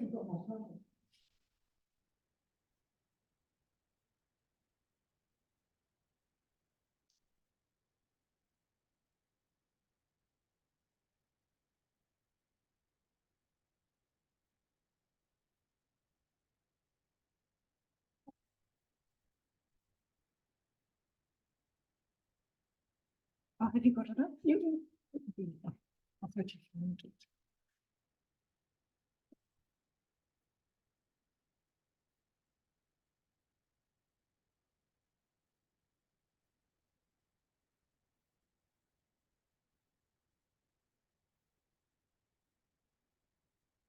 Where is it?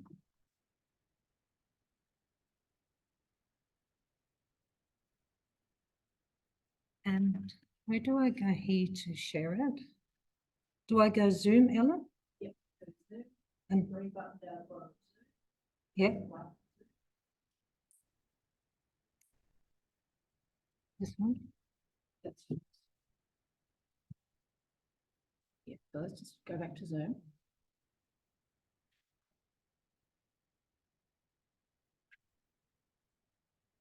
I did that.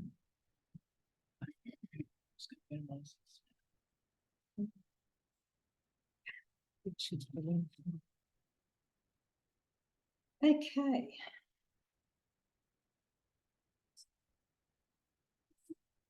Now, which one's yours? Is that green and blue one? See this? Yes.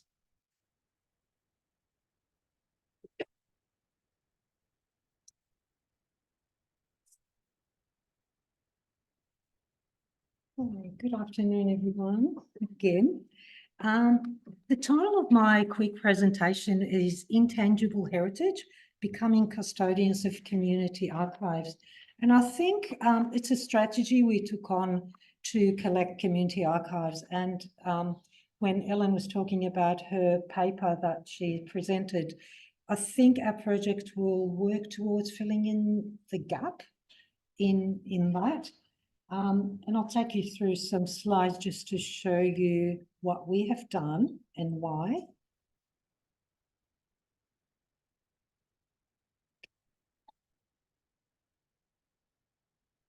All right, so why community heritage collecting? So as you know, as local history librarians, we're all collecting council minutes, reports, annual reports, all sorts of things, newspapers, but we haven't focused on a particular group of the community where we can extract everything. We can collect anything from their stories, their publications, their photographs, to build a picture of the existence of that community in that certain amount of time in that local area. Because as you know, communities do change in local government areas based on migration, on a few other issues.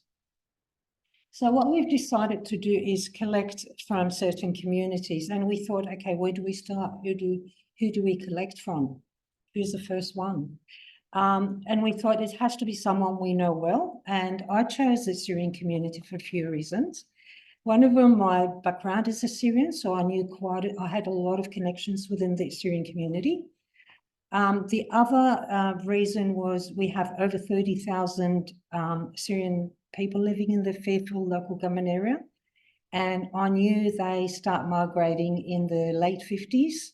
So there was quite a bit of years of history of this community that wasn't documented, wasn't collected. There was bits and pieces published here, there, but nothing brought together. And we thought, how can we do that? We're pretty fortunate we have an online platform. So we thought, okay, we'll utilize our digital platform to collect these stories and histories. So we approached the community and we told them what our aim is and where we want it to go. And they were pretty excited because online presence is very exciting for these communities where they don't have that avenue. So we started talking with them about what publications they have already in digital formats, what things they wish to have in a digital format, and how to do that.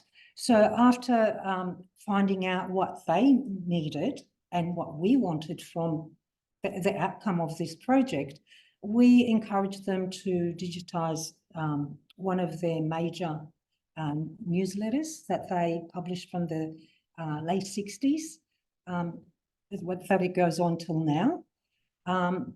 And that required, of course, money, and they were willing to put that money towards digitization. But they utilised our experience of what sort of digitization, who will digitize it, what resolution, where is it going to live after that? So they were pretty excited that we had the expertise and they had the money to digitize, and we had a platform to put it up for them. And then we went on about images and oral histories. So there were some oral histories already done everywhere else. So we brought them all together on this platform, which I will show you in a minute.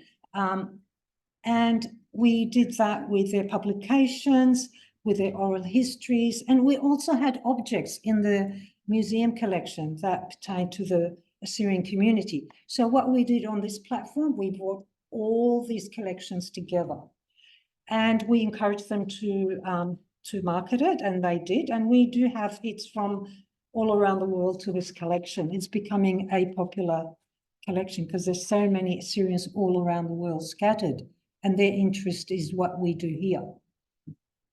And next project is with the Cabra Diggers Club, which we know they have quite a bit of history in our local government area. They have a lot of archives in print. And at the moment, we're working with them to sort out what needs to be digitized, what needs to go on our platform, and do exactly the same. And the reason I did the Syrian community, I wanted to use it as a model. It was a community that I knew well. I knew the contacts, and I knew exactly what I wanted, and I wanted to see how it's going to pan out. And because it went so successfully, I'm rolling it out to other communities within the Fairfield city. And next one, we were talking about, Giali, my team member, and I, we want the Khmer community to be involved in the next project.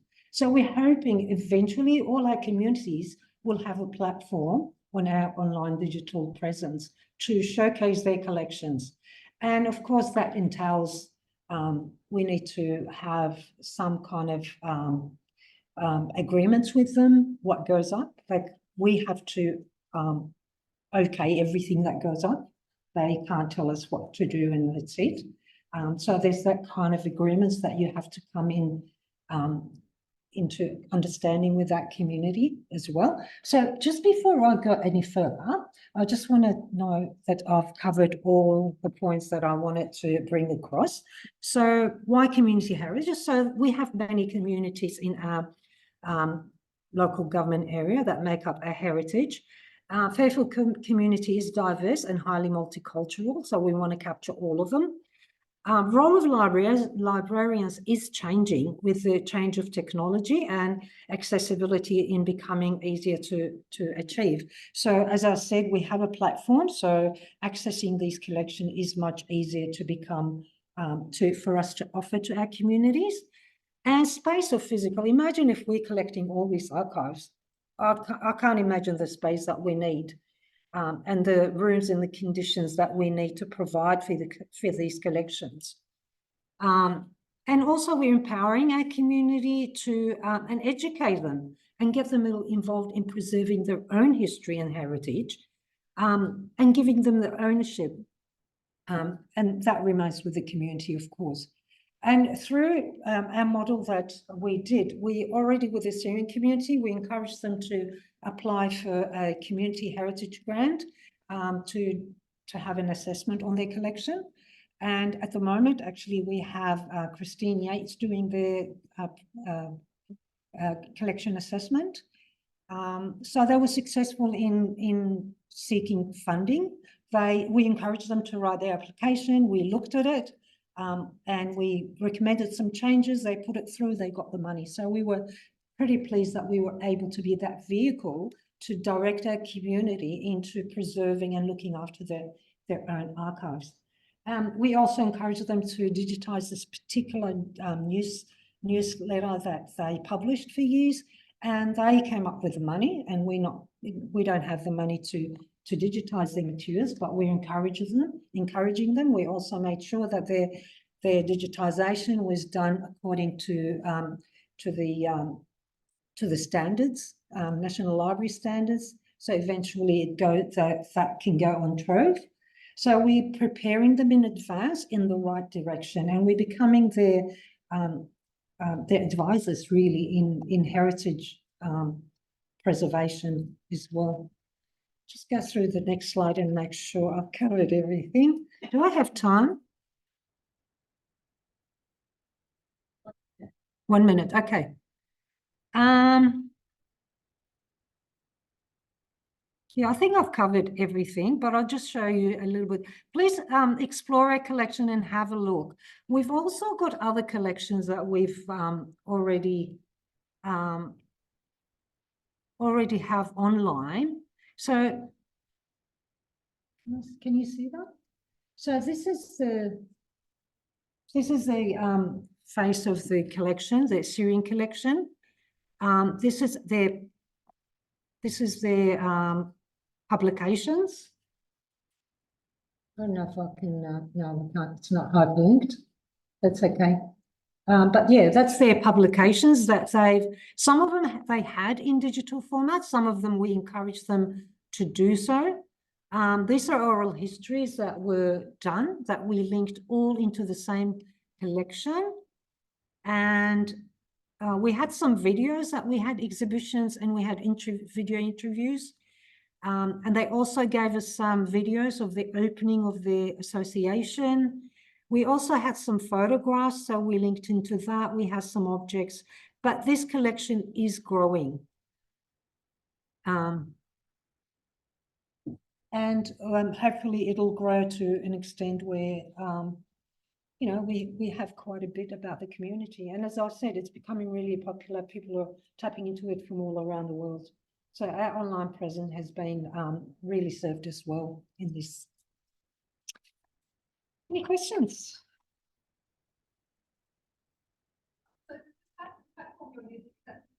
Recollect, yeah. And you pay for the digital preservation part of Recollect? What we pay about, I think it's about 12,000 a year. So, we haven't reached anywhere near that yet. But when we reach, we are willing to pay extra for extra storage. What about storage? About digital preservation of digital files? We preserve all our files in Spiders. So we use Recollect as our platform to showcase the collections. So anything that goes in Recollect, a copy goes into Spiders, which is our archiving module. It might seem like double handling, but I see it as a backup. So if anything happens to Recollect online, we do have it on Spiders in high-res archiving quality. We can reproduce from that anytime. To me, I look at it as a backup. So digital preservation is more about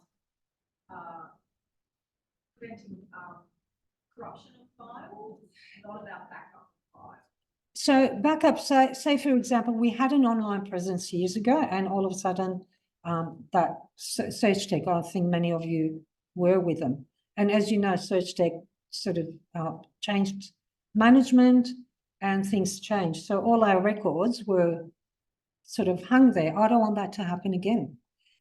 So what we do is everything in Spiders in a library management system. We have an archiving module, everything goes there. If anything happens out there, we can reproduce, no problem. Okay, who's next?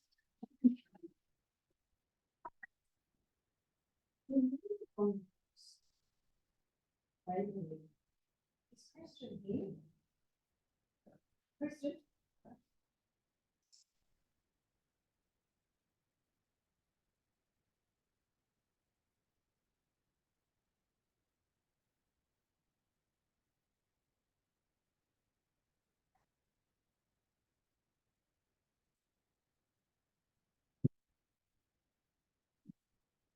Hello. Sorry, I keep popping up here.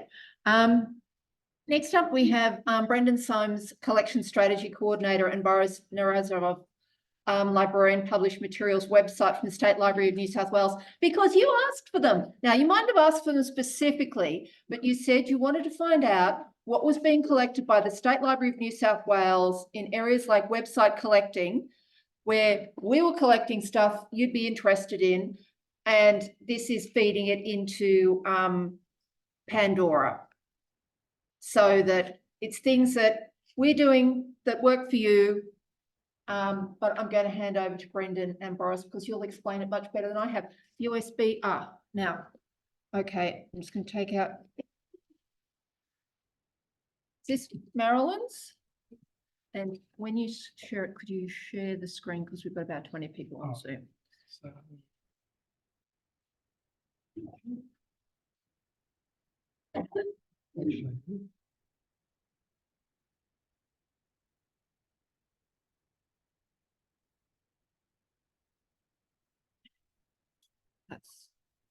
Now we've had trouble with full screening on Zoom because then the online people aren't seeing the screen share.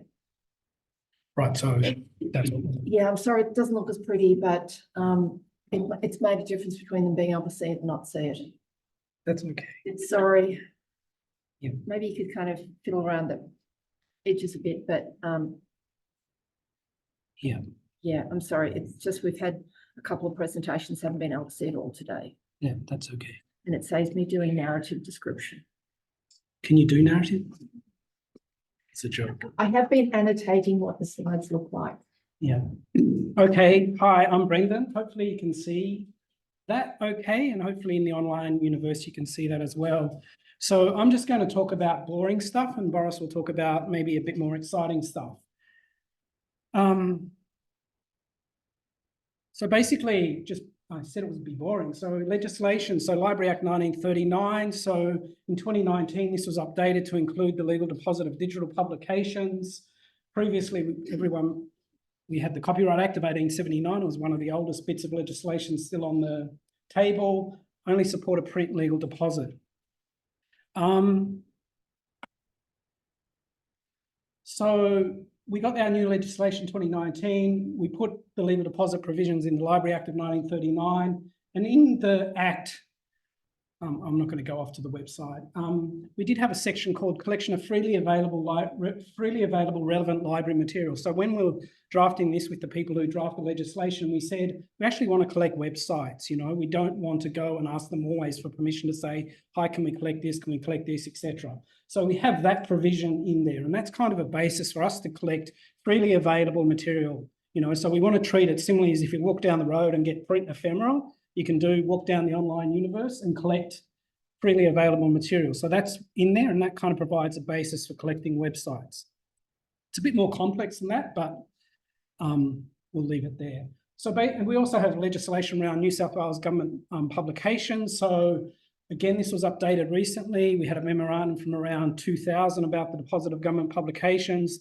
This is now C 2022-02, which requires the deposit of print and digital publications by the New South Wales government. Also, there is another, annual reports have been treated differently for New South Wales government for quite a time. And this again has been updated just recently by Treasury. So TPG is Treasury Policy Guidelines about the annual reporting requirements. And that basically says, you know, you need to deposit New South Wales government annual reports. It replaces that thing there, the 2013-09 thing about the production costs of annual reports, which basically said no more print annual reports, we want to make them digital. Australian government publications is covered by Commonwealth Library deposit and free issue schemes. So there's a requirement in that it's a mandate, I think, that Australian government agencies deposit their publications to specific libraries. And that includes a lot of the state library, the National Library, and a few university libraries. So that's kind of legislation land, mandate land about driving what we can collect. We have a collection development policy. The library has a collection development policy. In there it says, you know, materials published in New South Wales are collected under the legal and government deposit provisions, etc. So that's kind of one of our key principles. Our collecting development policy is quite short, and that's one of the key points, that we collect New South Wales material, government material, but also non-government material.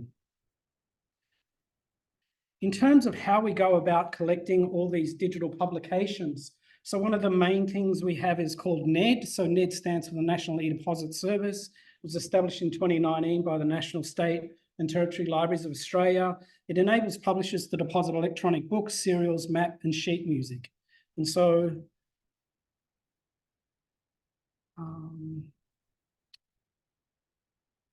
it won't work, will it? Or will it? No, it won't work. So that's the beautiful NED screen. So basically, people can go there and deposit their books, their serials, their sheet music and their maps in specific formats. We are adding ephemera to this so that we'll be able to collect ephemera. So that means that most static publications will be able to be collected through NED. And so this enables the collecting of all Australian publications, including New South Wales publications. Of course, it's part of Australia. So that's one way we collect digital publications. The next way is kind of looking at websites. So how we collect websites, we have, I think of it is the Internet Archive's web harvesting tool. So we use this tool to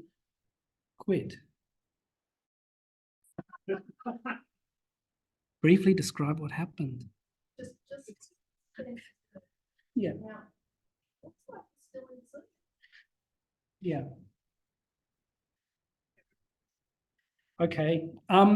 So basically what we use Archivate for is to collect domain harvest. So we do this for the nslw.gov.au domain. So basically we just say, hey, Archivate tool, go collect everything under newsouthwales.gov.au.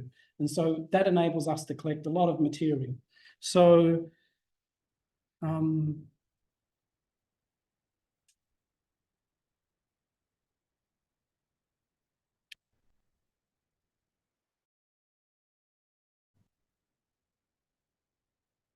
so this is the catalogue record we have for that material.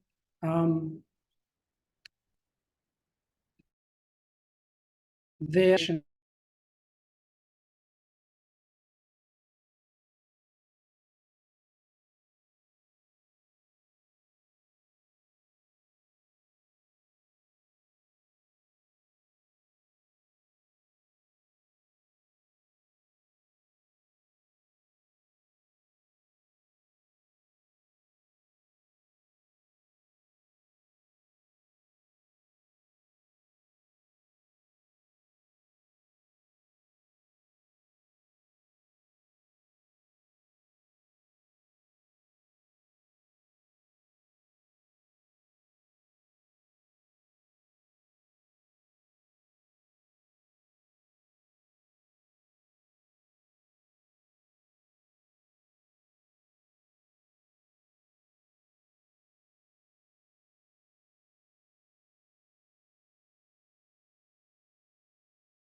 Because you are. Okay.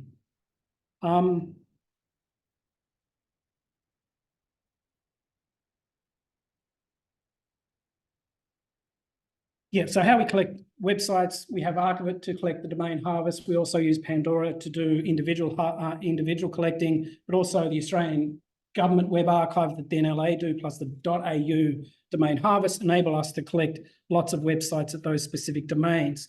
The other way we can collect digital publications is through a tool called Vizi. So Vizi is a CSIRO tool, so the Commonwealth Scientific Industry Research Organisation, I think. And we've been using this for a number of years to collect social media from a number of platforms, so Facebook, Instagram, Twitter, Reddit. in the last few months, years since Elon Musk took over Twitter, the whole thing's the Twitter collection's really dived. That link goes off to where we have a social media archive kind of picture on our website of just the aggregated data, and it kind of provides a mood of what's happening in social media land. So that's in terms of social media collecting. In terms of kind of work ahead and kind of thinking about this stuff and issues and all that stuff, we need to think about, the whole of domain versus the single website. So I think there probably is overlap in terms of the harvests. When we started the New South Wales.gov.au domain harvest, we could go at a deeper level than what the National Library's harvesting was going. So that's why we did that. So it does get a bit technical because one of the big things with this website collecting is it does depend on what the type of website it is. And it can be really difficult to collect some websites, i.e. really difficult, i.e. not possible to do so. And so you do have challenges like that. So we need to think about the whole of domain versus single website. Obviously, doing a single website is more resource intensive, but often it can provide better access points into that material. The whole of domain, you collect everything, but how people find it can be a bit more challenging. Similarly, the .au harvest and other harvests, working out where overlap is there, trying to maybe rationalise that. In terms of social media collecting, that's an area that the National State Tertiary Libraries are looking at collaborating in to try to collect that material collaboratively. So that's kind of just in the initial stages of thinking about that. But social media is a really difficult thing to collect. We collect through Visi social media posts, but we don't get, Facebook's really difficult to collect, full stop. Government publications is an area where we need to think about how we're doing those, So in the government mandates we say, send off to the National E-Deposit Service your really key significant publications, your budgets, your kind of annual reports, your key strategic documents, put them in NED. But we don't say give us everything because we can collect things through website collecting. And so that's a balance again, we don't want to say to government agencies, give everything to NED because that's just a waste. Someone's going to be sitting there forever. So we don't want to do that. But we can't get everything through website collecting. And as I said, sometimes access is better if you catalogue the individual thing, annual report, rather than trying to find it in an archive website. The other thing is technical challenges, which Boris will speak a bit to as well. Like it is technically difficult to collect websites, and that's just a worldwide kind of thing. It's not like Australia's backward in this, we're quite forward in this. It's just like they're just difficult to collect. So that's the end of me. So I'm going to hand over to Boris to talk about Pandora.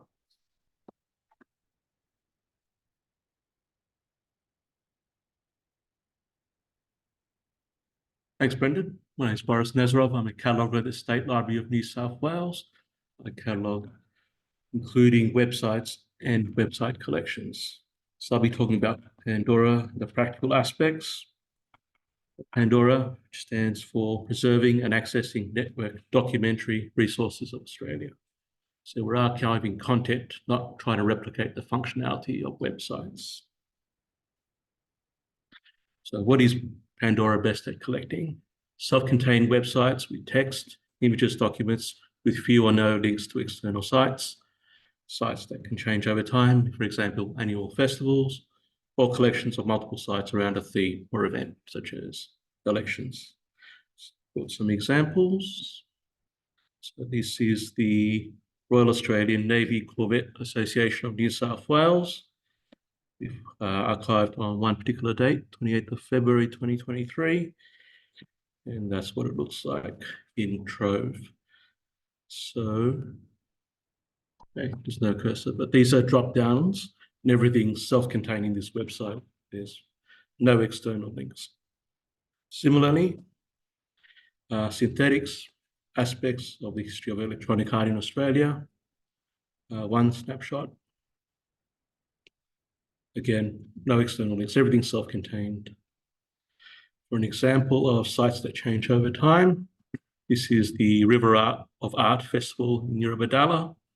This is an image from the 2024 website. So it references 2024, and you can go back 1 year, and that's the 2023 version. You can also do multiple sites. So last year we captured numerous sites around the 2023 New South Wales election campaign.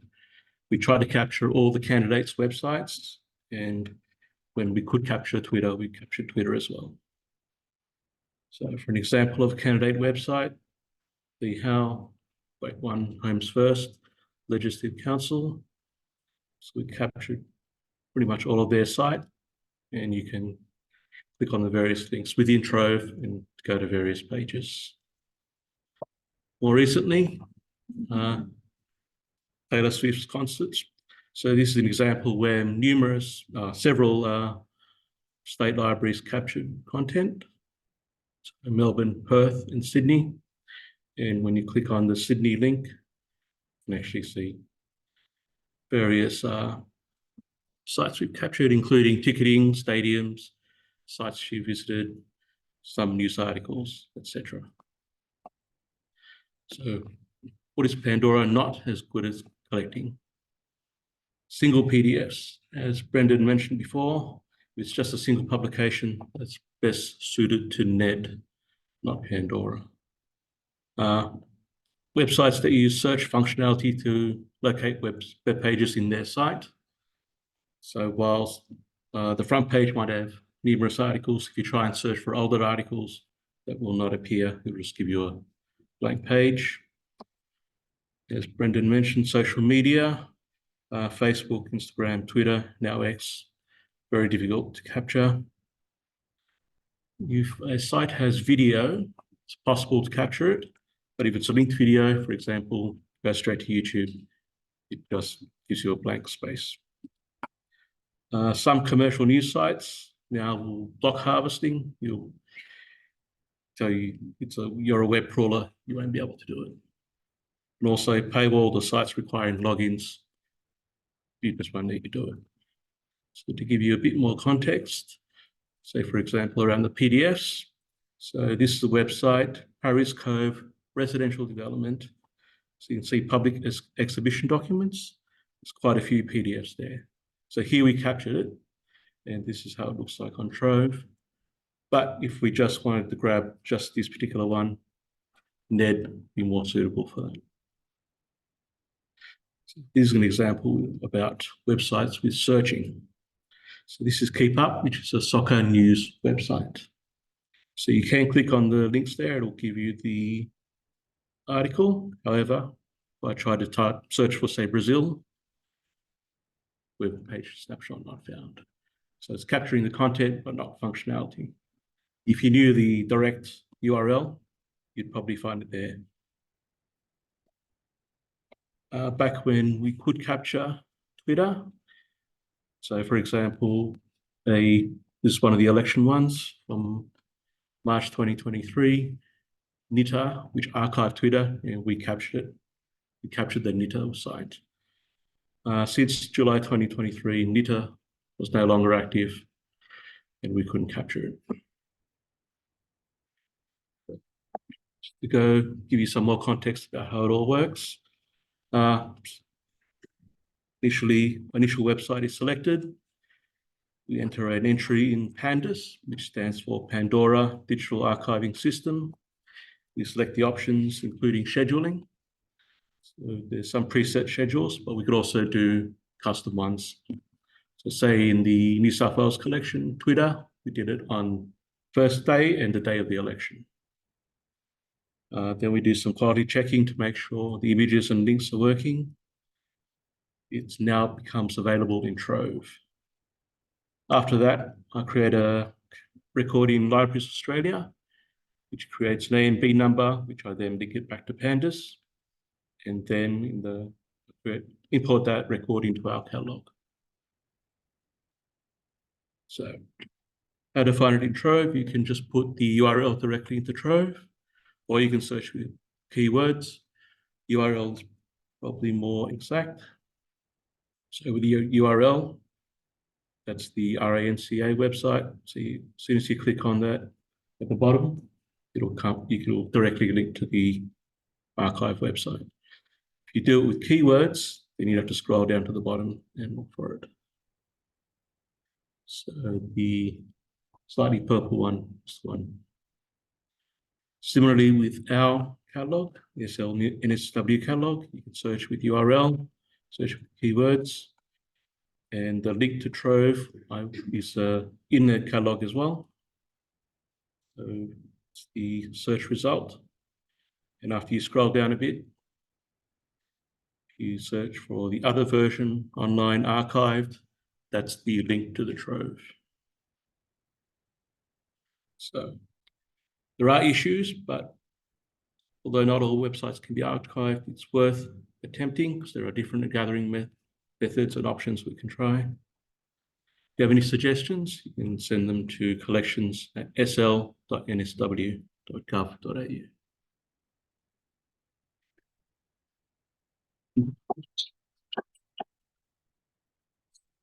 Any questions for Brendan and Boris? I have to admit, I'm a massive fan of this kind of stuff because I love the way it has stuff that you don't think you're going to need. Like there's some amazing times. We collect things like your local government websites at times. We collect a lot of festivals. I just think it's really fun. So you've got the email address, so you can email suggestions about things in your areas that you think we should be collecting for this. Michelle. Also, if the site's down, Mm. you can go and use the site that's on Pandora. Yes. Because it's been collected and it's pretty much up to date. Yeah, that's exactly right. Any historical research, it's really useful. Yeah. For that reason. Yeah. Yeah. That's why we archive Keep Up, because we knew it was going to shut down on the 1st of March. So we did it quickly before it shut down. Now it just goes to another site. Yeah. Yeah. I suppose sorry. No, go on, and you go, Brendan, and then we'll go to Alison. We are happy to receive also subjects or themes, so we're happy to receive, there's a festival happening, here are the key websites, that kind of thing, so that's all good. Like the Taylor Swift, I found really exciting, just speaking personally, it's like, you know, all those websites are going to be there forever, and it'll be like, blah, blah, blah. That's exciting, so I'm happy for all of you, if there's a festival happening or some big event, and there's a few websites, happy for you to select these are the websites, and we can create those little collections that Boris mentioned. Alison? Yeah, I've got two questions, but I know there's one in front as well. One's a bit definitional. So all of the .nsw.gov.au websites and the .gov websites that have been collected by libraries. Yeah. I just wonder if they're government records, because they're government digital records, and therefore my brain's going, why the library collecting them, not the state records department? But maybe you've got an agreement there, or maybe I've got the wrong end of the stick. And then second question is, Boris has told us how the Pandora collecting works, but I was wondering how the archive kit IT collecting works. Does it work on a schedule as well? Catch a page, a first page? I can answer the first question. Brendan, do you mind coming up and using the microphone so it's easier for the people online to hear the answer, please? Yeah, that's fine. So in terms of the New South Wales.gov.au thing, my take is that they're all publications, and there is kind of, you know, so we would say they're publications. They're available to the public and websites. If you looked at the state records disposal authorities, my guess is they may say something about websites. I don't know what they say. In the print world, they would say that some publications do need to go to state records and some print publications have to go to the library as well. So there is kind of a bit of crossover, but I'm not sure they're actively collecting websites. So that's my answer to that. So my feeling is they're probably both is the answer. And Boris, I think archivists, you've had some fun with that?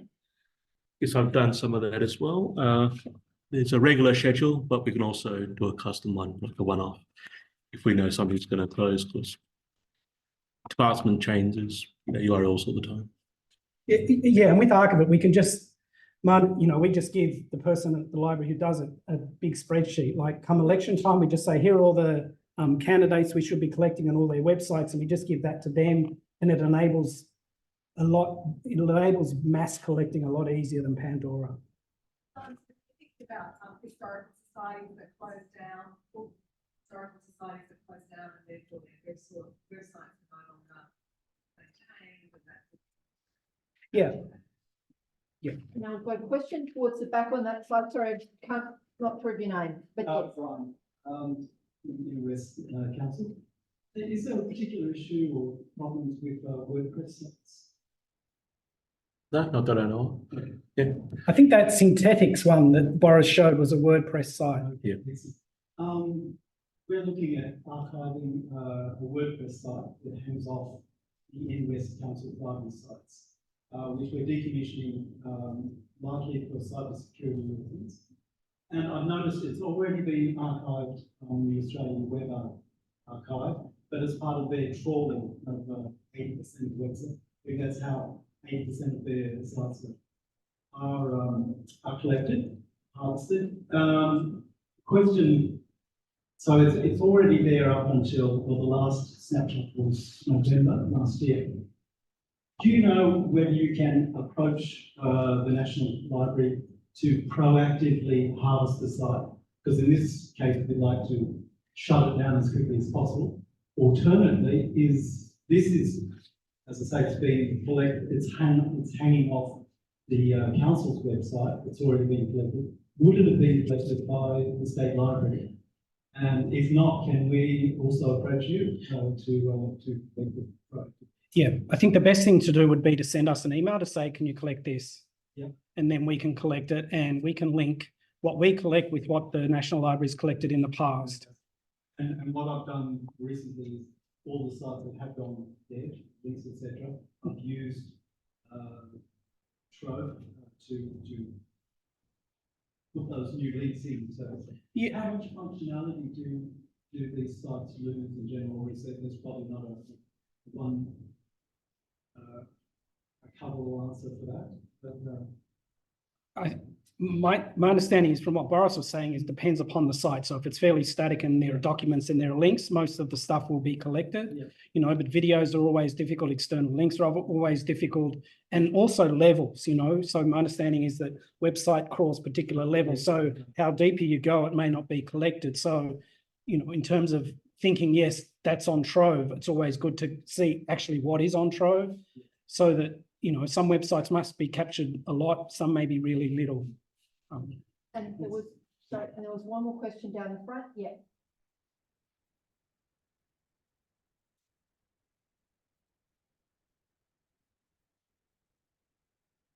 About 15 years ago, Pandora asked to file a so I haven't had any more work from them since then, so I haven't been able to see how much they've collected. How often do they update these for saving? And I've got like 15 years worth of posts, but would have all 15 years worth on there. Like, you could scroll for days on this to get to the bottom page. Well, whoever created that Pandas record can set that scheduling. So if you just send us that website, we can have a look for you. Yeah, so I think it does vary. Like if it's the library thinks, oh, we only need to collect it that once, like the Sydney Zoo, Taylor Swift's been, we don't care about that anymore. We're just going to collect that once. I'm being facetious there, but we do that when we collect it to say once, regularly, etc. And so it all depends what happens. But Pandora used to get permissions. The libraries used to go out and get permissions, and the National Library got their legislation, so they no longer kind of do that. That's fabulous. Please join me in thanking Boris and Brandon.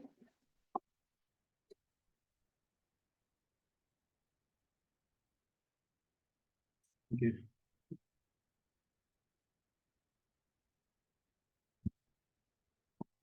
Thank you. We've got, well, we're near the end of the day. We've got 3 more slide presentations, time for a bit more general business. And Kash is very kindly providing afternoon tea, which is down the back. So 2 slide presentations are online and we've got 1 on site. So we'll go with the first one online. Are they there? Veronica. Veronica, and then Craig.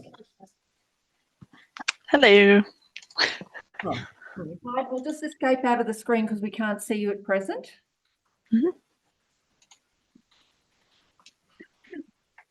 And so, Veronica, you can probably screen share from where you are. Yep.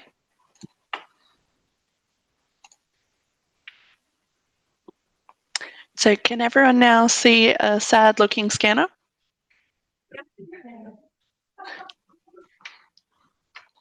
Okay, that's good. So hello everyone. I'm Veronica Shaw from Parkshire Libraries. I do adult programs and engagement, which also includes a little bit of local and family history. And this is the story of our lonely scanner. So can everyone see a second slide that says "So lonely"? Yes? Yep. So in late 2022, we had a poor lonely scanner in the local and family history room that was getting no use at all and wasn't even connected once I had a look. This is around when I started, and I realized this was really great equipment that just wasn't being utilized. So the first thing I did was connect the printer. So I don't have a huge tech background, which I'm sure happens to a lot of people who are suddenly doing local and family history. The first thing is to not get too nervous about it. So just remember to have a look at the whole device, find the make and model, and then Google it, because there's all these wonderful manuals online. And so what I did is then I printed this off, I read it back to front and got the basic settings up and running. And then remember, you don't need to be a tech whiz, just take some quiet time to read it and start with one small thing. So all I wanted to be able to do was do really nice high quality photos. And that's the first thing I focused on. So I then kept practicing, and then I even showed my colleagues so that I could practice by showing them and everyone get a bit more used to showing everyone this. And then once I had that down, I thought about promoting the scanner so that I could show everyone in the community that we actually had this equipment that was hidden away in a room. So when it was up and running, I did some brainstorming and came up with the idea that since no one was coming to the scanner, to take the scanner to the people. So we booked spots at all our upcoming agricultural shows to collect scans of photos that would be in an exhibition for History Week. Sounds really great, right? Unfortunately, everything went wrong, which I think is a very important lesson to learn in local family history. Everything can go terribly wrong. So I got COVID and missed all but one cultural show. Several other staff also got sick, and then we had a bunch of staff changes resulting in the entire exhibition not happening. And I even had some cases of the agricultural shows being cancelled because of the torrential rain that we were having at the time. But while we considered how to proceed, we had a lot of people coming into the library and contacting us about the scanner because they were really interested about using it to preserve their photos. So we had a little bit of a rethink and we pivoted. So even though everything could go terribly wrong, don't get too disheartened. We then decided to take the scanner to each of our library branches without plans for an exhibition anymore due to all the staff changes. And we just really focused on bringing the scanner to the community. So we saw lots of use and interest. It also increased staff awareness and doubled as training for all our branch librarians so that they could use the equipment. So this was really mutually beneficial for everybody. So we actually were given, like, any members of community would come in and they still do, and they scan things, and a lot of them donate these images to us, the digital image. So we get a lot out of it as well. And in Scanner's new life, Scanner has made many new friends. We've had a lot of photo scanning for slideshows, even for like people doing things at funerals. There's been really wide variety of uses. People have repaired or gotten a nice copy of damaged documents, and so they use it less because they can share a nice copy of it. It's been used in exhibitions. So the photo in this slide is actually a wonderful nurse scrapbooked every single baby and mother who she helped in the maternity ward at Parks Hospital. And we actually used the scanner to scan like all the pages of her scrapbook so that they could play digitally on a screen. It's also been used by a lot of community groups, and scanners now have been getting used for slide scanning because once we had all the basics down, we've started slowly learning all the other things that this really great equipment can do.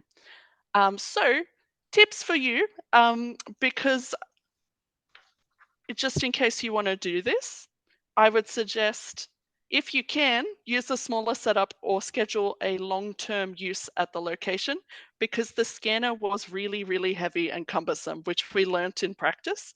I would also suggest that to keep shelter and electricity requirements in mind, because we were lucky to have little rooms at the agricultural shows, but sometimes they were only going to have a tent available, and then when all that rain started, we got really, really worried. And if you have any low utilized items in your library, skill up and showcase where you can. Like, be brave, because then you might make a lovely piece of equipment day, and it'll make lots of new friends. And watch this space for the next big thing for Scanner. Thank you.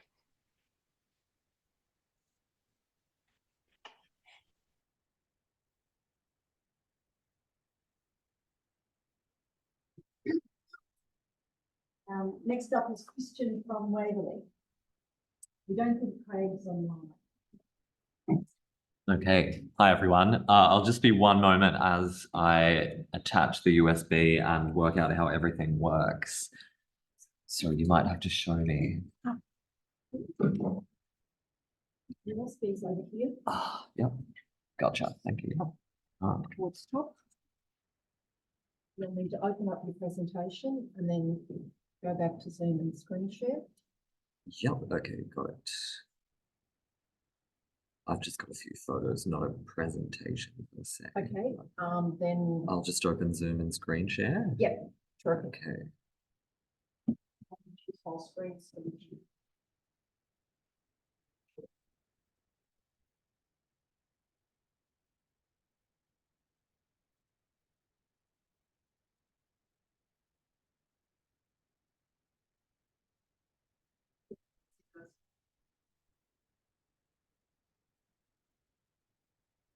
Great. Hi, everyone. Thank you so much for enduring that slight moment of bumbling and technical incompetence there, but I have all my slides up now, so it's fine. So before I start speaking, I just want to acknowledge country that we're on today. This is Gadigal land of the Eora Nation, land that always was and always will be Aboriginal land. So thank you so much for having me along. My name's Christian and I'm the E-Programs Librarian at Waverley Council. So I'm not a local history librarian, but I do have a background working as a local history librarian previously. My role currently involves essentially running digital literacy classes and technology assistance for members of the public, predominantly seniors. And as part of that, we at Waverley thought it would be a nice idea to set up what we've called a family history digitisation station. So you can see in the photo that I've got up on the screen, on the right, there's a little poster advertising it. And yeah, digitisation station, digitise your family history. So over the course of my job, as I said, I spend a fair bit of time working with senior residents of the LGA with technology, and a few of them were, you know, joking about the complexity of things these days and how everything was so much simpler back when they were younger, and talking about various kinds of old media that are no longer really viewable anymore. So things like VHS tapes came up, camcorder tapes, negatives, and slides. Somewhat embarrassingly, I didn't actually know what slides were until we established this station. But slides are these, for those that don't know. They're little kind of negative or photograph-like things that people would get their photos put onto, and then they would bring all their friends and family over for slide nights and subject them to boring displays up on the wall of their photographs. Lots of people had very painful slide night related memories that they passed on to me. So anyhow, we have all these different types of out-of-date, no longer viewable analog media that a lot of people still have kicking around, but obviously they can't really be seen anymore. And so we thought, if we can, why not set up a station in the library that will allow members of the public to digitize all of these old records. And looking into it, it turned out it was relatively affordable to do so, and relatively kind of space inexpensive as well, that it would just be a real little table at the library, and that was going to be all we needed. The kind of logic of this was that, well, you know, we want to help people preserve their family records, preserve their cherished memories, and we want to make them accessible to younger generations, foster digital literacy amongst seniors and residents of the LGA more generally, and yeah, allow people to look at the past and at records they have, because I think, as a few people have touched on, there's this real danger of various forms of media simply disappearing and going out of date and being inaccessible. So I established the kinds of equipment that we would need for this, wrote up a short, and I mean 2-page proposal for library management, and they accepted it straight away, and we got to work setting it up. So you'll see here up on the screen, what we've got is the station. There's a laptop in the middle, and then the various pieces of equipment associated with the station. So on the right there, we've got an old VCR, which I purchased off eBay because it turns out they're not being manufactured anymore. The process of getting the council to go on eBay and buy something was torturous, but anyhow. And then you'll see that the VCR is hooked up to the computer there with a little white converter cable there, which has some colorful RCA inputs. So really all we had to do was plug the VCR via this converter cable into the computer. And then it turns out that you could play a tape and it would be screened up on the computer. And then on the other side over here, we've got our Epson scanner, which scans photographs, but it also scans negatives and is able to fully colorize them and convert them into digital photographs. And it also scans slides. And then recently, you'll see here, this is an updated picture of the station. We've also added a camcorder to it, you'll see on the right. So that allows people to digitize the smaller tapes, High 8 and Video 8, which were popular kind of in the late 90s and early 2000s for home movies and the like. And so essentially, you can use all of these little gadgets to get your media to appear up on the computer screen. So what we can see here on the screen, I'll go to a photo which gives you a better feel of what comes up on the screen. Yeah.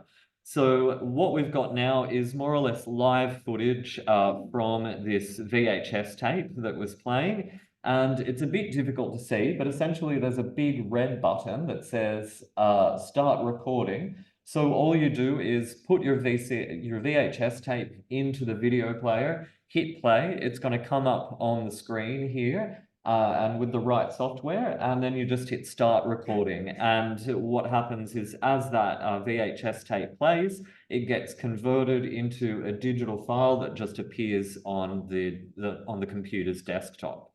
And then ditto with the like of slides and negatives. You just pop them in the scanner, close the scanner, and then open the scanning program on the computer and hit scan, and it just goes ahead and very quickly turns those into digital files as well. So that's the station, and that's how it works. And it's been ragingly popular since we launched it in August, I believe. I think my understanding is that we are, or were, the only library in New South Wales to have a service like this. And so it got quite a bit of publicity when it launched. We were covered on ABC 702 in the local newspaper, and promoted by various kinds of local MPs and councillors and the like. And so we had, I think, about 150 people book in to use the service in its first roughly 2 months of operation. And then since then, we've averaged 30 members of the public booking in to use it per month, roughly, so 1 per day. We make the service available to anybody that's eligible for library membership, so that is any resident of New South Wales. We've had people coming from as far afield as Newcastle, the Blue Mountains, the Sutherland Shire, and other kinds of far-flung corners of the kind of Greater Sydney and periphery area. And they've kind of come in lugging giant metal boxes of slides, VHS tapes. Some people quite charmingly brought a sort of one of those old circular movie reels, thinking that they could digitize that, which was, it was unfortunate we couldn't, but sort of amusing as well. And yeah, it's very, very popular. The kinds of feedback that people have given us and just the significance of what they've been able to do has been quite profound for those who've had the opportunity to use the station. We have had people come in and digitize their honeymoon slides from the early 1960s, and apparently this was the first time they'd seen these images in many, many decades. So you get an opportunity to look at fabulous shots, you know, from decades and decades ago, from people's lives and the kinds of fashion and hairdo and whatnot that were happening at the time. We've had people come in and digitize footage that they've used for their children's, you know, 30th or 21st birthday parties. We have had people digitize kind of like video, I suppose, documentary history projects that they undertook that, you know, were stuck in these old media formats that they weren't able to rescue.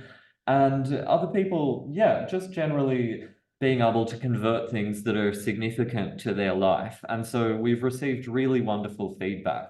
We allow people to book the station for 4-hour time slots. It's really, really easy and non-bureaucratic to do. It's entirely free for the public to use. And all you need to do is call up the library. Perhaps if I zoom in, yeah, you can see here, all you have to do is just call this number to book now. We've got a fairly simple, basic Excel spreadsheet that contains the 4-hour time slots, which any member of staff can enter the bookings into.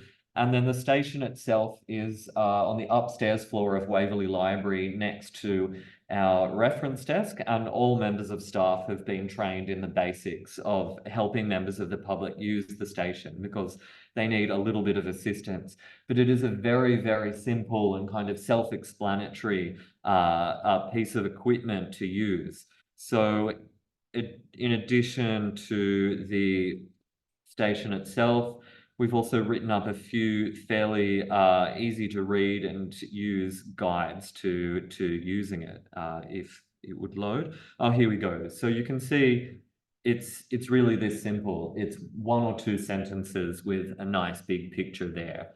Put the tape into the tape player and that kind of thing. Like it's that level of simplicity.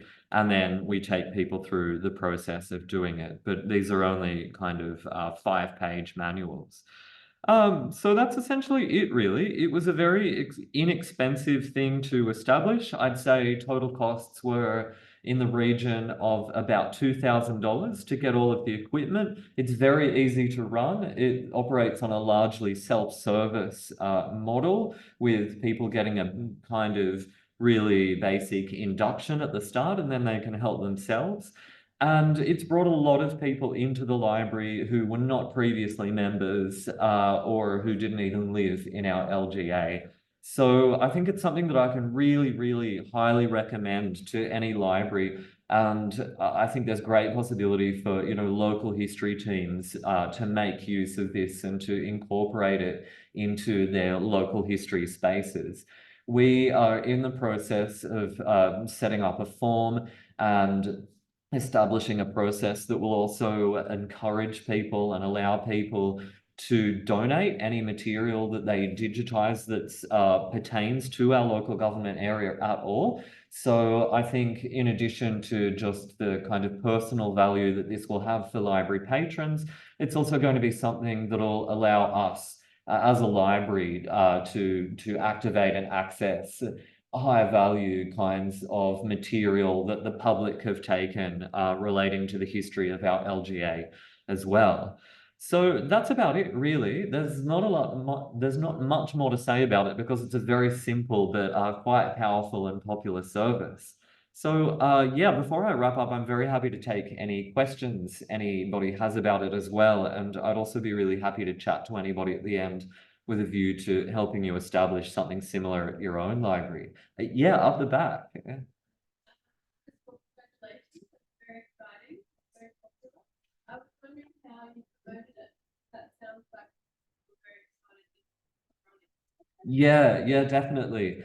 We were very lucky that the council and library management really embraced the service as a whole and made every effort to promote it themselves. So when we initially set it up, council's comms team sent out a media release to local media outlets and a few Sydney-wide ones. And then when they got interest, they liaised with the reporters and were able to line us up for actual live interviews with various outlets. So we did it that way. Council also included it in their kind of resident-wide e-news, and they put it in the either twice yearly or quarterly little brochure that they mail out to all residents as well. And of course, the library put it out through its own comms. Yeah, so I think we were able to reach people who would normally just be totally missed by our regular library communications. And that was really excellent. Yeah, I remember when I was doing the radio interview live, the poor admin staff at the library were just having the phones ring off the hooks. So yeah, it's really good once you do get promoting the service. There's so much of a market for it. Yeah, which is great. And I can definitely say from our own experience, patrons and potential ones will come rushing in once you set it up. Yes. Oh, thanks. Yeah, almost set up one of our organizations with this in the hub. We haven't got yet one of the consensus with it, will take off with it. My motivation really around was to be able to collect some local history material, with locally related photos. In your experience, are you able to collect a lot of this stuff, or it is just the margins that you are dealing with in the scheme of things? Yeah, fantastic question. Unfortunately, we have only just kind of begun the process of soliciting donations of material. So we've got the form typed up. It's getting approved by whatever department of the council bureaucracy looks after these things. And then with luck, we'll be able to get that process started. But so far, it hasn't begun, unfortunately.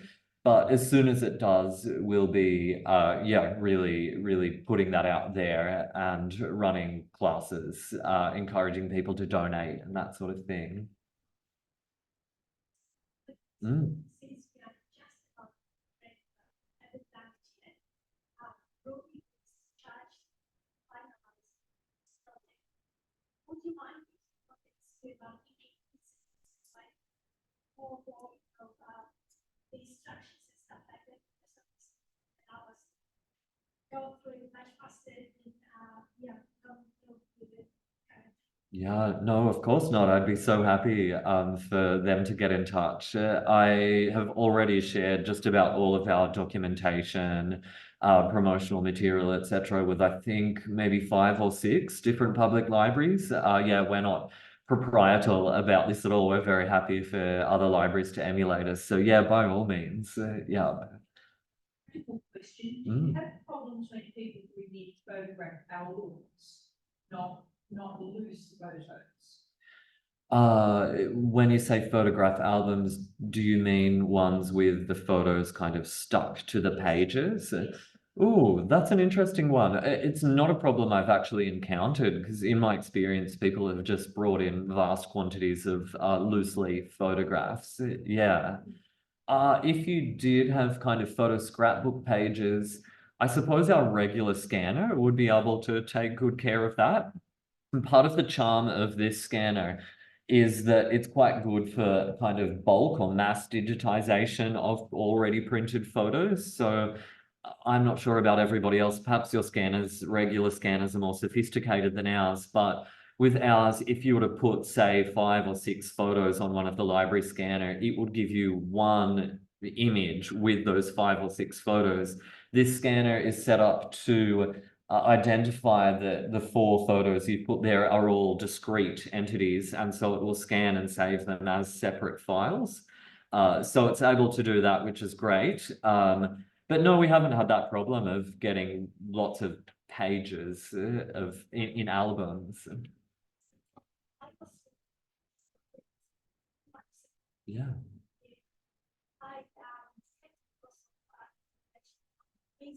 Yes.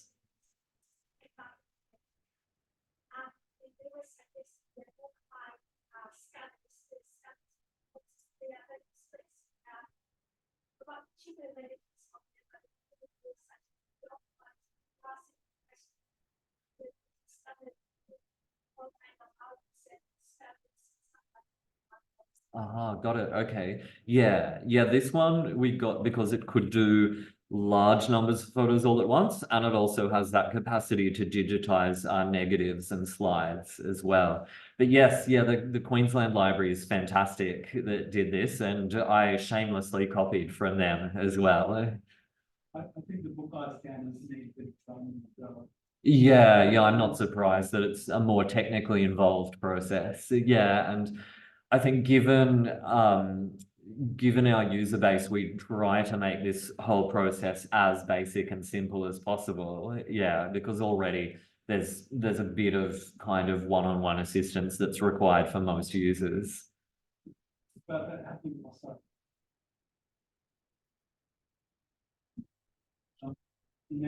Have you had much resistance from operations staff about the extra assistance they need to provide? And the technical question on that as well, with the VHS reader, have you had problems with tapes getting stuck, and also another add-on to that, the VHS, they have a limited lifetime. Have you made provision to get other ones, or was this an especially expensive, or the unit with a lot of time left on it? Yeah, those are excellent questions. Thanks for asking. In regards to staff, I suppose I'm one of the staff that is frequently at the desk next to the station, so I certainly haven't had any issues with myself helping people use my own station. But there are other staff there, yes, and they've all been fantastic without exception. So that's been really nice. Prior to the station setting up, I ran inductions with every single member of staff at the library. It's not a particularly difficult thing to use once you've got the hang of it, so that helped a lot. And I suppose in some respects, it's not at all dissimilar to a lot of the tech assistance work that in many ways is already a kind of given or an essential component of working as a library's customer service member of staff. All of us would know that, we're, amongst other things, really like printer technicians and people that help members of the public with computers as much as books. And yeah, I suppose this was just a bit of an extension of that. But no, all the staff were great, and I really made an effort to encourage them to get comfortable with it. Yes, and then getting to the actual hardware itself, a lot of it isn't manufactured anymore and is very old. So, yeah, and you're also getting a lot of it from eBay as well. So there's an element there of, I guess, hit and miss when you purchase it. Quite embarrassingly, we got the camcorder, which you can see on the right in this photo, and then it more or less immediately just kind of quit, went on strike, and we had to take it to get $500 worth of repairs. Yeah, so I was really nervous about the library manager's reaction to that, but she was excellent about it. Ditto with the VCR. It's also old equipment.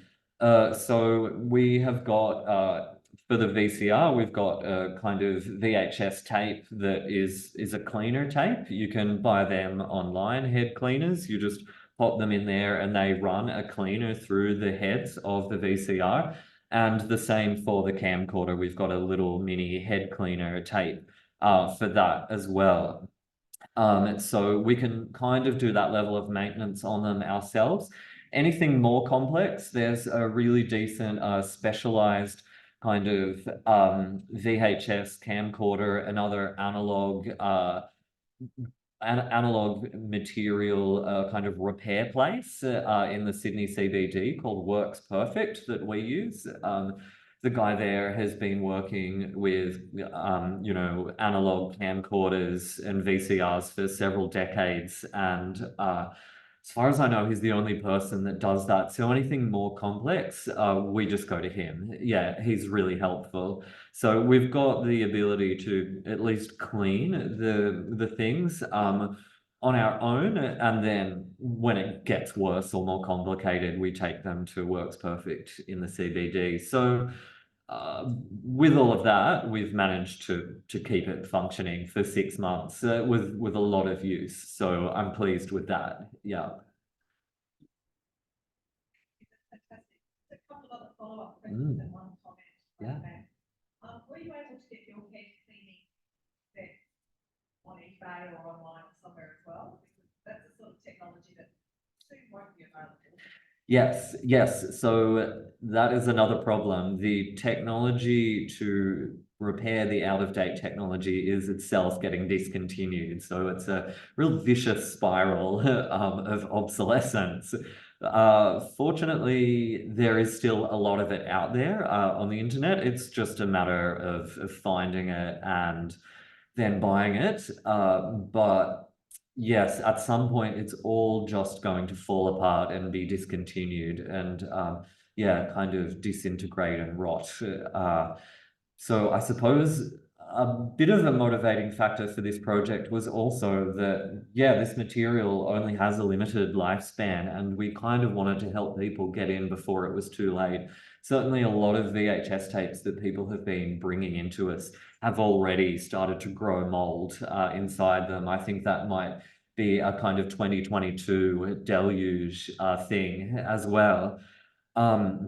But in terms of head cleaners, there are some that appear quite new for VCRs available online, others that are secondhand, what we've used for the camcorder. But if you just do an online search for, you know, VCR and camcorder head cleaner, you'll definitely find plenty of places that have hung on to all of this and are now flogging it off at a premium price. Yeah. Be a great service for somewhere like the State Library to set up a library of head cleaning equipment or just, you know, repairing your analog hardware stuff that we could borrow from somewhere because you don't need it all the time. Yeah. Right? You need access to it. And it's extremely expensive and there's kind of no point Waverley Council buying one and Randwick Council buying their set. All of us buying our own set. Yes, yeah. Like you have a toy library or a Yeah.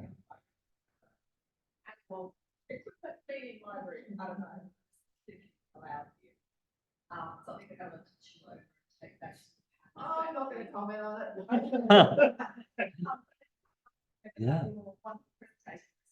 Just to say that we were trying to digitize what are called P5 cassettes. Oh. Basically the precursor to your 8, you know. Yeah, your high 8s and your video 8s, yeah. My video thing. And I did find a 12-year-old on YouTube who told us how to do it, told us the cords that we needed to buy to connect to the laptop, and the software that we needed to download for free, and how to troubleshoot the sound. So YouTube is also a very good source of instructions that a 12-year-old can tell you about. Yeah.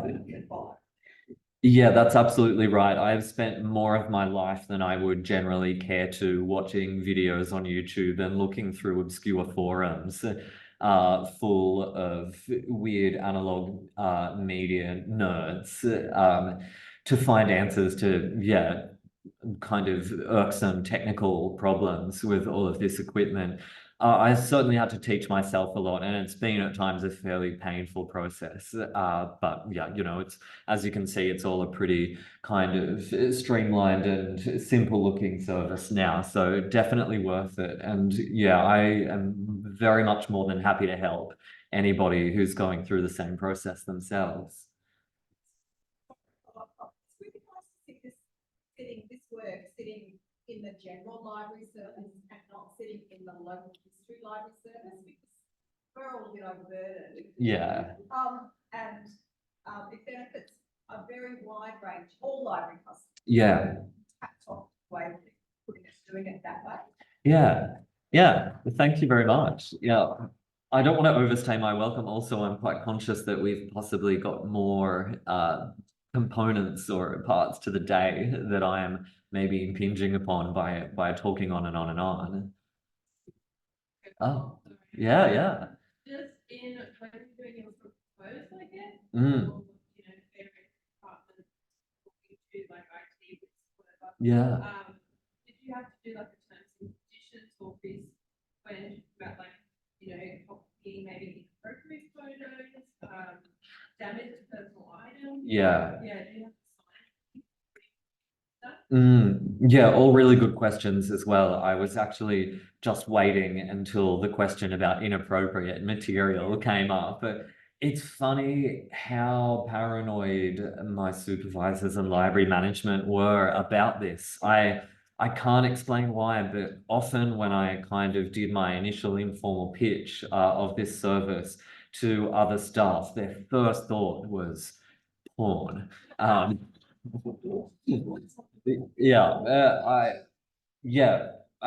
not sure why, but that's where many a librarian's minds went as soon as I brought this up. So I can show you the section of our website that deals with this just quickly. I'll just. That'll be really helpful. Oh, sure. Yeah, absolutely. I don't think I'm on this, but I'll get our local history librarian to do so. Yes, so we essentially, we've got a bit on the page for the service on our website that says we accept no responsibility for damage to your materials. It's all done at your own risk. And we are able to discontinue and delete any digitizing if we deem the material to be inappropriate. So far in 6 months, we have had no problems whatsoever. I'm not surprised, but I think everyone else at the library has sighed a great sigh of relief that there aren't any, more kind of non-PG rated home videos coming in to the library.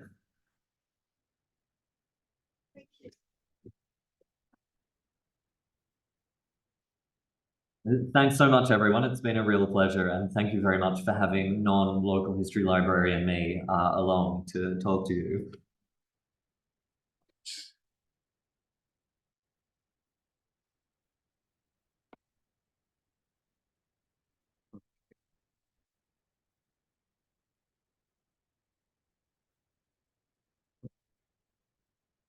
Maybe I'll just pull it out.